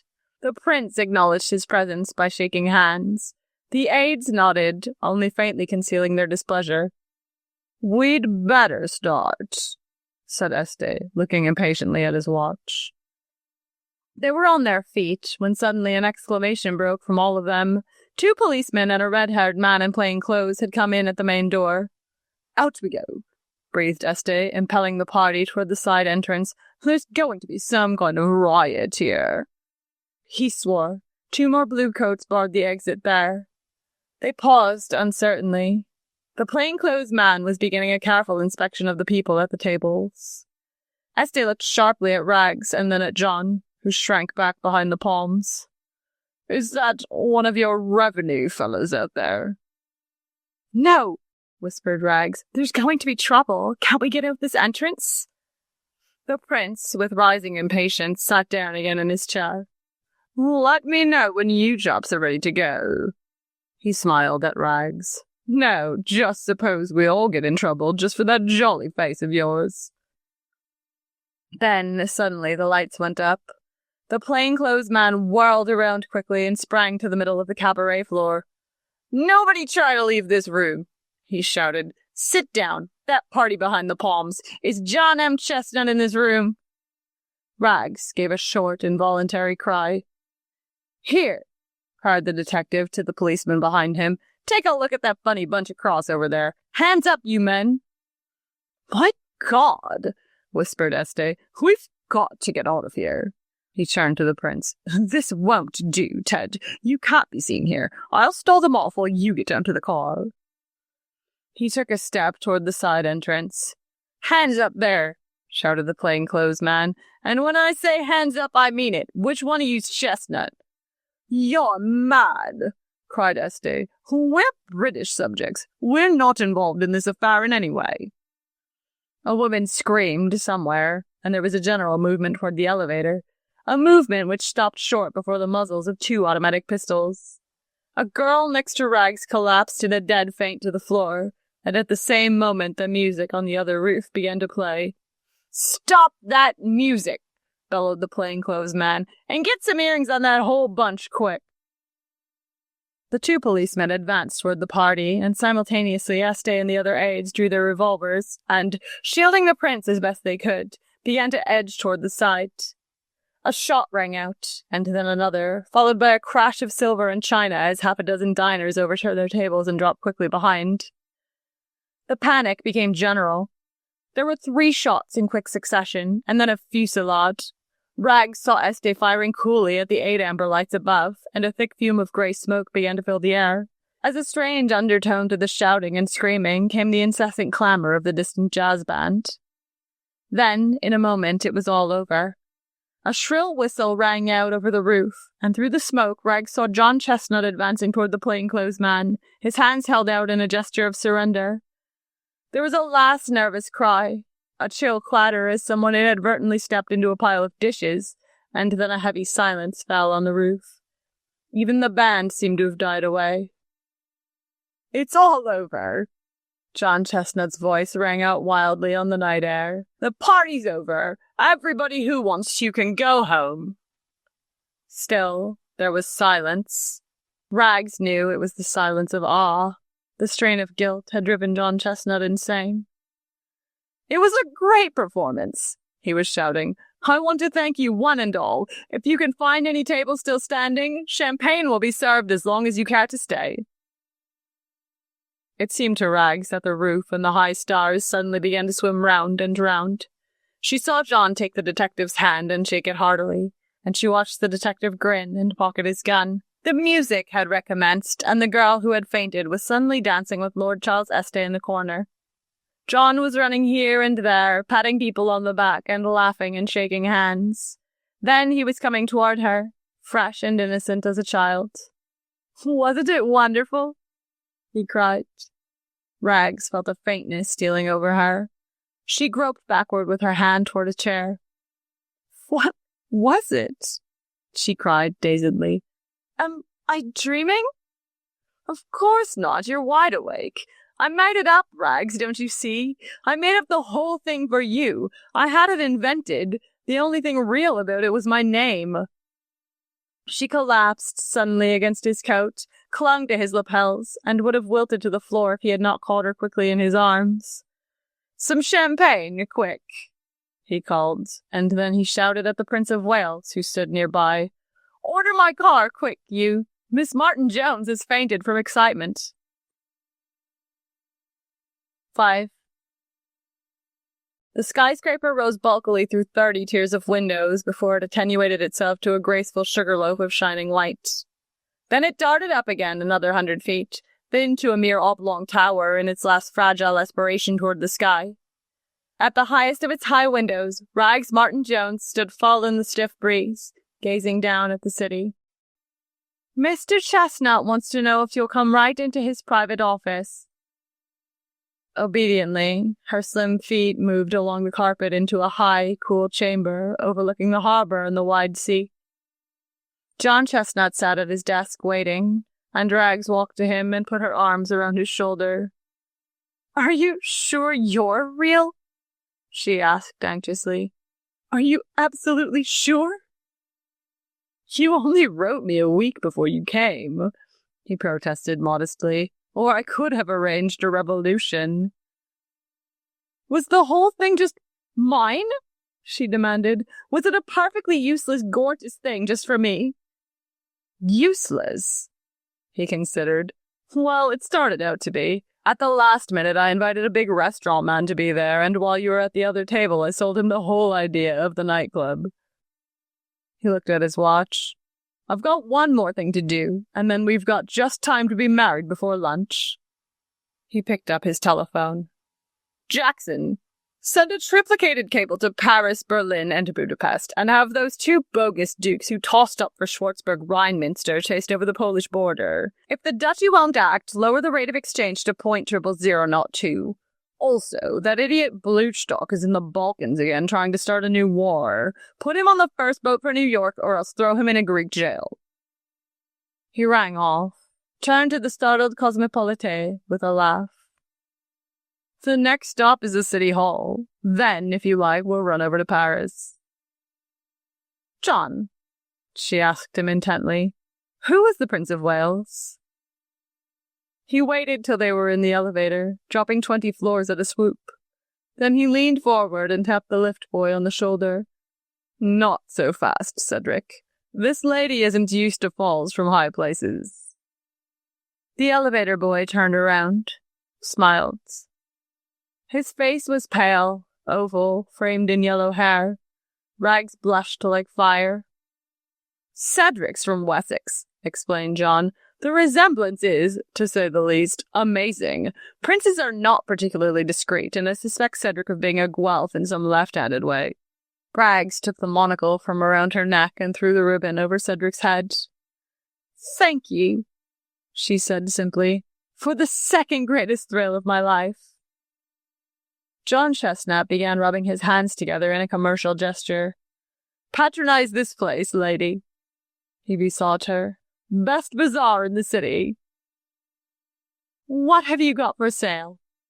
"Well, Marcel, today we have some perfectly beautiful love." "Wrap it up, Mr. Merchant," cried Rags Martin-Jones. "It looks like a bargain to me." Section 7. The Adjuster. At 5 o'clock, the somber egg-shaped room at the Ritz ripens to a subtle melody, the light clat-clat of 1 lump, 2 lumps into the cup, and the ding of the shining teapots and cream pots as they kiss elegantly in transit upon a silver tray. There are those who cherish that amber hour above all other hours, for now the pale, pleasant toil of the lilies who inhabit the Ritz is over. The singing, decorative part of the day remains. Moving your eyes around the slightly raised horseshoe balcony, you might, one spring afternoon, have seen young Mrs. Alphonse Carr and young Mrs. Charles Hempel at a table for two. The one in the dress was Mrs. Hempel. When I say the dress, I refer to that black, immaculate affair with the big buttons and the red ghost of a cape at the shoulders, a gown suggesting with faint and fashionable irreverence the garb of a French cardinal, as it was meant to do when it was invented in the Rue de la Paix. Mrs. Carr and Mrs. Hempel were 23 years old, and their enemies said that they had done very well for themselves. Either might have had her limousine waiting at the hotel door, but both of them much preferred to walk home, up Park Avenue, through the April twilight.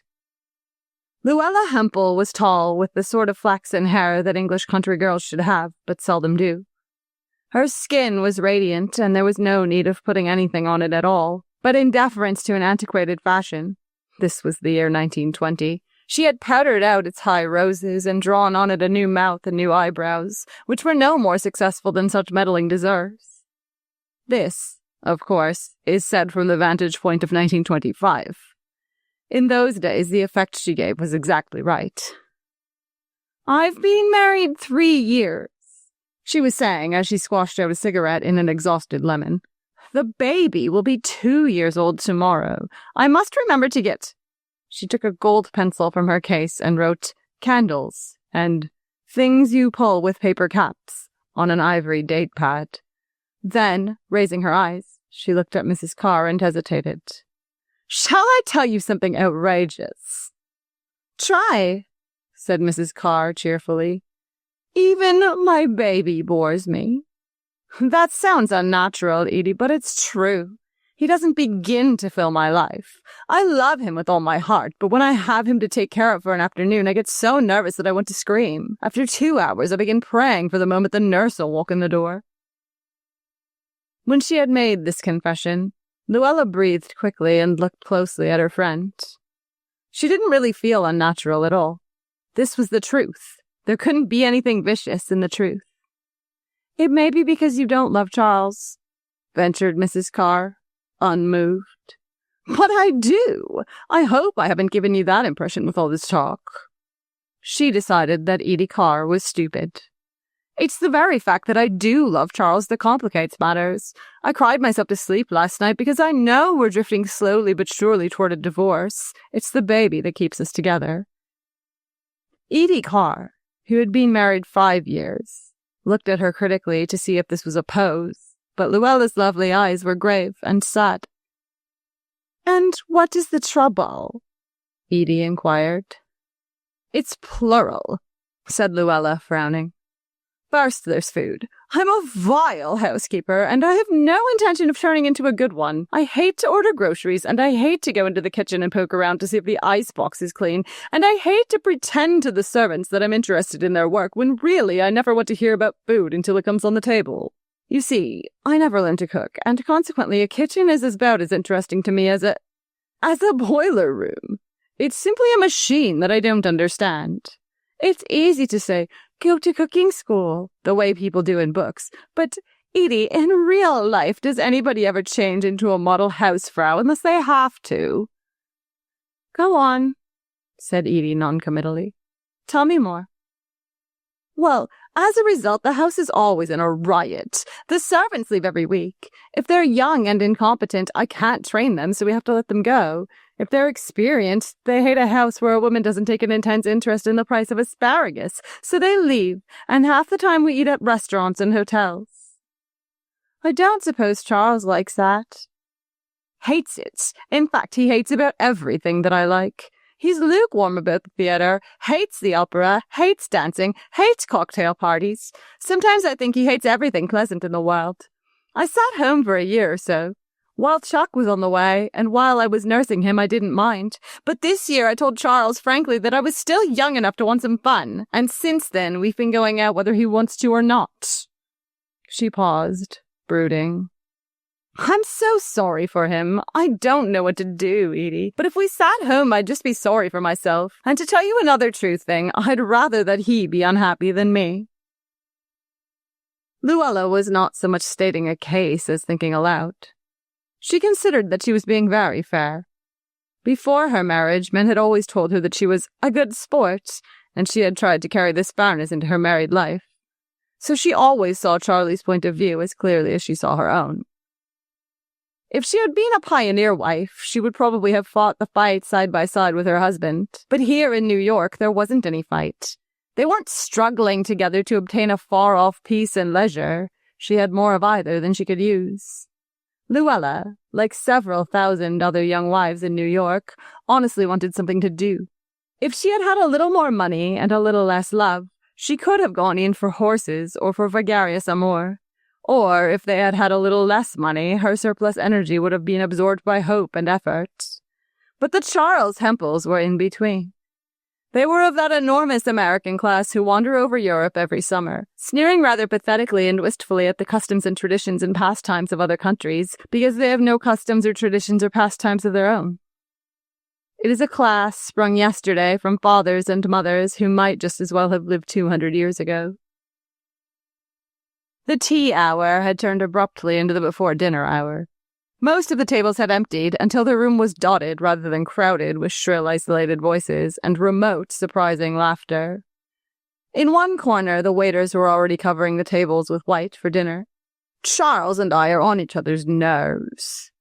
In the new silence, Luella's voice rang out with startling clearness, and she lowered it precipitately. Little things. He keeps rubbing his face with his hand all the time, at table, at the theater, even when he's in bed.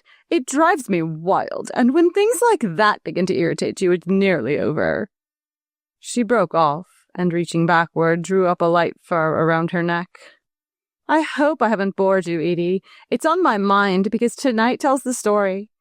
I made an engagement for tonight. An interesting engagement. A supper after the theater to meet some Russians, singers or dancers or something, and Charles says he won't go. If he doesn't, then I'm going alone, and that's the end. She put her elbows on the table suddenly, and bending her eyes down into her smooth gloves, began to cry stubbornly and quietly. There was no one near to see, but Edie Carr wished that she had taken her gloves off. She would have reached out consolingly and touched her bare hand, but the gloves were a symbol of the difficulty of sympathizing with a woman to whom life had given so much. Edie wanted to say that it would come out all right, that it wasn't so bad as it seemed, but she said nothing. Her only reaction was impatience and distaste. A waiter stepped near and laid a folded paper on the table, and Mrs. Carr reached for it. "No, you mustn't," murmured Luella brokenly. "No, I invited you. I've got the money right here." 2. The Hempels' apartment, they owned it, was in one of those impersonal white palaces that are known by number instead of name. They had furnished it on their honeymoon, gone to England for the big pieces, to Florence for the bric-a-brac, and to Venice for the lace and sheer linen of the curtains and for the glass of many colors which littered the table when they entertained. Luella enjoyed choosing things on her honeymoon. It gave a purposeful air to the trip and saved it from ever turning into a rather dismal wandering among big hotels and desolate ruins which European honeymoons are apt to be. They returned, and life began, on the grand scale. Luella found herself a lady of substance. It amazed her sometimes that the specially created apartment and the specially created limousine were hers, just as indisputably as the mortgaged suburban bungalow out of the Ladies' Home Journal and the last year's car that fate might have given her instead. She was even more amazed when it all began to bore her, but it did. The evening was at 7 when she turned out of the April dusk, let herself into the hall, and saw her husband waiting in the living room before an open fire.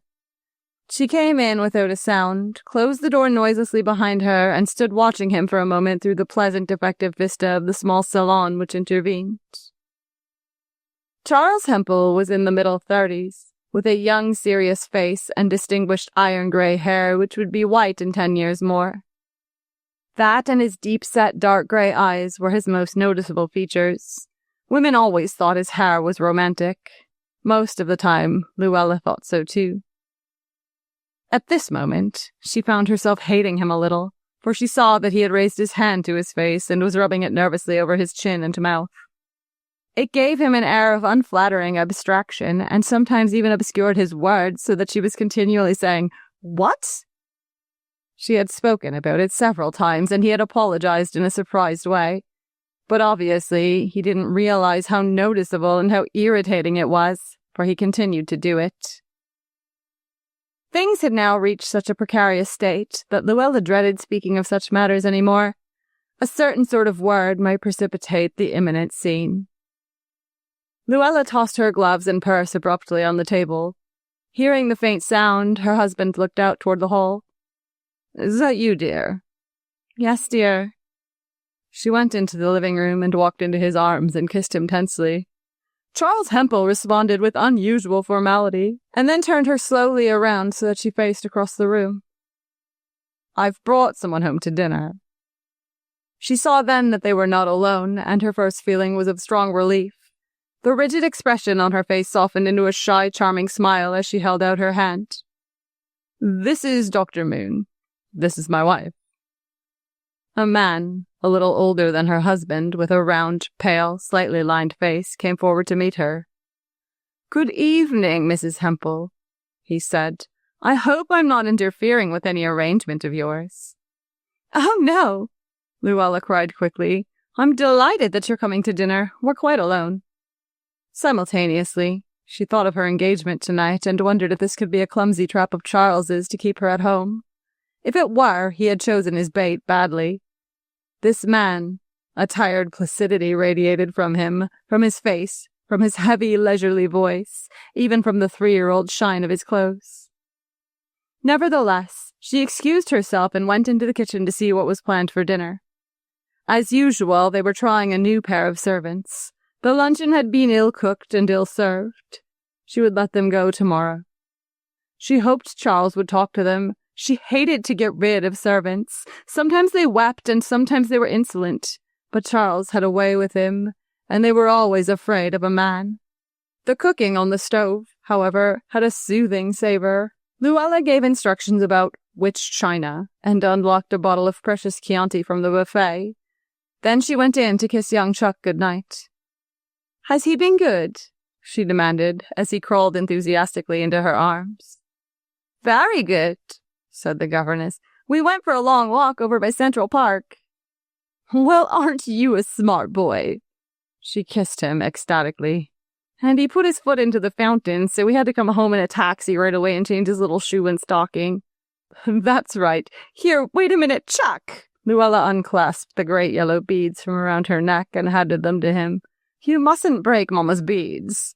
She turned to the nurse. "Put them on my dresser, will you, after he's asleep?" She felt a certain compassion for her son as she went away. The small, enclosed life he led, that all children led, except in big families. He was a dear little rose, except on the days when she took care of him. His face was the same shape as hers. She was thrilled sometimes, and formed new resolves about life when his heart beat against her own. In her own pink and lovely bedroom, she confined her attentions to her face, which she washed and restored. Dr. Moon didn't deserve a change of dress, and Luella found herself oddly tired, though she had done very little all day. She returned to the living room and they went in to dinner. "Such a nice house, Mrs. Hempel," said Dr. Moon impersonally. "And let me congratulate you on your fine little boy." "Thanks. Coming from a doctor, that's a nice compliment." She hesitated. "Do you specialize in children?" "I'm not a specialist at all," he said. "I'm about the last of my kind, a general practitioner." "The last in New York, anyhow," remarked Charles. He had begun rubbing his face nervously, and Luella fixed her eyes on Dr. Moon so that she wouldn't see. But at Charles's next words, she looked back at him sharply. "In fact," he said unexpectedly, "I've invited Dr. Moon here because I wanted you to have a talk with him tonight." Luella sat up straight in her chair. "A talk with me?" "Dr. Moon's an old friend of mine, and I think he can tell you a few things, Luella, that you ought to know." "Why?"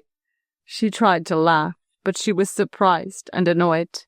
"I don't see exactly what you mean. There's nothing the matter with me. I don't believe I've ever felt better in my life." Dr. Moon looked at Charles, asking permission to speak. Charles nodded, and his hand went up automatically to his face. "Your husband has told me a great deal about your unsatisfactory life together," said Dr. Moon, still impersonally. "He wonders if I can be of any help in smoothing things out." Luella's face was burning. I have no particular faith in psychoanalysis, she said coldly, and I scarcely consider myself a subject for it. Neither have I, answered Dr. Moon, apparently unconscious of the snub. I have no particular faith in anything but myself. I told you I am not a specialist, nor, I may add, a faddist of any sort. I promise nothing. For a moment, Luella considered leaving the room, but the effrontery of the suggestion aroused her curiosity too. I can't imagine what Charles has told you, she said, controlling herself with difficulty, much less why, but I assure you that our affairs are a matter entirely between my husband and me. If you have no objections, Dr. Moon, I'd much prefer to discuss something less personal. Dr. Moon nodded heavily and politely. He made no further attempt to open the subject, and dinner proceeded in what was little more than a defeated silence. Luella determined that, whatever happened, she would adhere to her plans for tonight. An hour ago her independence had demanded it, but now some gesture of defiance had become necessary to her self-respect. She would stay in the living room for a short moment after dinner. Then, when the coffee came, she would excuse herself and dress to go out. But when they did leave the dining room, it was Charles who, in a quick, unarguable way, vanished. I have a letter to write, he said. I'll be back in a moment. Before Luella could make a diplomatic objection, he went quickly down the corridor to his room, and she heard him shut his door. Angry and confused, Luella poured the coffee and sank into a corner of the couch, looking intently at the fire. Don't be afraid, Mrs. Semple, said Dr. Moon suddenly. This was forced upon me. I do not act as a free agent. I'm not afraid of you, she interrupted, but she knew that she was lying. She was a little afraid of him, if only for his dull insensitiveness to her distaste. Tell me about your trouble, he said, very naturally, as though he were not a free agent either. He wasn't even looking at her, and except that they were alone in the room, he scarcely seemed to be addressing her at all. The words that were in Luella's mind, her will, on her lips, were, I'll do no such thing. What she actually said amazed her. It came out of her spontaneously, with apparently no cooperation of her own. Didn't you see him rubbing his face at dinner? She said despairingly. Are you blind? He's become so irritating to me that I think I'll go mad. I see. Dr. Moon's round face nodded. Don't you see I've had enough of home? Her breasts seemed to struggle for air under her dress. Don't you see how bored I am with keeping house with the baby? Everything seems as if it's going on forever and ever. I want excitement, and I don't care what form it takes or what I pay for it, so long as it makes my heart beat. I see. It infuriated Luella that he claimed to understand. Her feeling of defiance had reached such a pitch that she preferred that no one should understand. She was content to be justified by the impassioned sincerity of her desires. I've tried to be good, and I'm not going to try anymore. If I'm one of those women who wreck their lives for nothing, then I'll do it now. You can call me selfish or silly and be quite right, but in 5 minutes I'm going out of this house and begin to be alive. This time, Dr. Moon didn't answer, but he raised his head as if he were listening to something that was taking place a little distance away. You're not going out, he said after a moment. I'm quite sure you're not going out. Luella laughed. I am going out. He disregarded this. You see, Mrs. Hempel, your husband isn't well. He's been trying to live your kind of life, and the strain of it has been too much for him. When he rubs his mouth... Light steps came down the corridor, and the maid, with a frightened expression on her face, tiptoed into the room. Mrs. Hempel! Startled at the interruption, Luella turned quickly. Yes? Can I speak to... Her fear broke precipitately through her slight training. Mr. Hempel, he's sick. He came into the kitchen a while ago and began throwing all the food out of the icebox, and now he's in his room crying and singing. Suddenly, Luella heard his voice. 3. Charles Hempel had had a nervous collapse. There were 20 years of almost uninterrupted toil upon his shoulders, and the recent pressure at home had been too much for him to bear. His attitude toward his wife was the weak point in what had otherwise been a strong-minded and well-organized career. He was aware of her intense selfishness, but it is one of the many flaws in the scheme of human relationships that selfishness in women has an irresistible appeal to many men. Luella's selfishness existed side by side with a childish beauty, and, in consequence, Charles Hempel had begun to take the blame upon himself for situations which she had obviously brought about. It was an unhealthy attitude, and his mind had sickened, at length, with his attempts to put himself in the wrong. After the first shock and the momentary flush of pity that followed it, Luella looked at the situation with impatience. She was a good sport. She couldn't take advantage of Charles when he was sick. The question of her liberties had to be postponed until he was on his feet. Just when she had determined to be a wife no longer, Luella was compelled to be a nurse as well. She sat beside his bed while he talked about her in his delirium, about the days of their engagement and how some friend had told him then that he was making a mistake, and about his happiness in the early months of their marriage and his growing disquiet as the gap appeared. Evidently, he had been more aware of it than she had thought, more than he ever said. "Luella," he would lurch up in bed. "Luella, where are you?" "I'm right here, Charles, beside you." She tried to make her voice cheerful and warm. "If you want to go, Luella, you'd better go. I don't seem to be enough for you anymore." She denied this soothingly. "I've thought it over, Luella, and I can't ruin my health on account of you." Then quickly and passionately, "Don't go, Luella, for God's sake, don't go away and leave me. Promise me you won't. I'll do anything you say if you won't go." His humility annoyed her most. He was a reserved man, and she had never guessed at the extent of his devotion before. "I'm only going for a minute. It's Dr. Moon, your friend, Charles. He came today to see how you were, don't you remember? And he wants to talk to me before he goes." "You'll come back?" he persisted. "In just a little while. There, lie quiet." She raised his head and plumped his pillow into freshness. A new trained nurse would arrive tomorrow. In the living room, Dr. Moon was waiting, his suit more worn and shabby in the afternoon light. She disliked him inordinately, with an illogical conviction that he was in some way to blame for her misfortune, but he was so deeply interested that she couldn't refuse to see him. She hadn't asked him to consult with the specialists, though. A doctor who was so down at the heel. "Mrs. Hempel." He came forward, holding out his hand, and Luella touched it, lightly and uneasily. "You seem well," he said. "I am well, thank you. I congratulate you on the way you've taken hold of things." "But I haven't taken hold of things at all," she said coldly. "I do what I have to. That's just it." Her impatience mounted rapidly. "I do what I have to and nothing more," she continued, and with no particular goodwill. Suddenly, she opened up to him again, as she had the night of the catastrophe, realizing that she was putting herself on a footing of intimacy with him, yet unable to restrain her words. "The house isn't going," she broke out bitterly. "I had to discharge the servants, and now I've got a woman in by the day, and the baby has a cold, and I found out that his nurse doesn't know her business, and everything's just as messy and terrible as it can be." "Would you mind telling me how you found out the nurse didn't know her business?" "You find out very unpleasant things when you're forced to stay around the house." He nodded, his weary face turning here and there about the room. "I feel somewhat encouraged," he said slowly. "As I told you, I promise nothing. I only do the best I can."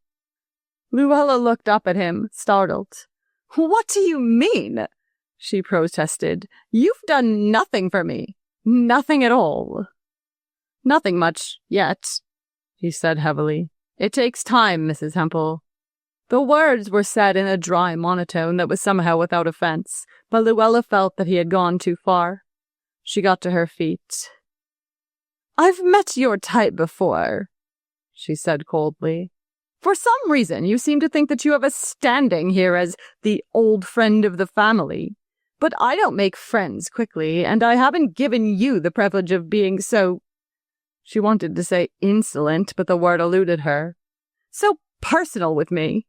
When the front door had closed behind him, Luella went into the kitchen to see if the woman understood about the 3 different dinners, one for Charles, one for the baby, and one for herself. It was hard to do with only a single servant when things were so complicated. She must try another employment agency. This one had begun to sound bored. To her surprise, she found the cook with a hat and coat on reading a newspaper at the kitchen table. "Why," Luella tried to think of the name. "Why, what's the matter, Mrs. Dansky is my name. What's the matter?" "I'm afraid I won't be able to accommodate you," said Mrs. Dansky.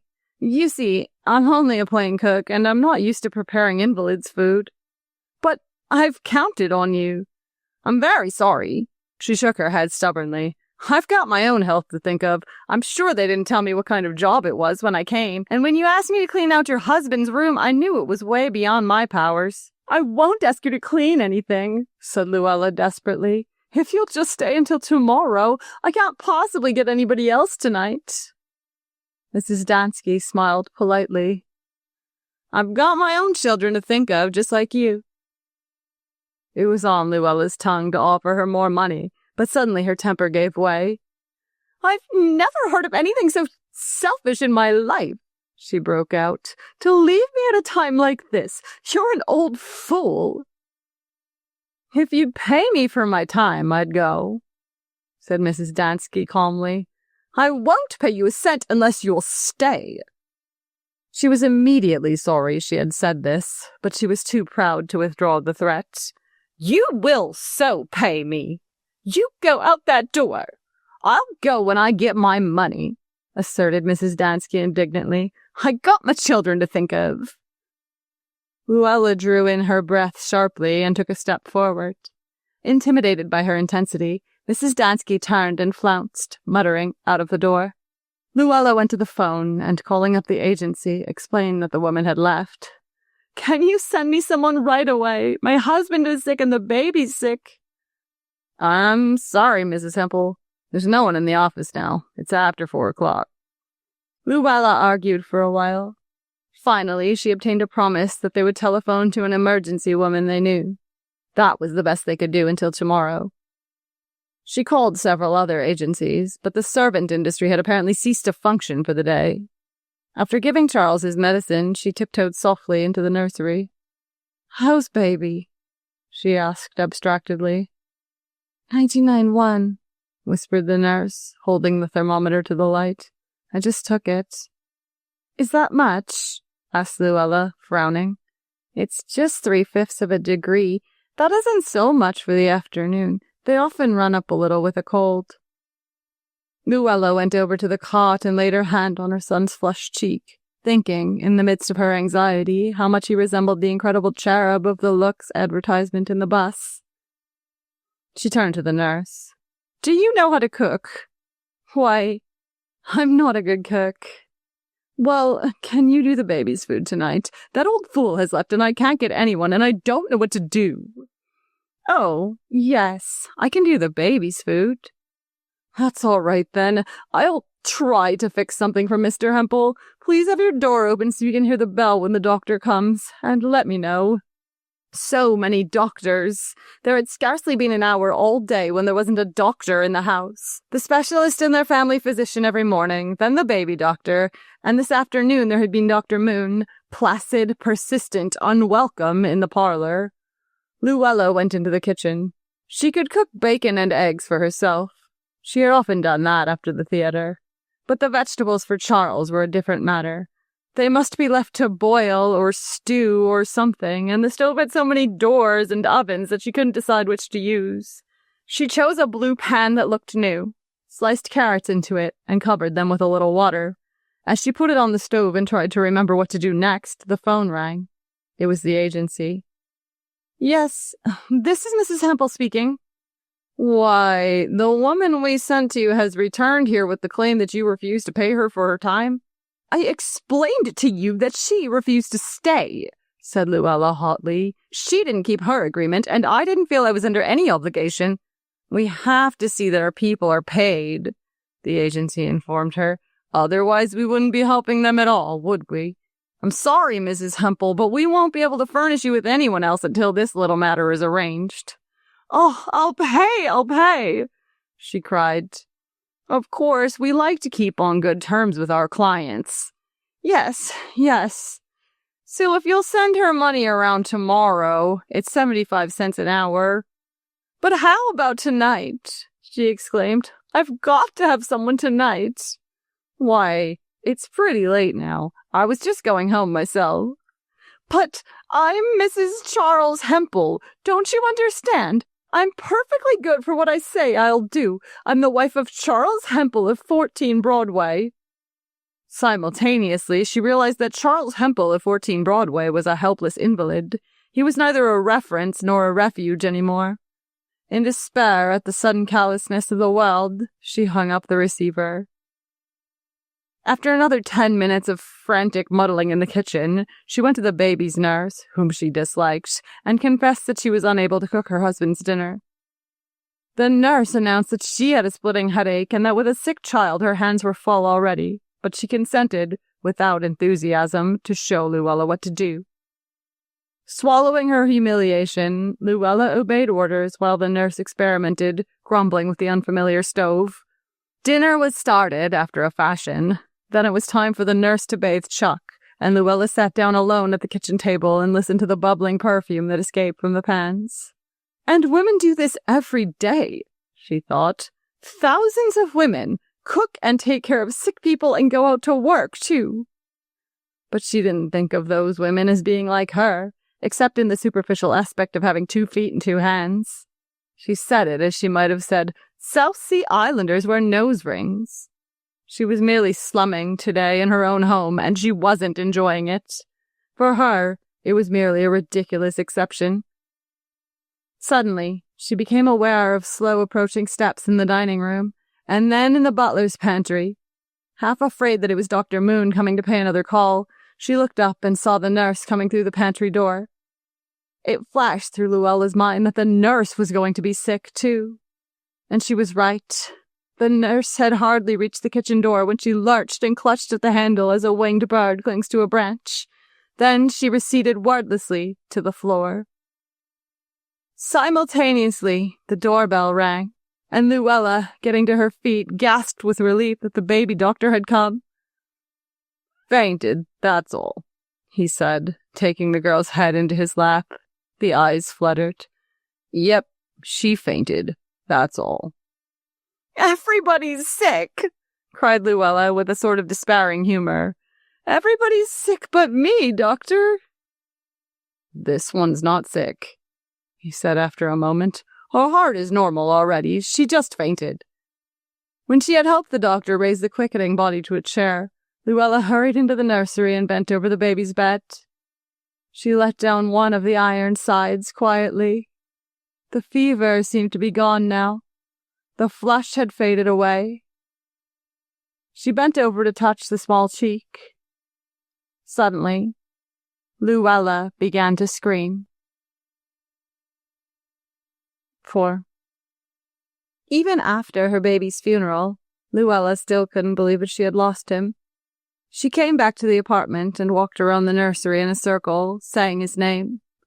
Then, frightened by grief, she sat down and stared at his white rocker with the red chicken painted on the side. What will become of me now? She whispered to herself.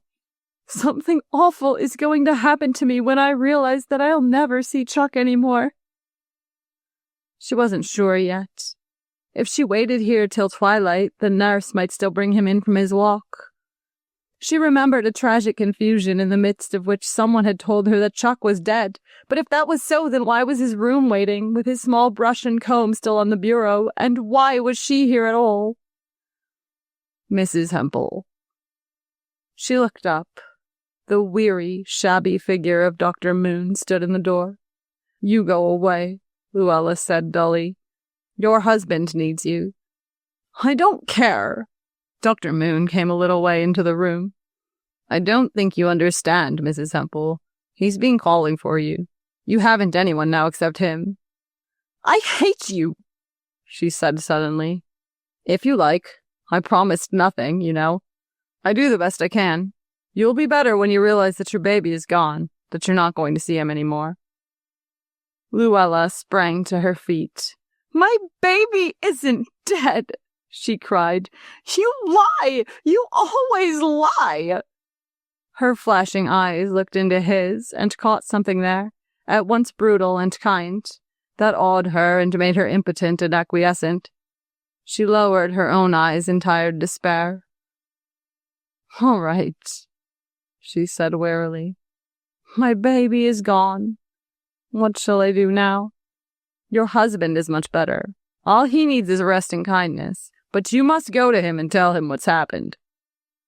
"I suppose you think you made him better," said Luella bitterly. "Perhaps. He's nearly well." Nearly well. Then the last link that held her to home was broken. This part of her life was over. She could cut it off here with its grief and depression and be off now, free as the wind.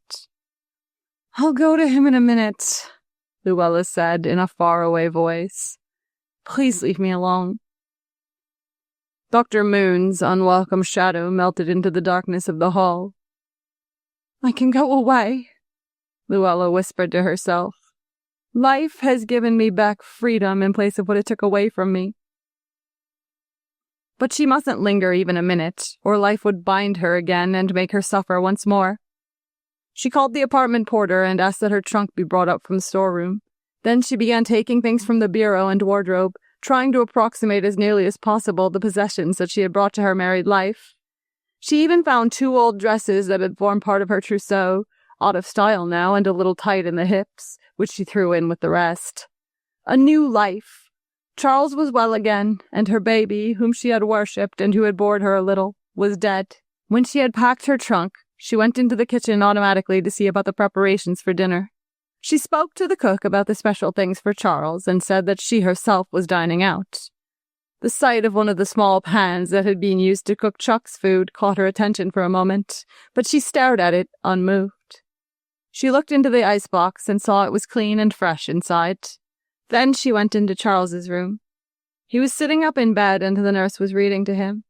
His hair was almost white now, silvery white, and underneath it his eyes were huge and dark in his thin young face. "The baby is sick?" he asked in his own natural voice. She nodded. He hesitated, closing his eyes for a moment. Then he asked, "The baby is dead?" "Yes." For a long time he didn't speak. The nurse came over and put her hand on his forehead. 2 large, strange tears welled from his eyes. "I knew the baby was dead." After another long wait, the nurse spoke. "The doctor said he could be taken out for a drive today while there was still sunshine. He needs a little change." "Yes." "I thought," the nurse hesitated, "I thought perhaps it would do you both good, Mrs. Hempel, if you took him instead of me." Luella shook her head hastily. "Oh, no," she said. "I don't feel able to today." The nurse looked at her oddly. With a sudden feeling of pity for Charles, Luella bent down gently and kissed his cheek. Then, without a word, she went to her own room, put on her hat and coat, and with her suitcase started for the front door. Immediately, she saw that there was a shadow in the hall. If she could get past that shadow, she was free. If she could go to the right or left of it or order it out of her way. But stubbornly, it refused to move, and with a little cry, she sank down into a hall chair. "I thought you'd gone," she wailed. "I told you to go away." "I'm going soon," said Dr. Moon. "But I don't want you to make an old mistake." "I'm not making a mistake. I'm leaving my mistakes behind." "You're trying to leave yourself behind, but you can't. The more you try to run away from yourself, the more you'll have yourself with you."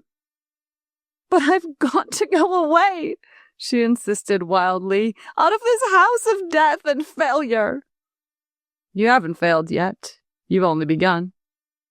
She stood up. Let me pass. No. Abruptly, she gave way, as she always did when he talked to her. She covered her face with her hands and burst into tears. Go back into that room and tell the nurse you'll take your husband for a drive, he suggested. I can't. Oh, yes. Once more, Luella looked at him and knew that she would obey. With the conviction that her spirit was broken at last, she took up her suitcase and walked back through the hall. 5. The nature of the curious influence that Dr. Moon exerted upon her, Luella could not guess. But as the days passed, she found herself doing many things that had been repugnant to her before. She stayed at home with Charles, and when he grew better, she went out with him sometimes to dinner or the theater, but only when he expressed a wish. She visited the kitchen every day and kept an unwilling eye on the house, at first with a horror that it would go wrong again, then from habit. And she felt that it was all somehow mixed up with Dr. Moon. It was something he kept telling her about life, or almost telling her, and yet concealing from her as though he were afraid to have her know. With the resumption of their normal life, she found that Charles was less nervous. His habit of rubbing his face had left him, and if the world seemed less gay and happy to her than it had been before, she experienced a certain peace sometimes that she had never known. Then, one afternoon, Dr. Moon told her suddenly that he was going away. Do you mean for good? She demanded with a touch of panic. For good. For a strange moment, she wasn't sure whether she was glad or sorry. You don't need me anymore, he said quietly. You don't realize it, but you've grown up. He came over, and, sitting on the couch beside her, took her hand. Luella sat silent and tense, listening. We make an agreement with children that they can sit in the audience without helping to make the play, he said. But if they sit in the audience after they're grown, somebody's got to work double time for them so that they can enjoy the light and glitter of the world. But I want the light and glitter, she protested. That's all there is in life. There can't be anything wrong in wanting to have things warm. Things will still be warm. How? Things will warm themselves from you. Luella looked at him, startled.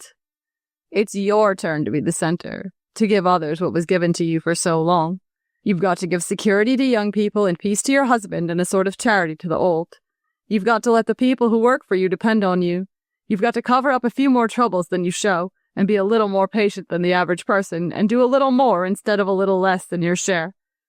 The light and glitter of the world is in your hands. He broke off suddenly. Get up, he said, and go to that mirror, and tell me what you see. Obediently, Luella got up and went close to a purchase of her honeymoon, a Venetian pier glass on the wall. I see new lines in my face here, she said, raising her finger and placing it between her eyes, and a few shadows at the sides that might be, that are little wrinkles. Do you care? She turned quickly. No, she said. Do you realize that Chuck is gone? That you'll never see him anymore? Yes. She passed her eyes slowly over her hands. But that all seems so vague and far away. Vague and far away, he repeated, and then, and are you afraid of me now? Not any longer, she said, and she added frankly, now that you're going away. He moved toward the door. He seemed particularly weary tonight, as though he could hardly move about at all. The household here is in your keeping, he said in a tired whisper. If there is any light and warmth in it, it will be your light and warmth. If it is happy, it will be because you've made it so. Happy things may come to you in life, but you must never go seeking them anymore. It is your turn to make the fire. Won't you sit down a moment longer? Luella ventured. There isn't time. His voice was so low now that she could scarcely hear the words. But remember that whatever suffering comes to you, I can always help you, if it is something that can be helped. I promise nothing. What have you done to me? she cried. Why have I no sorrow left for Chuck? For anything at all? Tell me. I almost see, yet I can't see. Before you go, tell me who you are. Who am I? His worn suit paused in the doorway. His round, pale face seemed to dissolve into 2 faces, a dozen faces, a score, each one different yet the same. Sad, happy, tragic, indifferent, resigned, until 70 Dr. Moons were ranged like an infinite series of reflections, like months stretching into the vista of the past. Who am I? He repeated. I am 5 years. The door closed. At 6 o'clock, Charles Hempel came home, and as usual, Luella met him in the hall. Except that now his hair was dead white, his long illness of 2 years had left no mark upon him. Luella himself was more noticeably changed. She was a little stouter, and there were those lines around her eyes that had come when Chuck died one evening back in 1921. But she was still lovely, and there was a mature kindness about her face at 28, as if suffering had touched her only reluctantly and then hurried away. Edie and her husband are coming to dinner, she said. I've got theater tickets, but if you're tired, I don't care whether we go or not. I'd like to go. She looked at him. You wouldn't. I really would. We'll see how you feel after dinner. He put his arm around her waist. Together they walked into the nursery, where the 2 children were waiting up to say good night. Section 8. Hot and Cold Blood. One day, when the young Mathers had been married for about a year, Jacqueline walked into the rooms of the hardware brokerage where her husband carried on with more than average success. At the open door of the inner office, she stopped and said, "Oh, excuse me." She had interrupted an apparently trivial yet somehow intriguing scene. A young man named Bronson, whom she knew slightly, was standing with her husband. The latter had risen from his desk. Bronson seized her husband's hand and shook it earnestly, something more than earnestly. When they heard Jacqueline step in the doorway, both men turned, and Jacqueline saw that Bronson's eyes were red. A moment later, he came out, passing her with a somewhat embarrassed, "How do you do?" She walked into her husband's office. What was Ed Bronson doing here? She demanded curiously and at once. Jim Mather smiled at her, half shutting his grey eyes, and drew her quietly to a sitting position on his desk. He just dropped in for a minute, he answered easily. How's everything at home? All right. She looked at him with curiosity. What did he want? She insisted. Oh, he just wanted to see me about something. What? Oh, just something. Business. Why were his eyes red? Were they? He looked at her innocently, and then suddenly they both began to laugh. Jacqueline rose and walked around the desk and plumped down into his swivel chair. You might as well tell me, she announced cheerfully, because I'm going to stay right here until you do. Well, he hesitated, frowning. He wanted me to do him a little favor. Then Jacqueline understood, or rather her mind leaped half accidentally to the truth. Oh. Her voice tightened a little. You've been lending him some money. Only a little. How much? Only 300. Only 300? The voice was of the texture of Bessemer cooled. How much do we spend a month, Jim? Why, about 500 or 600, I guess. He shifted uneasily. Listen, Jack, Bronson'll pay that back. He's in little trouble. He's made a mistake about a girl out in Woodmere. And he knows you're famous for being an easy mark, so he comes to you. No? He denied this formally.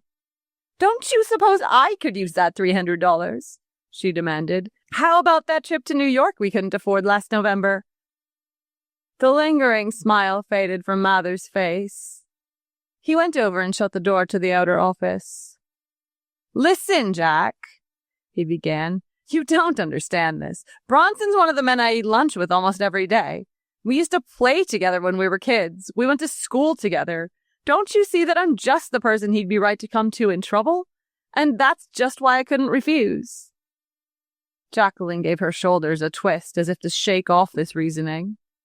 Well, she answered decidedly, all I know is that he's no good. He's always lit, and if he doesn't choose to work, he has no business living off the work you do. They were sitting now on either side of the desk, each having adopted the attitude of one talking to a child. They began their sentences with, "Listen," and their faces wore expressions of rather tried patience. "If you can't understand, I can't tell you," Mather concluded at the end of 15 minutes on what was for him an irritated key. "Such obligations do happen to exist sometimes among men, and they have to be met. It's more complicated than just refusing to lend money, especially in a business like mine where so much depends on the goodwill of men downtown." Mather was putting on his coat as he said this. He was going home with her on the streetcar to lunch. They were between automobiles. They had sold their old one and were going to get a new one in the spring. Now, the streetcar, on this particular day, was distinctly unfortunate. The argument in the office might have been forgotten under other circumstances, but what followed irritated the scratch until it became a serious temperamental infection. They found a seat near the front of the car. It was late February, and an eager, unpunctilious sun was turning the scrawny street snow into dirty, cheerful rivulets that echoed in the gutters. Because of this, the car was less full than usual. There was no one standing. The motorman had even opened his window, and a yellow breeze was blowing the late breath of winter from the car. It occurred pleasurably to Jacqueline that her husband sitting beside her was handsome and kind above other men. It was silly to try to change him. Perhaps Bronson might return the money after all, and anyhow $300 wasn't a fortune. Of course, he had no business doing it, but then...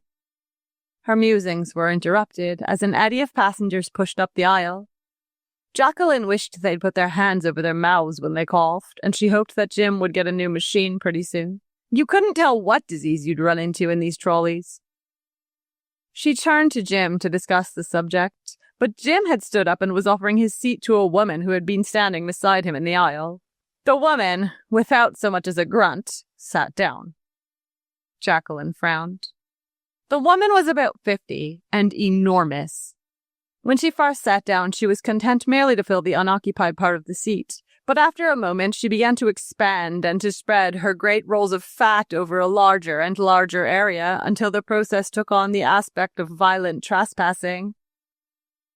When the car rocked in Jacqueline's direction, the woman slid with it, but when it rocked back, she managed by some exercise of ingenuity to dig in and hold the ground won. Jacqueline caught her husband's eye. He was swaying on a strap, and in an angry glance conveyed to him her entire disapproval of his action. He apologized mutely and became urgently engrossed in a row of car cards. The fat woman moved once more against Jacqueline. She was now practically overlapping her. Then she turned puffy, disagreeable eyes full on Mrs. James Mather and coughed rousingly in her face. With a smothered exclamation, Jacqueline got to her feet, squeezed with brisk violence past the fleshy knees, and made her way, pink with rage, toward the rear of the car. There she seized a strap, and there she was presently joined by her husband in a state of considerable alarm. They exchanged no word, but stood silently side by side for 10 minutes, while a row of men sitting in front of them crackled their newspapers and kept their eyes fixed virtuously upon the day's cartoons. When they left the car at last, Jacqueline exploded. "You big fool!" she cried wildly. "Did you see that horrible woman you gave your seat to? Why don't you consider me occasionally instead of every fat, selfish washwoman you meet?" How should I know?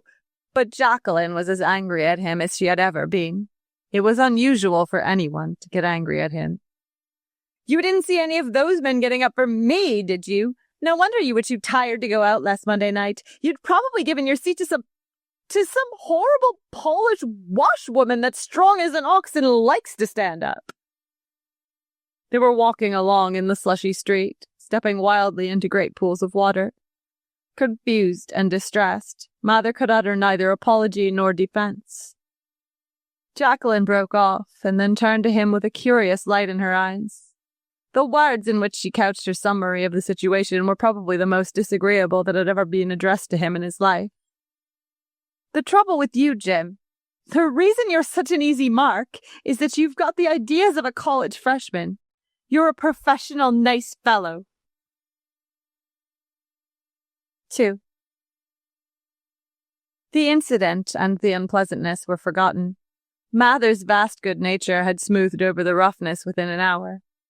References to it fell with a dying cadence throughout several days, then ceased and tumbled into the limbo of oblivion. I say limbo, for oblivion is, unfortunately, never quite oblivious. The subject was drowned out by the fact that Jacqueline, with her customary spirit and coolness, began the long, arduous uphill business of bearing a child. Her natural traits and prejudices became intensified, and she was less inclined to let things pass. It was April now, and as yet they had not bought a car.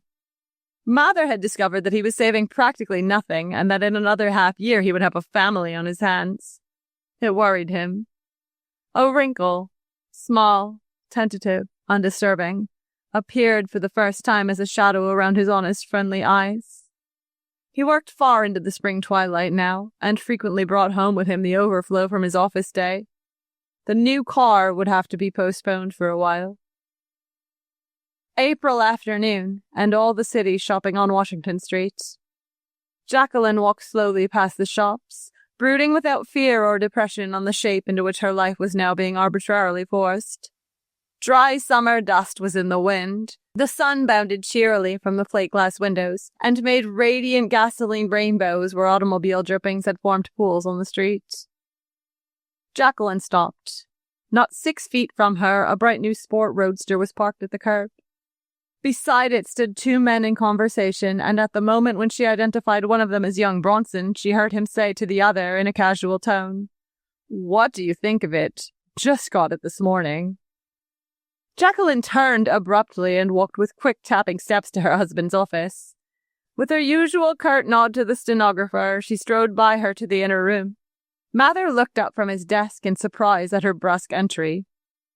"Jim," she began breathlessly, "did Bronson ever pay you that $300?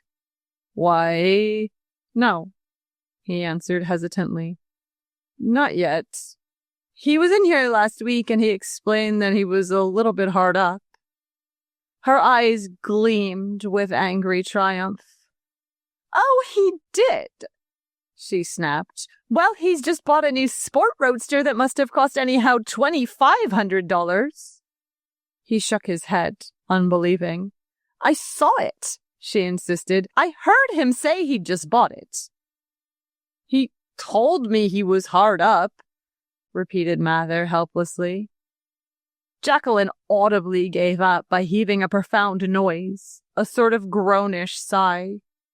"He was using you. He knew you were easy and he was using you. Can't you see? He wanted you to buy him the car and you did." She laughed bitterly. "He's probably roaring his sides out to think how easily he worked you." "Oh, no," protested Mather with a shocked expression. "You must have mistaken somebody for him." "We walk and he rides on our money," she interrupted excitedly. "Oh, it's rich. It's rich. If it wasn't so maddening, it'd just be absurd. Look here." Her voice grew sharper, more restrained. There was a touch of contempt in it now. "You spend half your time doing things for people who don't give a damn about you or what becomes of you. You give up your seat on the streetcar to hogs and come home too dead tired to even move. You're on all sorts of committees that take at least an hour a day out of your business and you don't get a cent out of them. You're eternally being used. I won't stand it. I thought I married a man, not a professional Samaritan who's going to fetch and carry for the world." As she finished her invective, Jacqueline reeled suddenly and sank into a chair, nervously exhausted. "Just at this time," she went on brokenly, "I need you. I need your strength and your health and your arms around me. And if you just give it to everyone, it spreads so thin when it reaches me." He knelt by her side, moving her tired young head until it lay against his shoulder. "I'm sorry, Jacqueline," he said humbly. "I'll be more careful. I didn't realize what I was doing." "You're the dearest person in the world," murmured Jacqueline huskily.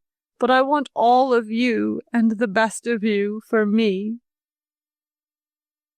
He smoothed her hair over and over. For a few minutes they rested there silently, having attained a sort of nirvana of peace and understanding. Then Jacqueline reluctantly raised her head as they were interrupted by the voice of Miss Clancy in the doorway. "Oh, I beg your pardon." "What is it?" "A boy's here with some boxes. It's COD. Mather rose and followed Miss Clancy into the outer office. "It's $50. He searched his wallet. He had omitted to go to the bank that morning. "Just a minute," he said abstractedly. His mind was on Jacqueline who seemed forlorn in her trouble, waiting for him in the other room. He walked into the corridor, and opening the door of Clayton and Drake, brokers across the way, swung wide a low gate and went up to a man seated at a desk. "Morning, Fred," said Mather. Drake, a little man of 30 with pince-nez and bald head, rose and shook hands. "Morning, Jim. What can I do for you?" "Why, a boy's in my office with some stuff COD, and I haven't a cent. Can you let me have 50 till this afternoon?" Drake looked closely at Mather. Then, slowly and startlingly, he shook his head, not up and down, but from side to side. "Sorry, Jim," he answered stiffly. "I've made a rule never to make a personal loan to anybody on any conditions. I've seen it break up too many friendships." "What?" Mather had come out of his abstraction now, and the monosyllable held an undisguised quality of shock. Then his natural tact acted automatically, springing to his aid and dictating his words, though his brain was suddenly numb. His immediate instinct was to put Drake at ease in his refusal. "Oh, I see." He nodded his head as if in full agreement, as if he himself had often considered adopting just such a rule. "Oh, I see how you feel. Well, I wouldn't have you break a rule like that for anything. It's probably a good thing." They talked for a minute longer. Drake justified his position easily. He had evidently rehearsed the part a great deal. He treated Mather to an exquisitely frank smile. Mather went politely back to his office, leaving Drake under the impression that the latter was the most tactful man in the city. Mather knew how to leave people with that impression, but when he entered his own office and saw his wife staring dismally out the window into the sunshine, he clenched his hands and his mouth moved in an unfamiliar shape. "All right, Jack," he said slowly. "I guess you're right about most things. And I'm wrong as hell." 3. During the next 3 months, Mather thought back through many years. He had had an unusually happy life.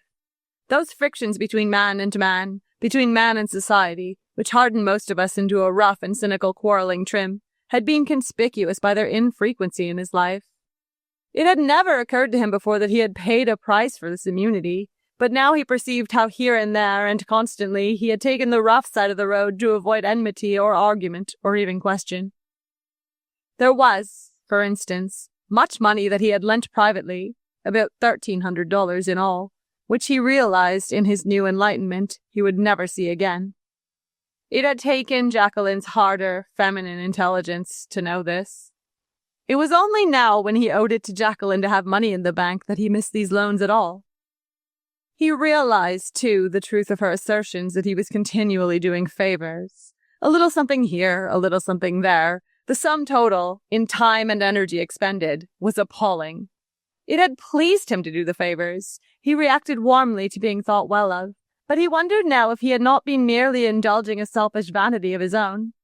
In suspecting this, he was, as usual, not quite fair to himself.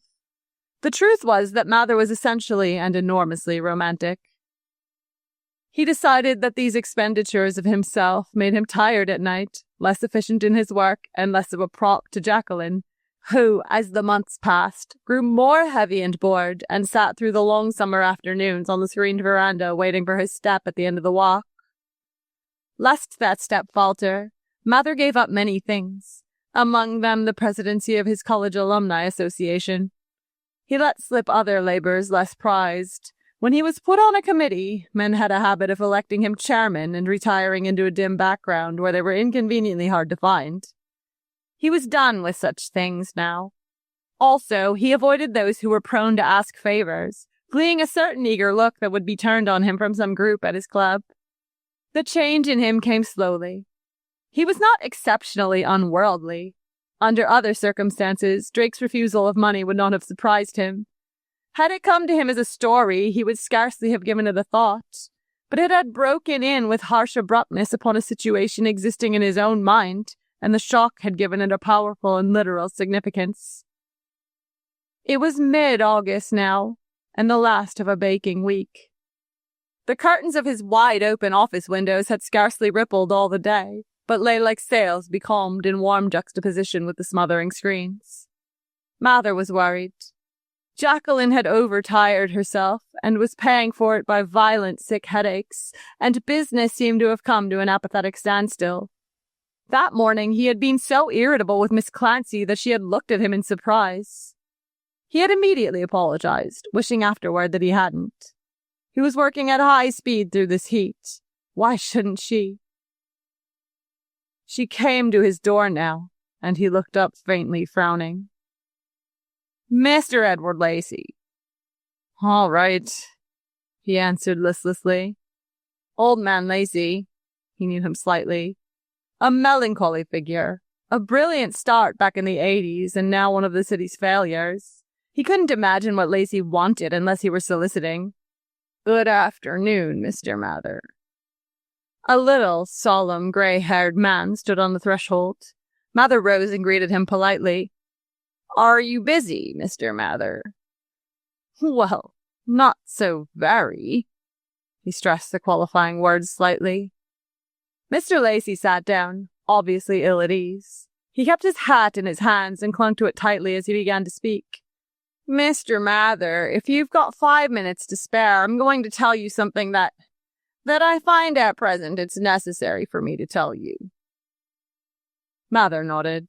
His instinct warned him that there was a favor to be asked, but he was tired, and with a sort of lassitude he let his chin sink into his hand, welcoming any distraction from his more immediate cares.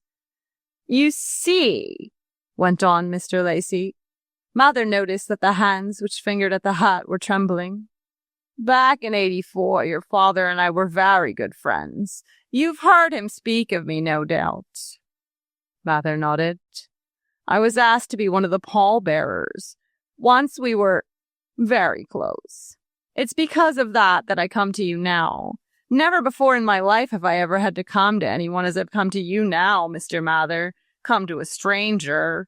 But as you grow older, your friends die or move away, or some misunderstanding separates you, and your children die unless you're fortunate enough to go first. And pretty soon you get to be alone, so that you don't have any friends at all. You're isolated. He smiled faintly. His hands were trembling violently now. Once upon a time, almost 40 years ago, your father came to me and asked me for $1,000. I was a few years older than he was, and though I knew him only slightly, I had a high opinion of him. That was a lot of money in those days, and he had no security. He had nothing but a plan in his head, but I liked the way he had of looking out of his eyes. You'll pardon me if I say you look not unlike him. So I gave it to him without security. Mr. Lacey paused. Without security, he repeated. I could afford it then. I didn't lose by it. He paid it back with interest at 6% before the year was up. Mather was looking down at his blotter, tapping out a series of triangles with his pencil. He knew what was coming now, and his muscles physically tightened as he mustered his forces for the refusal he would have to make.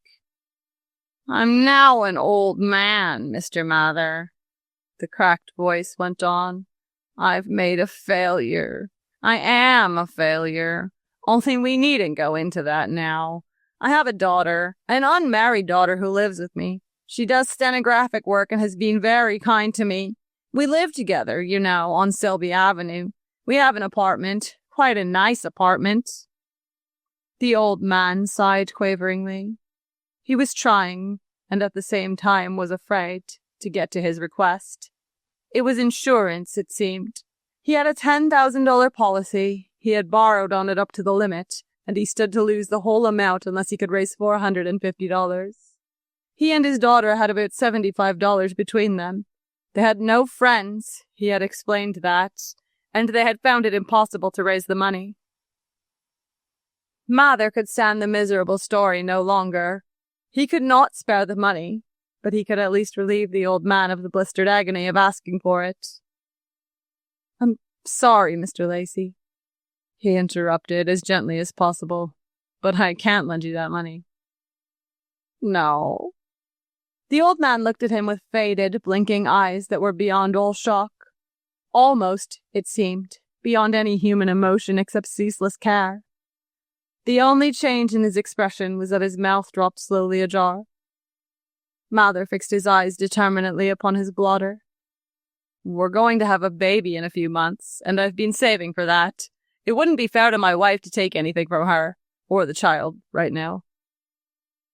His voice sank to a sort of mumble. He found himself saying platitudinously that business was bad, saying it with revolting facility. Mr. Lacey made no argument. He rose without visible signs of disappointment. Only his hands were still trembling, and they worried Mather. The old man was apologetic. He was sorry to have bothered him at a time like this. Perhaps something would turn up. He had thought that if Mr. Mather did happen to have a good deal of extra, why, he might be the person to go to because he was the son of an old friend. As he left the office, he had trouble opening the outer door. Miss Clancy helped him. He went shabbily and unhappily down the corridor, with his faded eyes blinking and his mouth still faintly ajar. Jim Mather stood by his desk and put his hand over his face and shivered suddenly, as if he were cold. But the 5 o'clock air outside was hot as a tropic noon. 4. The twilight was hotter still an hour later as he stood at the corner waiting for his car. The trolley ride to his house was 25 minutes, and he bought a pink-jacketed newspaper to appetize his listless mind. Life had seemed less happy, less glamorous of late. Perhaps he had learned more of the world's ways. Perhaps its glamour was evaporating little by little with the hurried years. Nothing like this afternoon, for instance, had ever happened to him before. He could not dismiss the old man from his mind. He pictured him plodding home in the weary heat, on foot probably, to save car fare, opening the door of a hot little flat and confessing to his daughter that the son of his friend had not been able to help him out. All evening they would plan helplessly until they said goodnight to each other, father and daughter, isolated by chance in this world, and went to lie awake with a pathetic loneliness in their 2 beds. Mather's streetcar came along, and he found a seat near the front next to an old lady who looked at him grudgingly as she moved over. At the next block, a crowd of girls from the department store district flowed up the aisle, and Mather unfolded his paper. Of late, he had not indulged his habit of giving up his seat. Jacqueline was right. The average young girl was able to stand as well as he was. Giving up his seat was silly, a mere gesture. Nowadays, not one woman in a dozen even bothered to thank him. It was stifling hot in the car, and he wiped the heavy damp from his forehead. The aisle was thickly packed now, and a woman standing beside his seat was thrown momentarily against his shoulder as the car turned a corner. Mather took a long breath of the hot, foul air which persistently refused to circulate, and tried to center his mind on a cartoon at the top of the sporting page. "Move forward in a car, please." The conductor's voice pierced the opaque column of humanity with a raucous irritation. "Plenty of room forward." The crowd made a feeble attempt to shove forward, but the unfortunate fact that there was no space into which to move precluded any marked success. The car turned another corner, and again the woman next to Mather swayed against his shoulder. Ordinarily, he would have given up his seat if only to avoid this reminder that she was there. It made him feel unpleasantly cold-blooded. And the car was horrible. Horrible. They ought to put more of them on the line these sweltering days. For the 5th time, he looked at the pictures in the comic strip. There was a beggar in the second picture, and the wavering image of Mr. Lacey persistently inserted itself in the beggar's place. God, suppose the old man really did starve to death. Suppose he threw himself into the river. Once, thought Mather, he helped my father. Perhaps if he hadn't, my own life would have been different than it has been. But Lacey could afford it then, and I can't. To force out the picture of Mr. Lacey, Mather tried to think of Jacqueline. He said to himself over and over that he would have been sacrificing Jacqueline to a played-out man who had had his chance and failed. Jacqueline needed her chance now, as never before. Mather looked at his watch. He had been on the car 10 minutes, 15 minutes still to ride, and the heat increasing with breathless intensity. The woman swayed against him once more, and looking out the window, he saw that they were turning the last downtown corner. It occurred to him that perhaps he ought, after all, to give the woman his seat. Her last sway toward him had been a particularly tired sway. If he were sure she was an old woman, but the texture of her dress as it brushed his hand gave somehow the impression that she was a young girl. He did not dare look up to see. He was afraid of the appeal that might look out of her eyes if they were old eyes, or the sharp contempt if they were young. For the next 5 minutes, his mind worked in a vague, suffocated way on what now seemed to him the enormous problem of whether or not to give her the seat. He felt dimly that doing so would partially atone for his refusal to Mr. Lacey that afternoon. It would be rather terrible to have done those 2 cold-blooded things in succession, and on such a day. He tried the cartoon again, but in vain. He must concentrate on Jacqueline. He was dead tired now, and if he stood up he would be more tired. Jacqueline would be waiting for him, needing him. She would be depressed, and she would want him to hold her quietly in his arms for an hour after dinner. When he was tired, this was rather a strain. And afterward, when they went to bed, she would ask him from time to time to get her medicine or a glass of ice water. He hated to show any weariness in doing these things. She might notice, and needing something, refrain from asking it. The girl in the aisle swayed against him once more. This time it was more like a sag. She was tired, too. Well, it was weary to work. The ends of many proverbs that had to do with toil and the long day floated fragmentarily through his mind. Everybody in the world was tired. This woman, for instance, whose body was sagging so wearily, so strangely against his. But his home came first, and his girl that he loved was waiting for him there. He must keep his strength for her, and he said to himself over and over that he would not give up his seat. Then he heard a long sigh, followed by a sudden exclamation, and he realized that the girl was no longer leaning against him. The exclamation multiplied into a clatter of voices. Then came a pause, then a renewed clatter that traveled down the car in calls and little staccato cries to the conductor. The bell clanged violently and the hot car jolted to a sudden stop. Girl fainted up here. Too hot for her. Just keeled right over. Get back there, gangway, you. The crowd eddied apart. The passengers in front squeezed back, and those on the rear platform temporarily disembarked. Curiosity and pity bubbled out of suddenly conversing groups. People tried to help, got in the way. Then the bell rang and voices rose stridently again. Get her out all right? Say, did you see that? This damn company ought to... Did you see the man that carried her out? He was pale as a ghost, too. Yes, but did you hear? What? That pale fella that carried her out? He was sitting beside her. He says she's his wife. The house was quiet. A breeze pressed back the dark vines of the veranda, letting in thin rods of moonlight on the wicker chairs. Jacqueline rested placidly on the long settee with her head in his arms. After a while she stirred lazily. Her hand, reaching up, patted his cheek. I think I'll go to bed now. I'm so tired. Will you help me up? He lifted her and then laid her back among the pillows. I'll be with you in a minute, he said gently. Can you wait for just a minute? He passed into the lighted living room, and she heard him thumbing the pages of a telephone directory. Then she listened as he called a number. Hello, is Mr. Lacey there? Why, yes, it is pretty important, if he hasn't gone to sleep. A pause. Jacqueline could hear restless sparrows splattering through the leaves of the magnolia over the way. Then her husband at the telephone.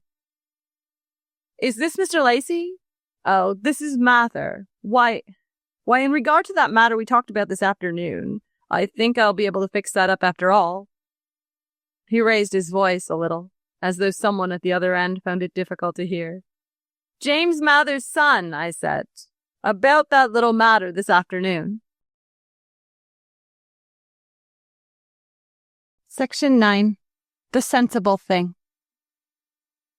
At the great American lunch hour, young George O'Kelly straightened his desk deliberately and with an assumed air of interest.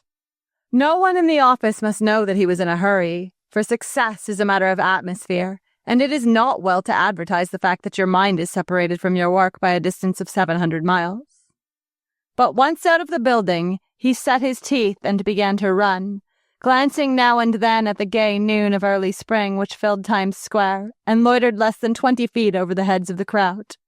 The crowd all looked slightly upward and took deep March breaths, and the sun dazzled their eyes so that scarcely anyone saw anyone else but only their own reflection on the sky.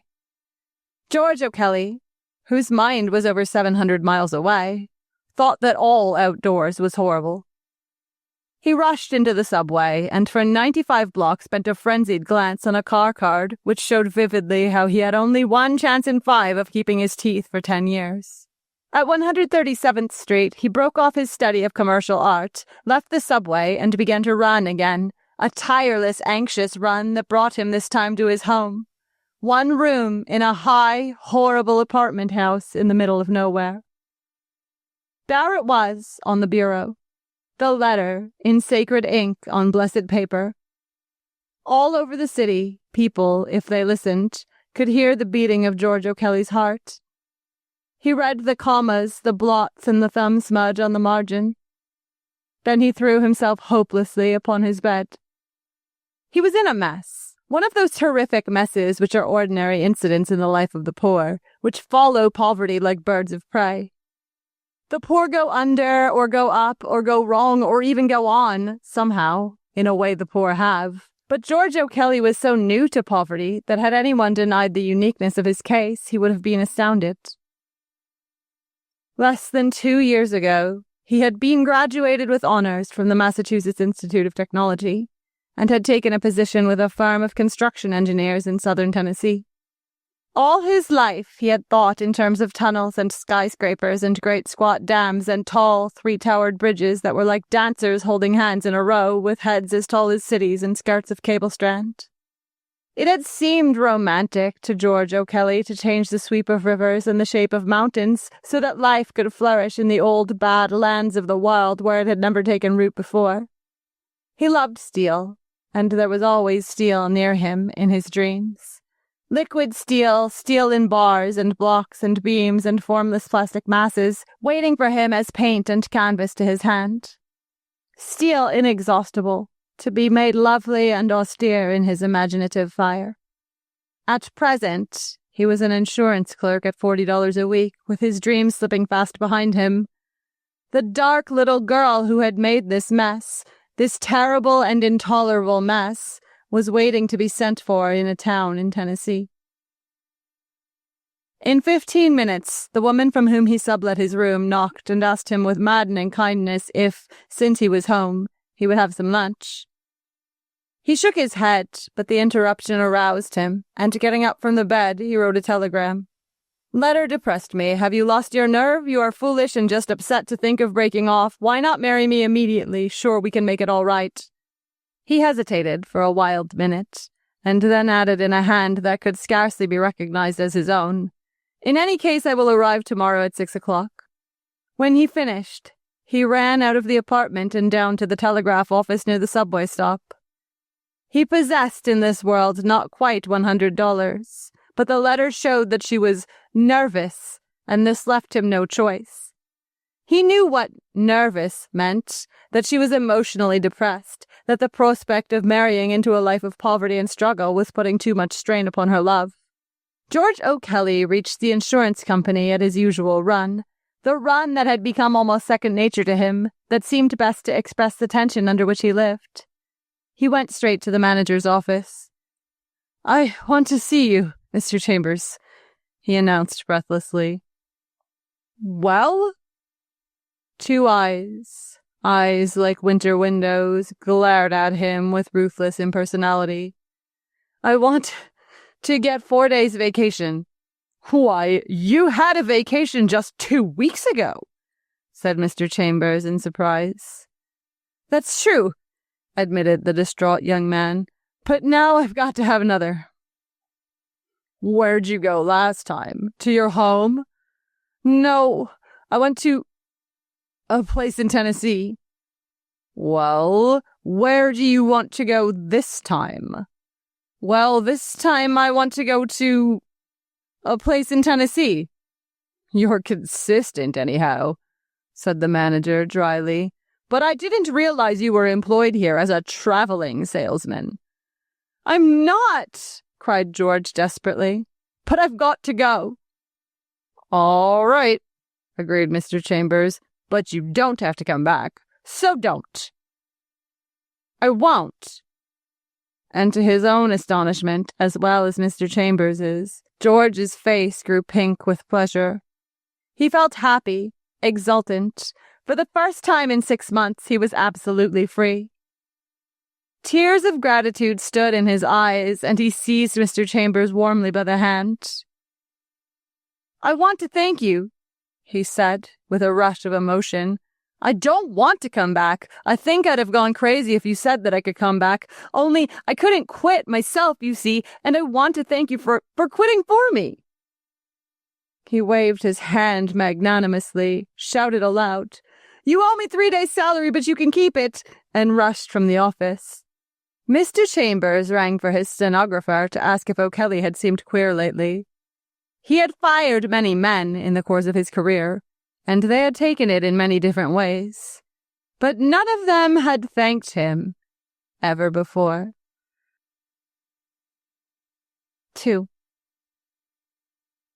Jonquil Carey was her name, and to George O'Kelly nothing had ever looked so fresh and pale as her face when she saw him and fled to him eagerly along the station platform.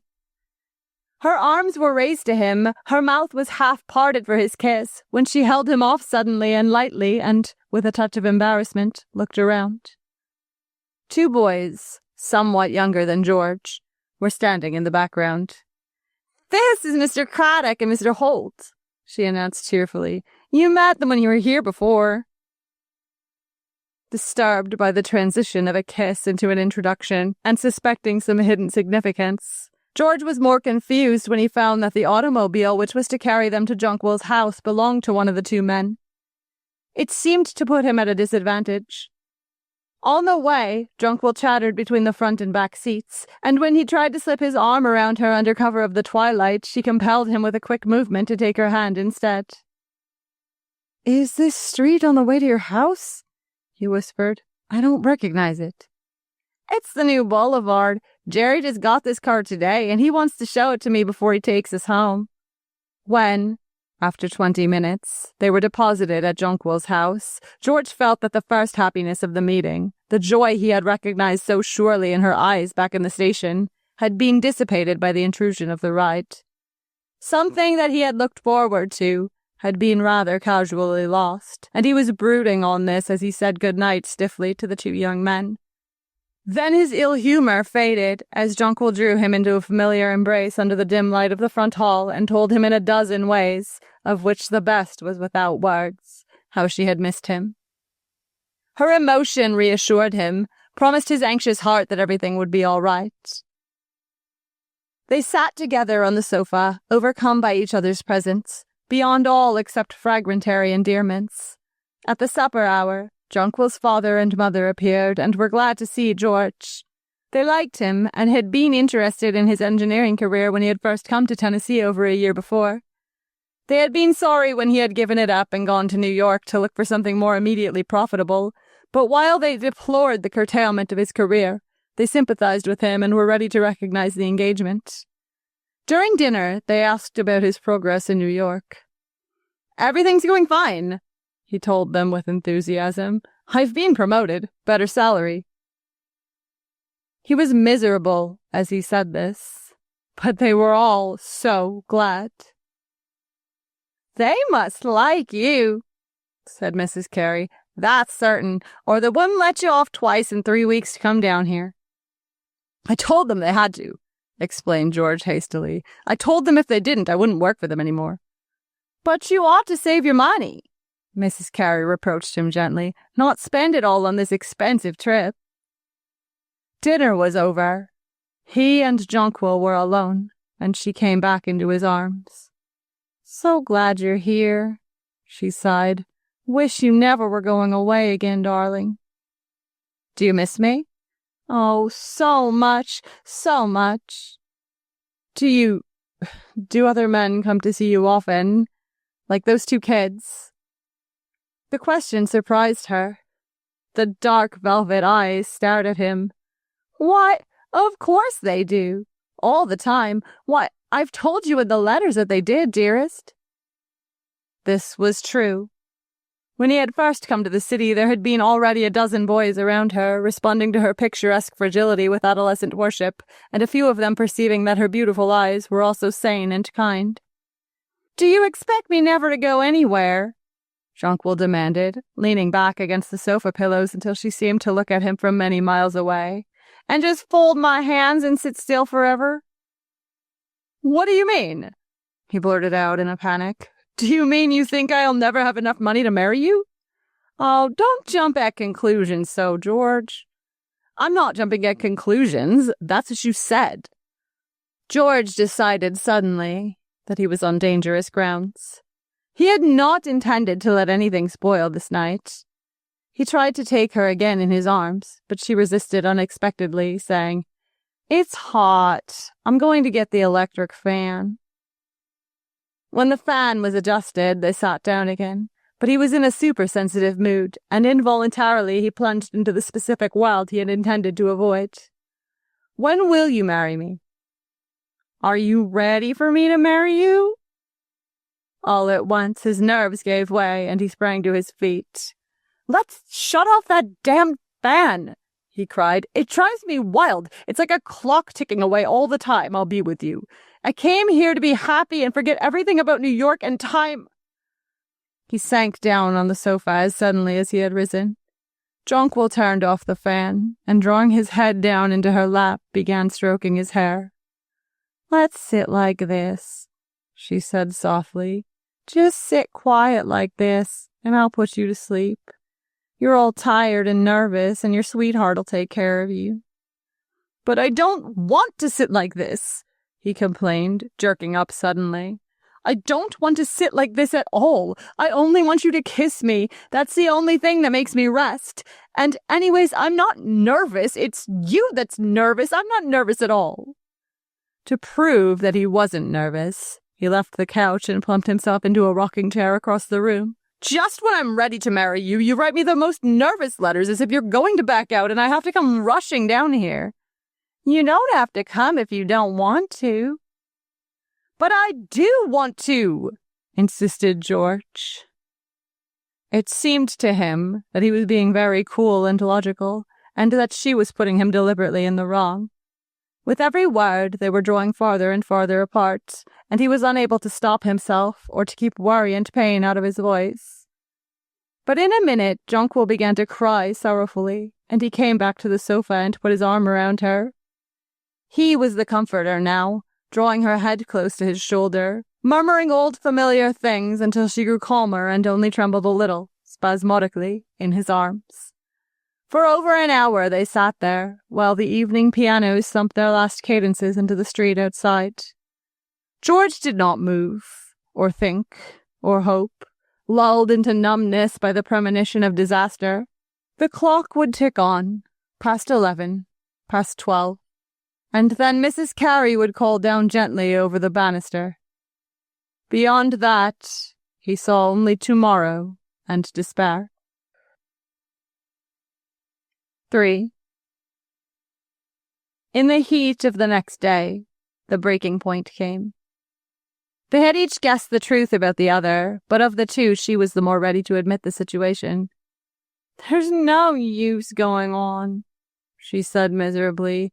"You know you hate the insurance business and you'll never do well in it." "That's not it," he insisted stubbornly. "I hate going on alone. If you'll marry me and come with me and take a chance with me, I can make good at anything, but not while I'm worrying about you down here." She was silent a long time before she answered, not thinking, for she had seen the end, but only waiting, because she knew that every word would seem more cruel than the last. Finally, she spoke. "George, I love you with all my heart, and I don't see how I can ever love anyone else but you. If you'd been ready for me 2 months ago, I'd have married you. Now I can't because it doesn't seem to be the sensible thing." He made wild accusations. There was someone else. She was keeping something from him. "No, there's no one else." This was true. But reacting from the strain of this affair, she had found relief in the company of young boys like Jerry Holt, who had the merit of meaning absolutely nothing in her life. George didn't take the situation well at all. He seized her in his arms and tried literally to kiss her into marrying him at once. When this failed, he broke into a long monologue of self-pity and ceased only when he saw that he was making himself despicable in her sight. He threatened to leave when he had no intention of leaving and refused to go when she told him that, after all, it was best that he should. For a while, she was sorry. Then for another while, she was merely kind. "You'd better go now," she cried at last, so loud that Mrs. Carey came downstairs in alarm. "Is something the matter?" "I'm going away, Mrs. Carey," said George brokenly. Jonquil had left the room. "Don't feel so badly, George." Mrs. Carey blinked at him in helpless sympathy, sorry and, in the same breath, glad that the little tragedy was almost done. "If I were you, I'd go home to your mother for a week or so. Perhaps, after all, this is the sensible thing." "Please don't talk," he cried. "Please don't say anything to me now." Jonquil came into the room again, her sorrow and her nervousness alike tucked under powder and rouge and hat. "I've ordered a taxicab," she said impersonally. "We can drive around until your train leaves." She walked out on the front porch. George put on his coat and hat and stood for a minute, exhausted, in the hall. He had eaten scarcely a bite since he had left New York. Mrs. Carey came over, drew his head down and kissed him on the cheek, and he felt very ridiculous and weak in his knowledge that the scene had been ridiculous and weak at the end. If he had only gone the night before, left her for the last time with a decent pride. The taxi had come, and for an hour these two that had been lovers rode along the less frequented streets. He held her hand and grew calmer in the sunshine, seeing too late that there had been nothing all along to do or say. "I'll come back," he told her. "I know you will," she answered, trying to put a cheery faith into her voice. "And we'll write each other sometimes." "No," he said. "We won't write. I couldn't stand that. Someday I'll come back." "I'll never forget you, George." They reached the station, and she went with him while he bought his ticket. Why, George O'Kelly and Jonquil Carey. It was a man and a girl whom George had known when he had worked in town, and Jonquil seemed to greet their presence with relief. For an interminable 5 minutes they all stood there talking. Then the train roared into the station, and, with ill-concealed agony in his face, George held out his arms toward Jonquil. She took an uncertain step toward him, faltered, and then pressed his hand quickly as if she were taking leave of a chance friend. "Goodbye, George," she was saying. I hope you have a pleasant trip. Goodbye, George. Come back and see us all again. Dumb, almost blind with pain, he seized his suitcase and in some dazed way got himself aboard the train. Past clanging street crossings, gathering speed through wide suburban spaces toward the sunset. Perhaps she, too, would see the sunset and pause for a moment, turning, remembering before he faded with her sleep into the past. This night's dusk would cover up forever the sun and the trees and the flowers and laughter of his young world. 4. On a damp afternoon in September of the following year, a young man with his face burned to a deep copper glow got off a train at a city in Tennessee. He looked around anxiously and seemed relieved when he found that there was no one in the station to meet him. He taxied to the best hotel in the city, where he registered with some satisfaction as George O'Kelly, Cusco, Peru. Up in his room, he sat for a few minutes at the window, looking down into the familiar street below. Then, with his hand trembling faintly, he took off the telephone receiver and called the number. "Is Miss Jonquil in?" "This is she." "Oh." His voice, after overcoming a faint tendency to waver, went on with friendly formality. "This is George Rollins. Did you get my letter?" "Yes, I thought you'd be in today." Her voice, cool and unmoved, disturbed him, but not as he had expected. This was the voice of a stranger, unexcited, pleasantly glad to see him. That was all. He wanted to put down the telephone and catch his breath. "I haven't seen you for a long time." He succeeded in making this sound offhand. "Over a year." He knew how long it had been. To the day. "It'll be awfully nice to talk to you again." "I'll be there in an hour." He hung up. For 4 long seasons, every minute of his leisure had been crowded with anticipation of this hour, and now this hour was here. He had thought of finding her married, engaged, in love. He had not thought she would be unstirred at his return. There would never again in his life, he felt, be another 10 months like these he had just gone through. He had made an admittedly remarkable showing for a young engineer, stumbled into 2 unusual opportunities, one in Peru, whence he had just returned, and another, consequent upon it, in New York, whither he was bound. In this short time he had risen from poverty into a position of unlimited opportunity. He looked at himself in the dressing-table mirror. He was almost black with tan, but it was a romantic black, and in the last week, since he had had time to think about it, it had given him considerable pleasure. The hardiness of his frame, too, he appraised with a sort of fascination. He had lost part of an eyebrow somewhere, and he still wore an elastic bandage on his knee. But he was too young not to realize that on the steamer many women had looked at him with unusual tributary interest. His clothes, of course, were frightful. They had been made for him by a Greek tailor in Lima in 2 days. He was young enough, too, to have explained this sartorial deficiency to Jonquil in his otherwise laconic note. The only further detail it contained was a request that he should not be met at the station. George O'Kelly of Cusco, Peru, waited an hour and a half in the hotel until, to be exact, the sun had reached a midway position in the sky. Then, freshly shaven and talcum powdered toward a somewhat more Caucasian hue, for vanity at the last minute had overcome romance, he engaged a taxicab and set out for the house he knew so well. He was breathing hard. He noticed this, but he told himself that it was excitement, not emotion. He was here. She was not married. That was enough.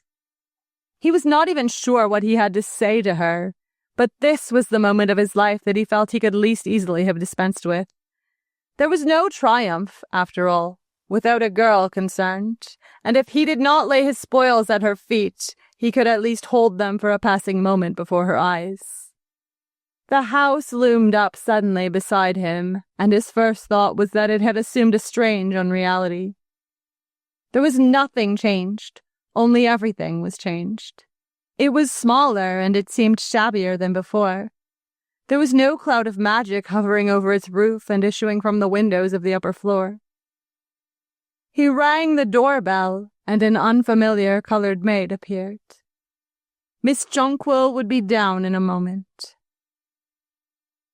He wet his lips nervously and walked into the sitting room, and the feeling of unreality increased. After all, he saw, this was only a room, and not the enchanted chamber where he had passed those poignant hours. He sat in a chair, amazed to find it a chair, realizing that his imagination had distorted and colored all these simple, familiar things. Then the door opened, and Jonquil came into the room, and it was as though everything in it suddenly blurred before his eyes. He had not remembered how beautiful she was, and he felt his face grow pale and his voice diminish to a poor sigh in his throat. She was dressed in pale green, and a gold ribbon bound back her dark straight hair like a crown. The familiar velvet eyes caught his as she came through the door, and a spasm of fright went through him at her beauty's power of inflicting pain. He said, "Hello," and they took a few steps forward and shook hands. Then they sat in chairs quite far apart and gazed at each other across the room. "You've come back," she said, and he answered just as tritely, "I wanted to stop in and see you as I came through." He tried to neutralize the tremor in his voice by looking anywhere but at her face. The obligation to speak was on him, but unless he immediately began to boast, it seemed that there was nothing to say. There had never been anything casual in their previous relations.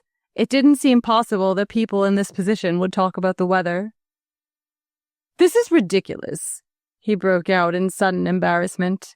"I don't know exactly what to do. Does my being here bother you?" "No." The answer was both reticent and impersonally sad. It depressed him. "Are you engaged?" he demanded. "No." "Are you in love with someone?" She shook her head. "Oh."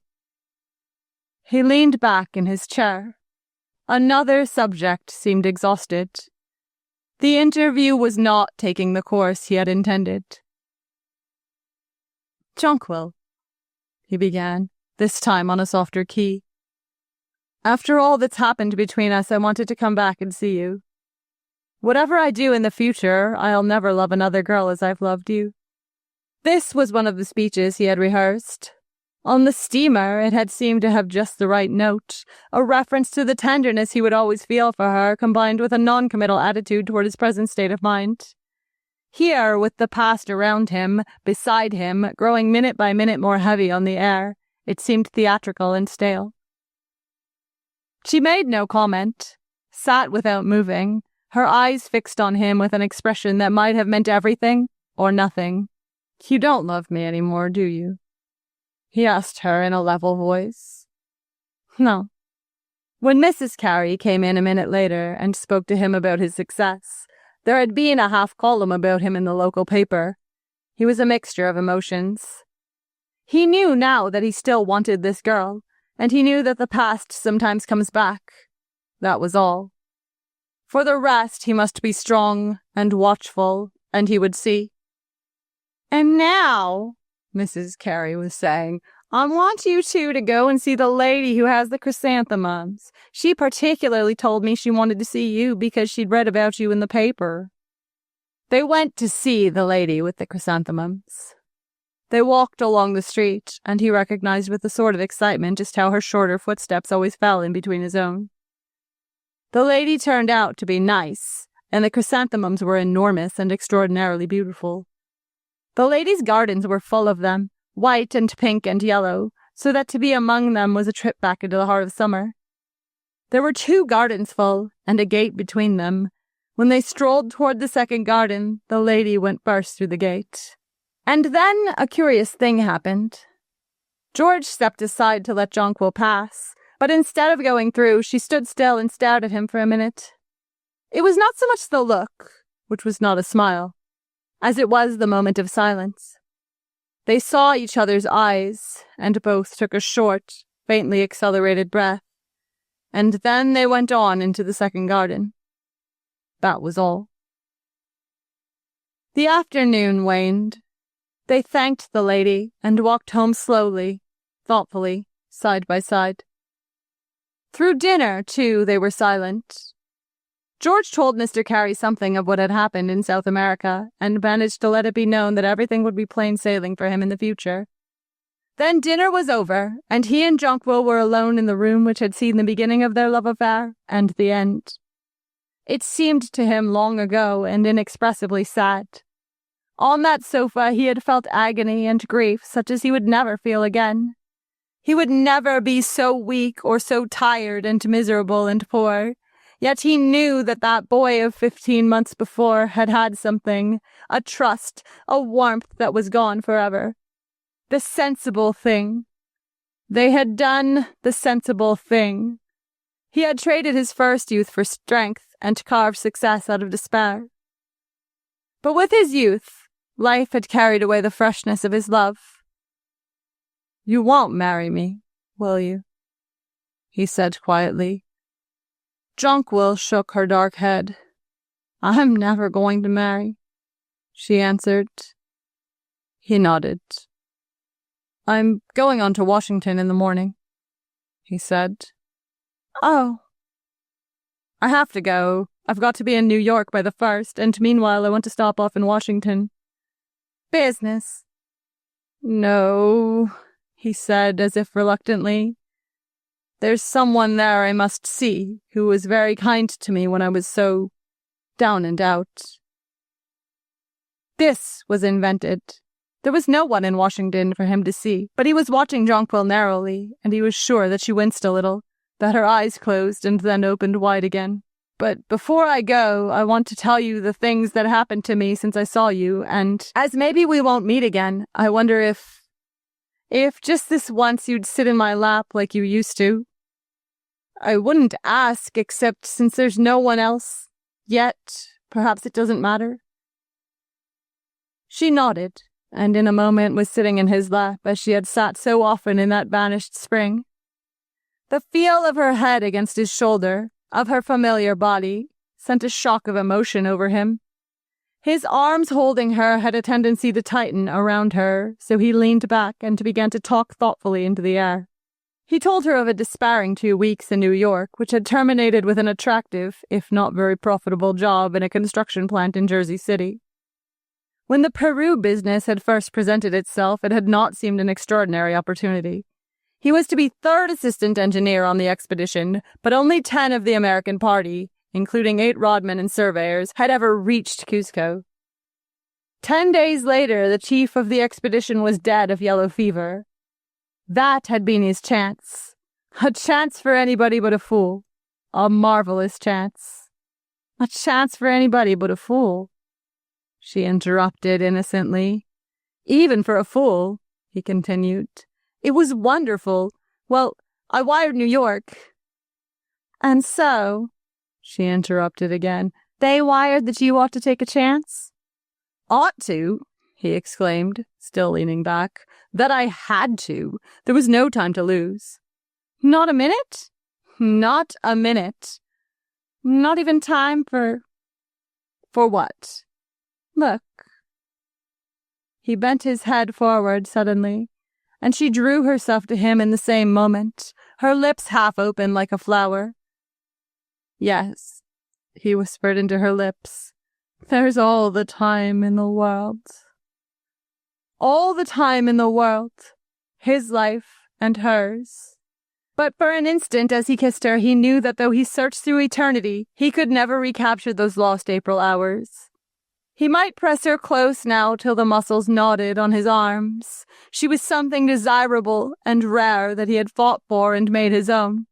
But never again an intangible whisper in the dusk or on the breeze of night. Well, let it pass, he thought. April is over. There are all kinds of love in the world, but never the same love twice. Section 10. Gretchen's 40 Winks. The sidewalks were scratched with brittle leaves, and the bad little boy next door froze his tongue to the iron mailbox. Snow before night, sure. Autumn was over. This, of course, raised the coal question and the Christmas question, but Roger Halsey, standing on his own front porch, assured the dead suburban sky that he hadn't time for worrying about the weather. Then he let himself hurriedly into the house and shut the subject out into the cold twilight. The hall was dark, but from above he heard the voices of his wife and the nursemaid and the baby in one of their interminable conversations, which consisted chiefly of, "Don't," and "Look out, Maxie," and "Oh, there he goes," punctuated by wild threats and vague bumpings and the recurrent sound of small venturing feet. Roger turned on the hall light and walked into the living room and turned on the red silk lamp. He put his bulging portfolio on the table, and sitting down rested his intense young face in his hand for a few minutes, shading his eyes carefully from the light. Then he lit a cigarette, squashed it out, and going to the foot of the stairs called for his wife. "Gretchen!" "Hello, dear!" Her voice was full of laughter. "Come see baby!" He swore softly. "I can't see baby now," he said aloud. "How long for you be down?" There was a mysterious pause, and then a succession of "Don'ts" and "Look out, Maxie," evidently meant to avert some threatened catastrophe. "How long for you be down?" repeated Roger, slightly irritated. "Oh, I'll be right down." "How soon?" he shouted. He had trouble every day at this hour in adapting his voice from the urgent key of the city to the proper casualness for a model home, but tonight he was deliberately impatient. It almost disappointed him when Gretchen came running down the stairs 3 at a time, crying, "What is it?" in a rather surprised voice. They kissed, lingered over it some moments. They had been married 3 years, and they were much more in love than that implies. It was seldom that they hated each other with that violent hate of which only young couples are capable, but Roger was still actively sensitive to her beauty. "Come in here," he said abruptly. "I want to talk to you." His wife, a bright-colored Titian-haired girl, vivid as a French rag doll, followed him into the living room. "Listen, Gretchen." He sat down at the end of the sofa. "Beginning with tonight, I'm going to—" "What's the matter?" "Nothing. I'm just looking for a cigarette. Go on." She tiptoed breathlessly back to the sofa and settled at the other end. "Gretchen." Again he broke off. Her hand, palm upward, was extended toward him. "Well, what is it?" he asked wildly. "Matches." "What?" In his impatience, it seemed incredible that she should ask for matches, but he fumbled automatically in his pocket. "Thank you," she whispered. "I didn't mean to interrupt you. Go on." "Gretch." "Scratch." The match flared. They exchanged a tense look. Her fawn's eyes apologized mutely this time, and he laughed. After all, she had done no more than light a cigarette, but when he was in this mood, her slightest positive action irritated him beyond measure. "When you've got time to listen," he said crossly, "you might be interested in discussing the poorhouse question with me." "What poorhouse?"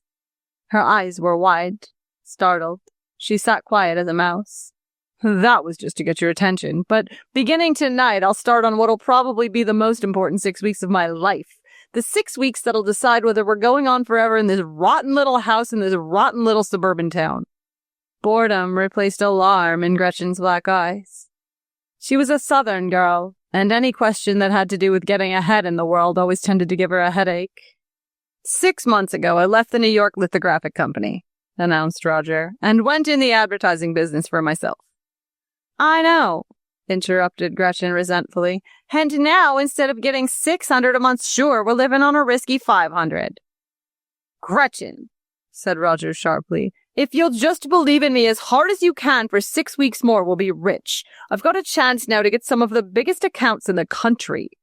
He hesitated. "And for these 6 weeks, we won't go out at all, and we won't have anyone here. I'm going to bring home work every night, and we'll pull down all the blinds, and if anyone rings the doorbell, we won't answer." He smiled airily, as if it were a new game they were going to play. Then, as Gretchen was silent, his smile faded, and he looked at her uncertainly. "Well, what's the matter?" she broke out finally. "Do you expect me to jump up and sing?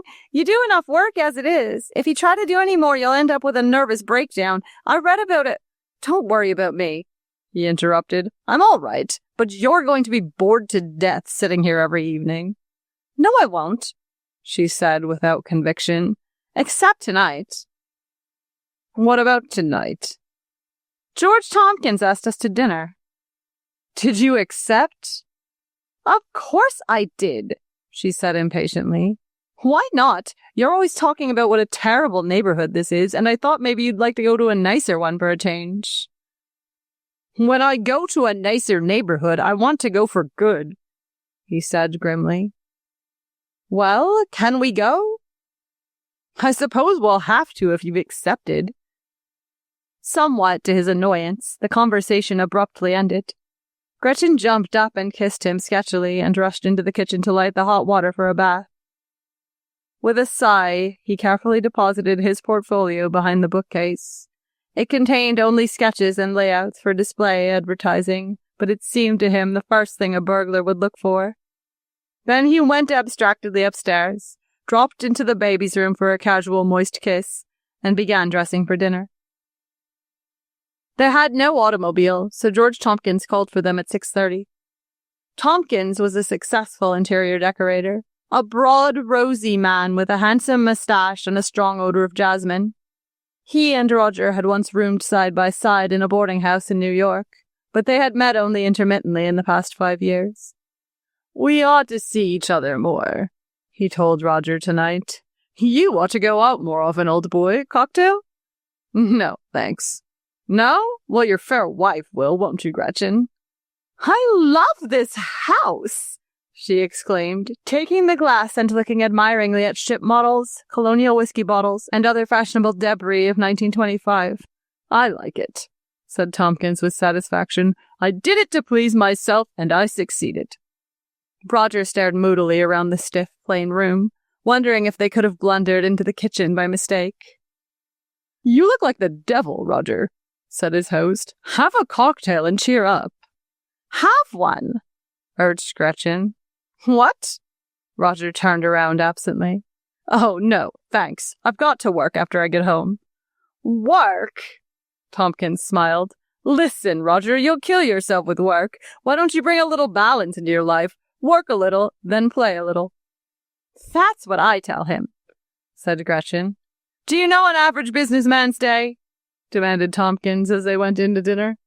"Coffee in the morning, 8 hours work interrupted by a bolted luncheon, and then home again with dyspepsia and a bad temper to give the wife a pleasant evening." Roger laughed shortly. "You've been going to the movies too much," he said dryly. "What?" Tompkins looked at him with some irritation. "Movies? I've hardly ever been to the movies in my life. I think that movies are atrocious. My opinions on life are drawn from my own observations. I believe in a balanced life." "What's that?" demanded Roger. "Well," he hesitated, "probably the best way to tell you would be to describe my own day. Would that seem horribly egotistic?" "Oh, no." Gretchen looked at him with interest. "I'd love to hear about it." "Well, in the morning I get up and go through a series of exercises. I've got one room fitted up as a little gymnasium, and I punch the bag and do shadow boxing and weight pulling for an hour. Then after a cold bath, there's the thing now. Do you take a daily cold bath?" "No," admitted Roger. "I take a hot bath in the evening 3 or 4 times a week." A horrified silence fell. Tompkins and Gretchen exchanged a glance as if something obscene had been said. "What's the matter?" broke out Roger, glancing from one to the other in some irritation. "You know I don't take a bath every day. I haven't got the time." Tompkins gave a prolonged sigh. "After my bath," he continued, drawing a merciful veil of silence over the matter, "I have breakfast and drive to my office in New York where I work until 4. Then I lay off, and if it's summer I hurry out here for 9 holes of golf, or if it's winter I play squash for an hour at my club. Then a good snappy game of bridge until dinner. Dinner is liable to have something to do with business, but in a pleasant way. Perhaps I've just finished a house for some customer and he wants me to be on hand for his first party to see that the lighting is soft enough and all that sort of thing. Or maybe I sit down with a good book of poetry and spend the evening alone. At any rate, I do something every night to get me out of myself." "It must be wonderful," said Gretchen enthusiastically. "I wish we lived like that." Tompkins bent forward earnestly over the table. "You can," he said impressively. "There's no reason why you shouldn't. Look here, if Roger will play 9 holes of golf every day, it'll do wonders for him. He won't know himself. He'll do his work better, never get that tired, nervous feeling. What's the matter?" He broke off. Roger had perceptibly yawned. "Roger!" cried Gretchen sharply. "There's no need to be so rude. If you did what George said, you'd be a lot better off." She turned indignantly to their host. "The latest is that he's going to work at night for the next 6 weeks. He says he's going to pull down the blinds and shut us up like hermits in a cave. He's been doing it every Sunday for the last year. Now he's going to do it every night for 6 weeks. Tompkins shook his head sadly. "At the end of 6 weeks," he remarked, "he'll be starting for the sanitarium. Let me tell you, every private hospital in New York is full of cases like yours. You just strain the human nervous system a little too far and bang, you've broken something. And in order to save 60 hours, you're laid up 60 weeks for repairs." He broke off, changed his tone, and turned to Gretchen with a smile. "Not to mention what happens to you. It seems to me it's the wife rather than the husband who bears the brunt of these insane periods of overwork." "I don't mind," protested Gretchen loyally. "Yes, she does," said Roger grimly. "She minds like the devil. She's a short-sighted little egg, and she thinks it's going to be forever until I get started and she can have some new clothes. But it can't be helped. The saddest thing about women is that, after all, their best trick is to sit down and fold their hands." "Your ideas on women are about 20 years out of date," said Tompkins pityingly. "Women won't sit down and wait anymore." "Then they'd better marry men of 40, insisted Roger stubbornly. "If a girl marries a young man for love, she ought to be willing to make any sacrifice within reason, so long as her husband keeps going ahead." "Let's not talk about it," said Gretchen impatiently. "Please, Roger, let's have a good time just this once." When Tompkins dropped them in front of their house at 11, Roger and Gretchen stood for a moment on the sidewalk looking at the winter moon. There was a fine, damp, dusty snow in the air, and Roger drew a long breath of it and put his arm around Gretchen exultantly. "I can make more money than he can," he said tensely, "and I'll be doing it in just 40 days. 40 days, she sighed. It seems like such a long time when everybody else is always having fun. If I could only sleep for 40 days. Why don't you, honey? Just take 40 winks and when you wake up, everything will be fine. She was silent for a moment. Roger, she asked thoughtfully, do you think George meant what he said about taking me horseback riding on Sunday? Roger frowned. I don't know. Probably not. I hope to heaven he didn't. He hesitated. As a matter of fact, he made me sort of sore tonight, all that junk about his cold bath. With their arms about each other, they started up the walk to the house. I'll bet he doesn't take a cold bath every morning, continued Roger ruminatively. Or 3 times a week, either. He fumbled in his pocket for the key and inserted it in the lock with savage precision. Then he turned around defiantly. I'll bet he hasn't had a bath for a month. 2. After a fortnight of insensitive work, Roger Halsey's days blurred into each other and passed by in blocks of 2s and 3s and 4s. From 8 until 5:30 he was in his office, then a half hour on the commuting train where he scrawled notes on the backs of envelopes under the dull yellow light. By 7:30 his crayons, shears, and sheets of white cardboard were spread over the living room table, and he labored there with much grunting and sighing until midnight, while Gretchen lay on the sofa with a book and the doorbell tinkled occasionally behind the drawn blinds. At 12 there was always an argument as to whether he would come to bed. He would agree to come after he had cleared up everything, But as he was invariably sidetracked by half a dozen new ideas, he usually found Gretchen sound asleep when he tiptoed upstairs. Sometimes it was 3 o'clock before Roger squashed his last cigarette into the overloaded ashtray, and he would undress in the darkness, disembodied with fatigue, but with a sense of triumph that he had lasted out another day. Christmas came and went, and he scarcely noticed that it was gone. He remembered it afterward as the day he completed the window cards for Garrett's shoes. This was one of the 8 large accounts for which he was pointing in January.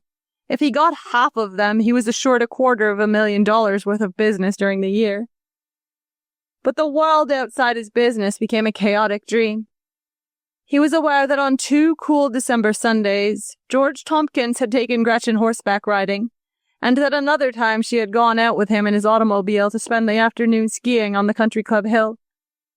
A picture of Tompkins, in an expensive frame, had appeared one morning on their bedroom wall. And one night he was shocked into a startled protest when Gretchen went to the theater with Tompkins in town. But his work was almost done. Daily now, his layouts arrived from the printers until 7 of them were piled and docketed in his office safe. He knew how good they were. Money alone couldn't buy such work. More than he realized himself, it had been a labor of love. December tumbled like a dead leaf from the calendar. There was an agonizing week when he had to give up coffee because it made his heart pound so. If he could hold on now for 4 days, 3 days. On Thursday afternoon, H.G. Garrett was to arrive in New York. On Wednesday evening, Roger came home at 7 to find Gretchen poring over the December bills with a strange expression in her eyes. "What's the matter?" She nodded at the bills. He ran through them, his brow wrinkling in a frown. "Gosh, I can't help it," she burst out suddenly. "They're terrible." "Well, I didn't marry you because you were a wonderful housekeeper. I'll manage about the bills some way. Don't worry your little head over it." She regarded him coldly. "You talk as if I were a child." "I have to," he said with sudden irritation. "Well, at least I'm not a piece of bric-a-brac that you can just put somewhere and forget." He knelt down by her quickly and took her arms in his hands. "Gretchen, listen," he said breathlessly. "For God's sake, don't go to pieces now. We're both all stored up with malice and reproach, and if we had a quarrel, it'd be terrible. I love you, Gretchen. Say you love me, quick." "You know I love you." The quarrel was averted, but there was an unnatural tenseness all through dinner. It came to a climax afterward when he began to spread his working materials on the table. "Oh, Roger," she protested. "I thought you didn't have to work tonight." "I didn't think I'd have to, but something came up." "I've invited George Tompkins over." "Oh, gosh," he exclaimed. "Well, I'm sorry, honey, but you'll have to phone him not to come." "He's left," she said. "He's coming straight from town. He'll be here any minute now." Roger groaned. It occurred to him to send them both to the movies, but somehow the suggestion stuck on his lips. He did not want her at the movies. He wanted her here, where he could look up and know she was by his side. George Tompkins arrived breezily at 8 o'clock. "Aha!" he cried reprovingly, coming into the room. "Still at it." Roger agreed, coolly, that he was. "Better quit before you have to." He sat down with a long sigh of physical comfort and lit a cigarette. "Take it from a fellow who looked into the question scientifically. We can stand so much and then, bang. If you'll excuse me," Roger made his voice as polite as possible, "I'm going upstairs and finish this work." "Just as you like, Roger." George waved his hand carelessly. "It isn't that I mind. I'm the friend of the family, and I'd just as soon see the missus as the mister." He smiled playfully. "But if I were you, old boy, I'd put away my work and get a good night's sleep." When Roger had spread out his materials on the bed upstairs, he found that he could still hear the rumble and murmur of their voices through the thin floor. He began wondering what they found to talk about. As he plunged deeper into his work, His mind had a tendency to revert sharply to his question, and several times he arose and paced nervously up and down the room. The bed was ill-adapted to his work. Several times the paper slipped from the board on which it rested, and the pencil punched through. Everything was wrong tonight. Letters and figures blurred before his eyes, and as an accompaniment to the beating of his temples came those persistent, murmuring voices. At 10, he realized that he had done nothing for more than an hour, and with a sudden exclamation he gathered together his papers, replaced them in his portfolio, and went downstairs. They were sitting together on the sofa when he came in. "Oh, hello!" cried Gretchen, rather unnecessarily, he thought. "We were just discussing you." "Thank you," he answered ironically. What particular part of my anatomy was under the scalpel? "Your health," said Tompkins jovially. "My health's all right," answered Roger shortly. "But you look at it so selfishly, old fella," cried Tompkins. "You only consider yourself in the matter. Don't you think Gretchen has any rights? If you were working on a wonderful sonnet or a portrait of some Madonna or something—" He glanced at Gretchen's Titian hair. "Why, then I'd say go ahead, but you're not. It's just some silly advertisement about how to sell Nobald's hair tonic, and if all the hair tonic ever made was dumped into the ocean tomorrow, the world wouldn't be one bit the worse for it." "Wait a minute," said Roger angrily. "That's not quite fair. I'm not kidding myself about the importance of my work. It's just as useless as the stuff you do. But to Gretchen and me, it's just about the most important thing in the world." "Are you implying that my work is useless?" demanded Tompkins incredulously. "No, not if it brings happiness to some poor sucker of a pants manufacturer who doesn't know how to spend his money." Tompkins and Gretchen exchanged a glance. "Oh," exclaimed Tompkins ironically.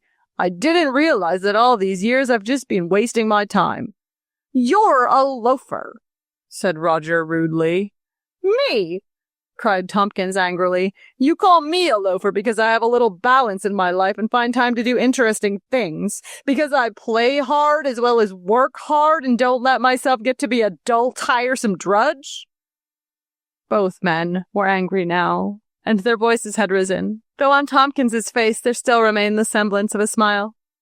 "What I object to," said Roger steadily, "is that for the last 6 weeks you seem to have done all your playing around here." "Roger!" cried Gretchen. "What do you mean by talking like that?" "Just what I said." "You've just lost your temper." Tompkins lit a cigarette with ostentatious coolness. "You're so nervous from overwork you don't know what you're saying. You're on the verge of a nervous break." "You get out of here," cried Roger fiercely. "You get out of here right now before I throw you out." Tompkins got angrily to his feet. You throw me out?" he cried incredulously. They were actually moving toward each other when Gretchen stepped between them, and grabbing Tompkins's arm, urged him toward the door. "He's acting like a fool, George, but you'd better get out," she cried, groping in the hall for his hat. "He insulted me," shouted Tompkins. "He threatened to throw me out." "Never mind, George," pleaded Gretchen. "He doesn't know what he's saying. Please go. I'll see you at 10 o'clock tomorrow." She opened the door. "You won't see him at 10 o'clock tomorrow," said Roger steadily. "He's not coming to this house anymore." Tompkins turned to Gretchen. "It's his house," he suggested. "Perhaps we'd better meet at mine." Then he was gone, and Gretchen had shut the door behind him. Her eyes were full of angry tears. "See what you've done?" she sobbed. "The only friend I had, the only person in the world who liked me enough to treat me decently, is insulted by my husband in my own house." She threw herself on the sofa and began to cry passionately into the pillows. "He brought it on himself," said Roger stubbornly. "I've stood as much as my self-respect will allow. I don't want you going out with him anymore." "I will go out with him," cried Gretchen wildly. "I'll go out with him all I want. Do you think it's any fun living here with you?" "Gretchen," he said coldly, "get up and put on your hat and coat and go out that door and never come back." Her mouth fell slightly ajar. "But I don't want to get out," she said dazedly. "Well then, behave yourself." And he added in a gentler voice, "I thought you were going to sleep for this 40 days. "Oh, yes," she cried bitterly. "Easy enough to say, but I'm tired of sleeping." She got up, faced him defiantly. "And what's more, I'm going riding with George Tompkins tomorrow." "You won't go out with him if I have to take you to New York and sit you down in my office until I get through." She looked at him with rage in her eyes.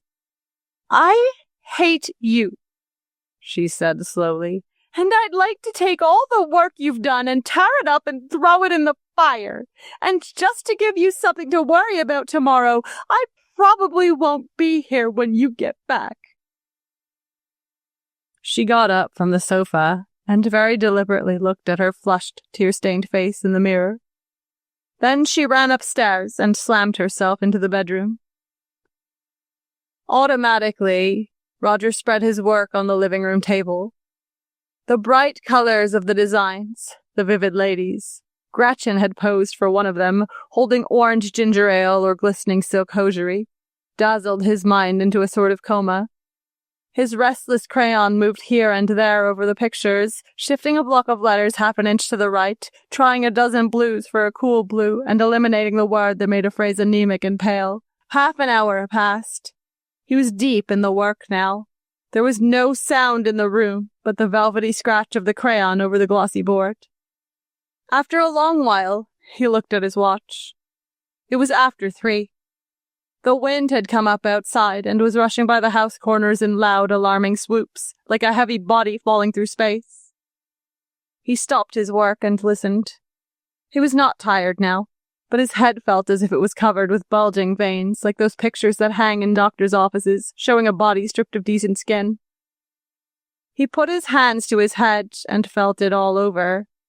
It seemed to him that on his temple the veins were knotty and brittle around an old scar. Suddenly, he began to be afraid. 100 warnings he had heard swept into his mind. People did wreck themselves with overwork, and his body and brain were of the same vulnerable, imperishable stuff. For the first time, he found himself envying George Tompkins's calm nerves and healthy routine. He arose and began pacing the room in a panic.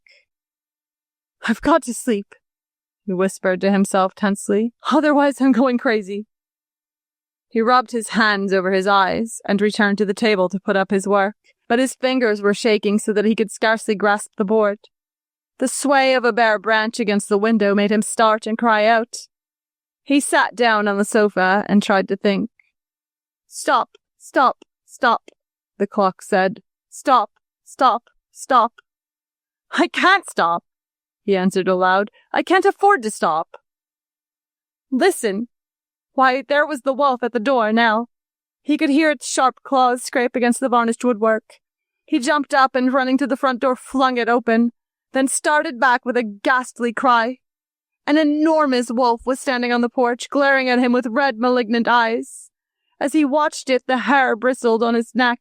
It gave a low growl and disappeared in the darkness. Then Roger realized, with a silent, mirthless laugh, that it was the police dog from over the way. Dragging his limbs wearily into the kitchen, he brought the alarm clock into the living room and set it for 7. Then he wrapped himself in his overcoat, lay down on the sofa, and fell immediately into a heavy, dreamless sleep.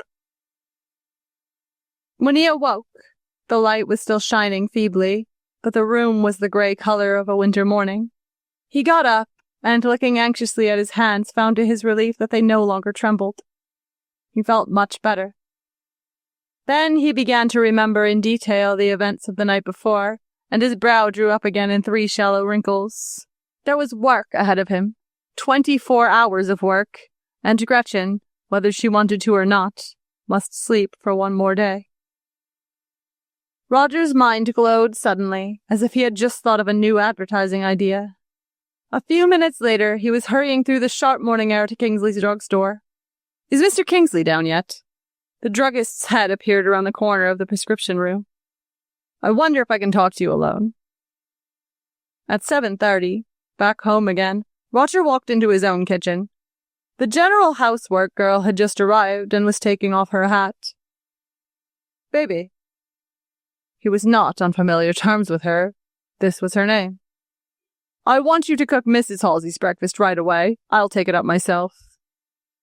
It struck Baby that this was an unusual service for so busy a man to render his wife, but if she had seen his conduct when he had carried the tray from the kitchen, she would have been even more surprised, for he set it down on the dining room table and put into the coffee half a teaspoonful of a white substance that was not powdered sugar. Then he mounted the stairs and opened the door of the bedroom. Gretchen woke up with a start, glanced at the twin bed which had not been slept in, and bent on Roger a glance of astonishment, which changed to contempt when she saw the breakfast in his hand. She thought he was bringing it as a capitulation. "I don't want any breakfast," she said coldly, and his heart sank. "Accept some coffee." "No breakfast." Roger's voice expressed disappointment. "I said I'd take some coffee." Roger discreetly deposited the tray on a table beside the bed and returned quickly to the kitchen. "We're going away until tomorrow afternoon," he told Baby, "and I want to close up the house right now, so you just put on your hat and go home." He looked at his watch. It was 10 minutes to 8, and he wanted to catch the 8:10 train. He waited 5 minutes, and then tiptoed softly upstairs and into Gretchen's room. She was sound asleep. The coffee cup was empty, save for black dregs and a film of thin brown paste on the bottom. He looked at her rather anxiously, but her breathing was regular and clear. From the closet, he took a suitcase and very quickly began filling it with her shoes, street shoes, evening slippers, rubber-soled Oxfords. He had not realized that she owned so many pairs. When he closed the suitcase, it was bulging. He hesitated a minute, took a pair of sewing scissors from a box, and following the telephone wire until it went out of sight behind the dresser, severed it in one neat clip. He jumped as there was a soft knock at the door. It was the nursemaid. He had forgotten her existence. "Mrs. Halsey and I are going up to the city till tomorrow," he said glibly. "Take Maxie to the beach and have lunch there. Stay all day." Back in the room, a wave of pity passed over him. Gretchen seemed suddenly lovely and helpless sleeping there. It was somehow terrible to rob her young life of a day. He touched her hair with his fingers, and as she murmured something in her dream, he leaned over and kissed her bright cheek. Then he picked up the suitcase full of shoes, locked the door, and ran briskly down the stairs. 3. By 5 o'clock that afternoon, the last package of cards for Garrett's shoes had been sent by messenger to H.G. Garrett at the Biltmore Hotel. He was to give a decision next morning. At 5:30, Roger's stenographer tapped him on the shoulder. "Mr. Golden, the superintendent of the building to see you." Roger turned around, dazedly. "Oh, how do?" Mr. Golden came directly to the point. If Mr. Halsey intended to keep the office any longer, the little oversight about the rent had better be remedied right away. "Mr. Golden," said Roger wearily, "everything'll be all right tomorrow. If you worry me now, maybe you'll never get your money. After tomorrow, nothing'll matter." Mr. Golden looked at the tenant uneasily. Young men sometimes did away with themselves when business went wrong. Then his eye fell unpleasantly on the initialed suitcase behind the desk. "Going on a trip?" he asked pointedly. "What? Oh, no, that's just some clothes." "Clothes, eh? Well, Mr. Halsey, just to prove that you mean what you say, suppose you let me keep that suitcase until tomorrow noon." "Help yourself." Mr. Golden picked it up with a deprecatory gesture. "Just a matter of form," he remarked. "I understand," said Roger, swinging around to his desk. "Good afternoon." Mr. Golden seemed to feel that the conversation should close on a softer key. "And don't work too hard, Mr. Halsey. You don't want to have a nervous break." "No!" shouted Roger. "I don't, but I will if you don't leave me alone."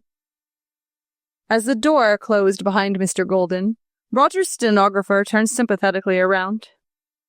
"You shouldn't have let him get away with that," she said. "What's in there, clothes?" "No," answered Roger absently. "Just all my wife's shoes." He slept in the office that night on the sofa beside his desk. At dawn, he awoke with a nervous start, rushed out into the street for coffee, and returned in 10 minutes in a panic, afraid that he might have missed Mr. Garrett's telephone call. It was then 6:30. By 8 o'clock, his whole body seemed to be on fire. When his two artists arrived, he was stretched out on the couch in almost physical pain. The phone rang imperatively at 9:30, and he picked up the receiver with trembling hands. "Hello? Is this the Halsey agency?" "Yes, this is Mr. Halsey speaking." "This is Mr. H.G. Garrett." Roger's heart stopped beating. "I called up, young fellow, to say that this is wonderful work you've given us here. We want all of it and as much more as your office can do." "Oh, God!" cried Roger into the transmitter. "What?" Mr. H.G. Garrett was considerably startled. "Say, wait a minute there." But he was talking to nobody. The phone had clattered to the floor, and Roger, stretched full length on the couch, was sobbing as if his heart would break. 4. 3 hours later, his face somewhat pale, but his eyes calm as a child's, Roger opened the door of his wife's bedroom with the morning paper under his arm. At the sound of his footsteps, she started awake. "What time is it?" she demanded. He looked at his watch. 12 o'clock. Suddenly, she began to cry. "Roger," she said brokenly, "I'm sorry I was so bad last night." He nodded coolly. "Everything's all right now," he answered. Then, after a pause, "I've got the account. The biggest one." She turned toward him quickly. "You have?" Then, after a minute's silence, "Can I get a new dress?" "Dress?" He laughed shortly. "You can get a dozen. This account alone will bring us in $40,000 a year. It's one of the biggest in the West." She looked at him, startled. $40,000 a year? "Yes." "Gosh!" And then faintly, "I didn't know it would really be anything like that." Again, she thought a minute. "We can have a house like George Tompkins." "I don't want an interior decoration shop." $40,000 a year," she repeated again, and then added softly, "Oh, Roger." "Yes?" "I'm not going out with George Tompkins." "I wouldn't let you, even if you had wanted to," he said shortly. She made a show of indignation. "Why, I've had a date with him for this Thursday for weeks." "It isn't Thursday." "It is." "It's Friday." "Why, Roger, you must be crazy. Don't you think I know what day it is?" "It isn't Thursday," he said stubbornly. "Look." And he held out the morning paper. "Friday!" she exclaimed. "Why, this is a mistake. This must be last week's paper. Today's Thursday." She closed her eyes and thought for a moment. "Yesterday was Wednesday," she said decisively. "The laundress came yesterday. I guess I know." "Well," he said smugly, "look at the paper. There isn't any question about it." With a bewildered look on her face, she got out of bed and began searching for her clothes. Roger went into the bathroom to shave. A minute later, he heard the springs creak again. Gretchen was getting back into bed. "What's the matter?" he inquired, putting his head around the corner of the bathroom. "I'm scared," she said in a trembling voice. "I think my nerves are giving away. I can't find any of my shoes." "Your shoes? Why, the closet's full of them." "I know, but I can't see one." Her face was pale with fear. "Oh, Roger." Roger came to her bedside and put his arm around her.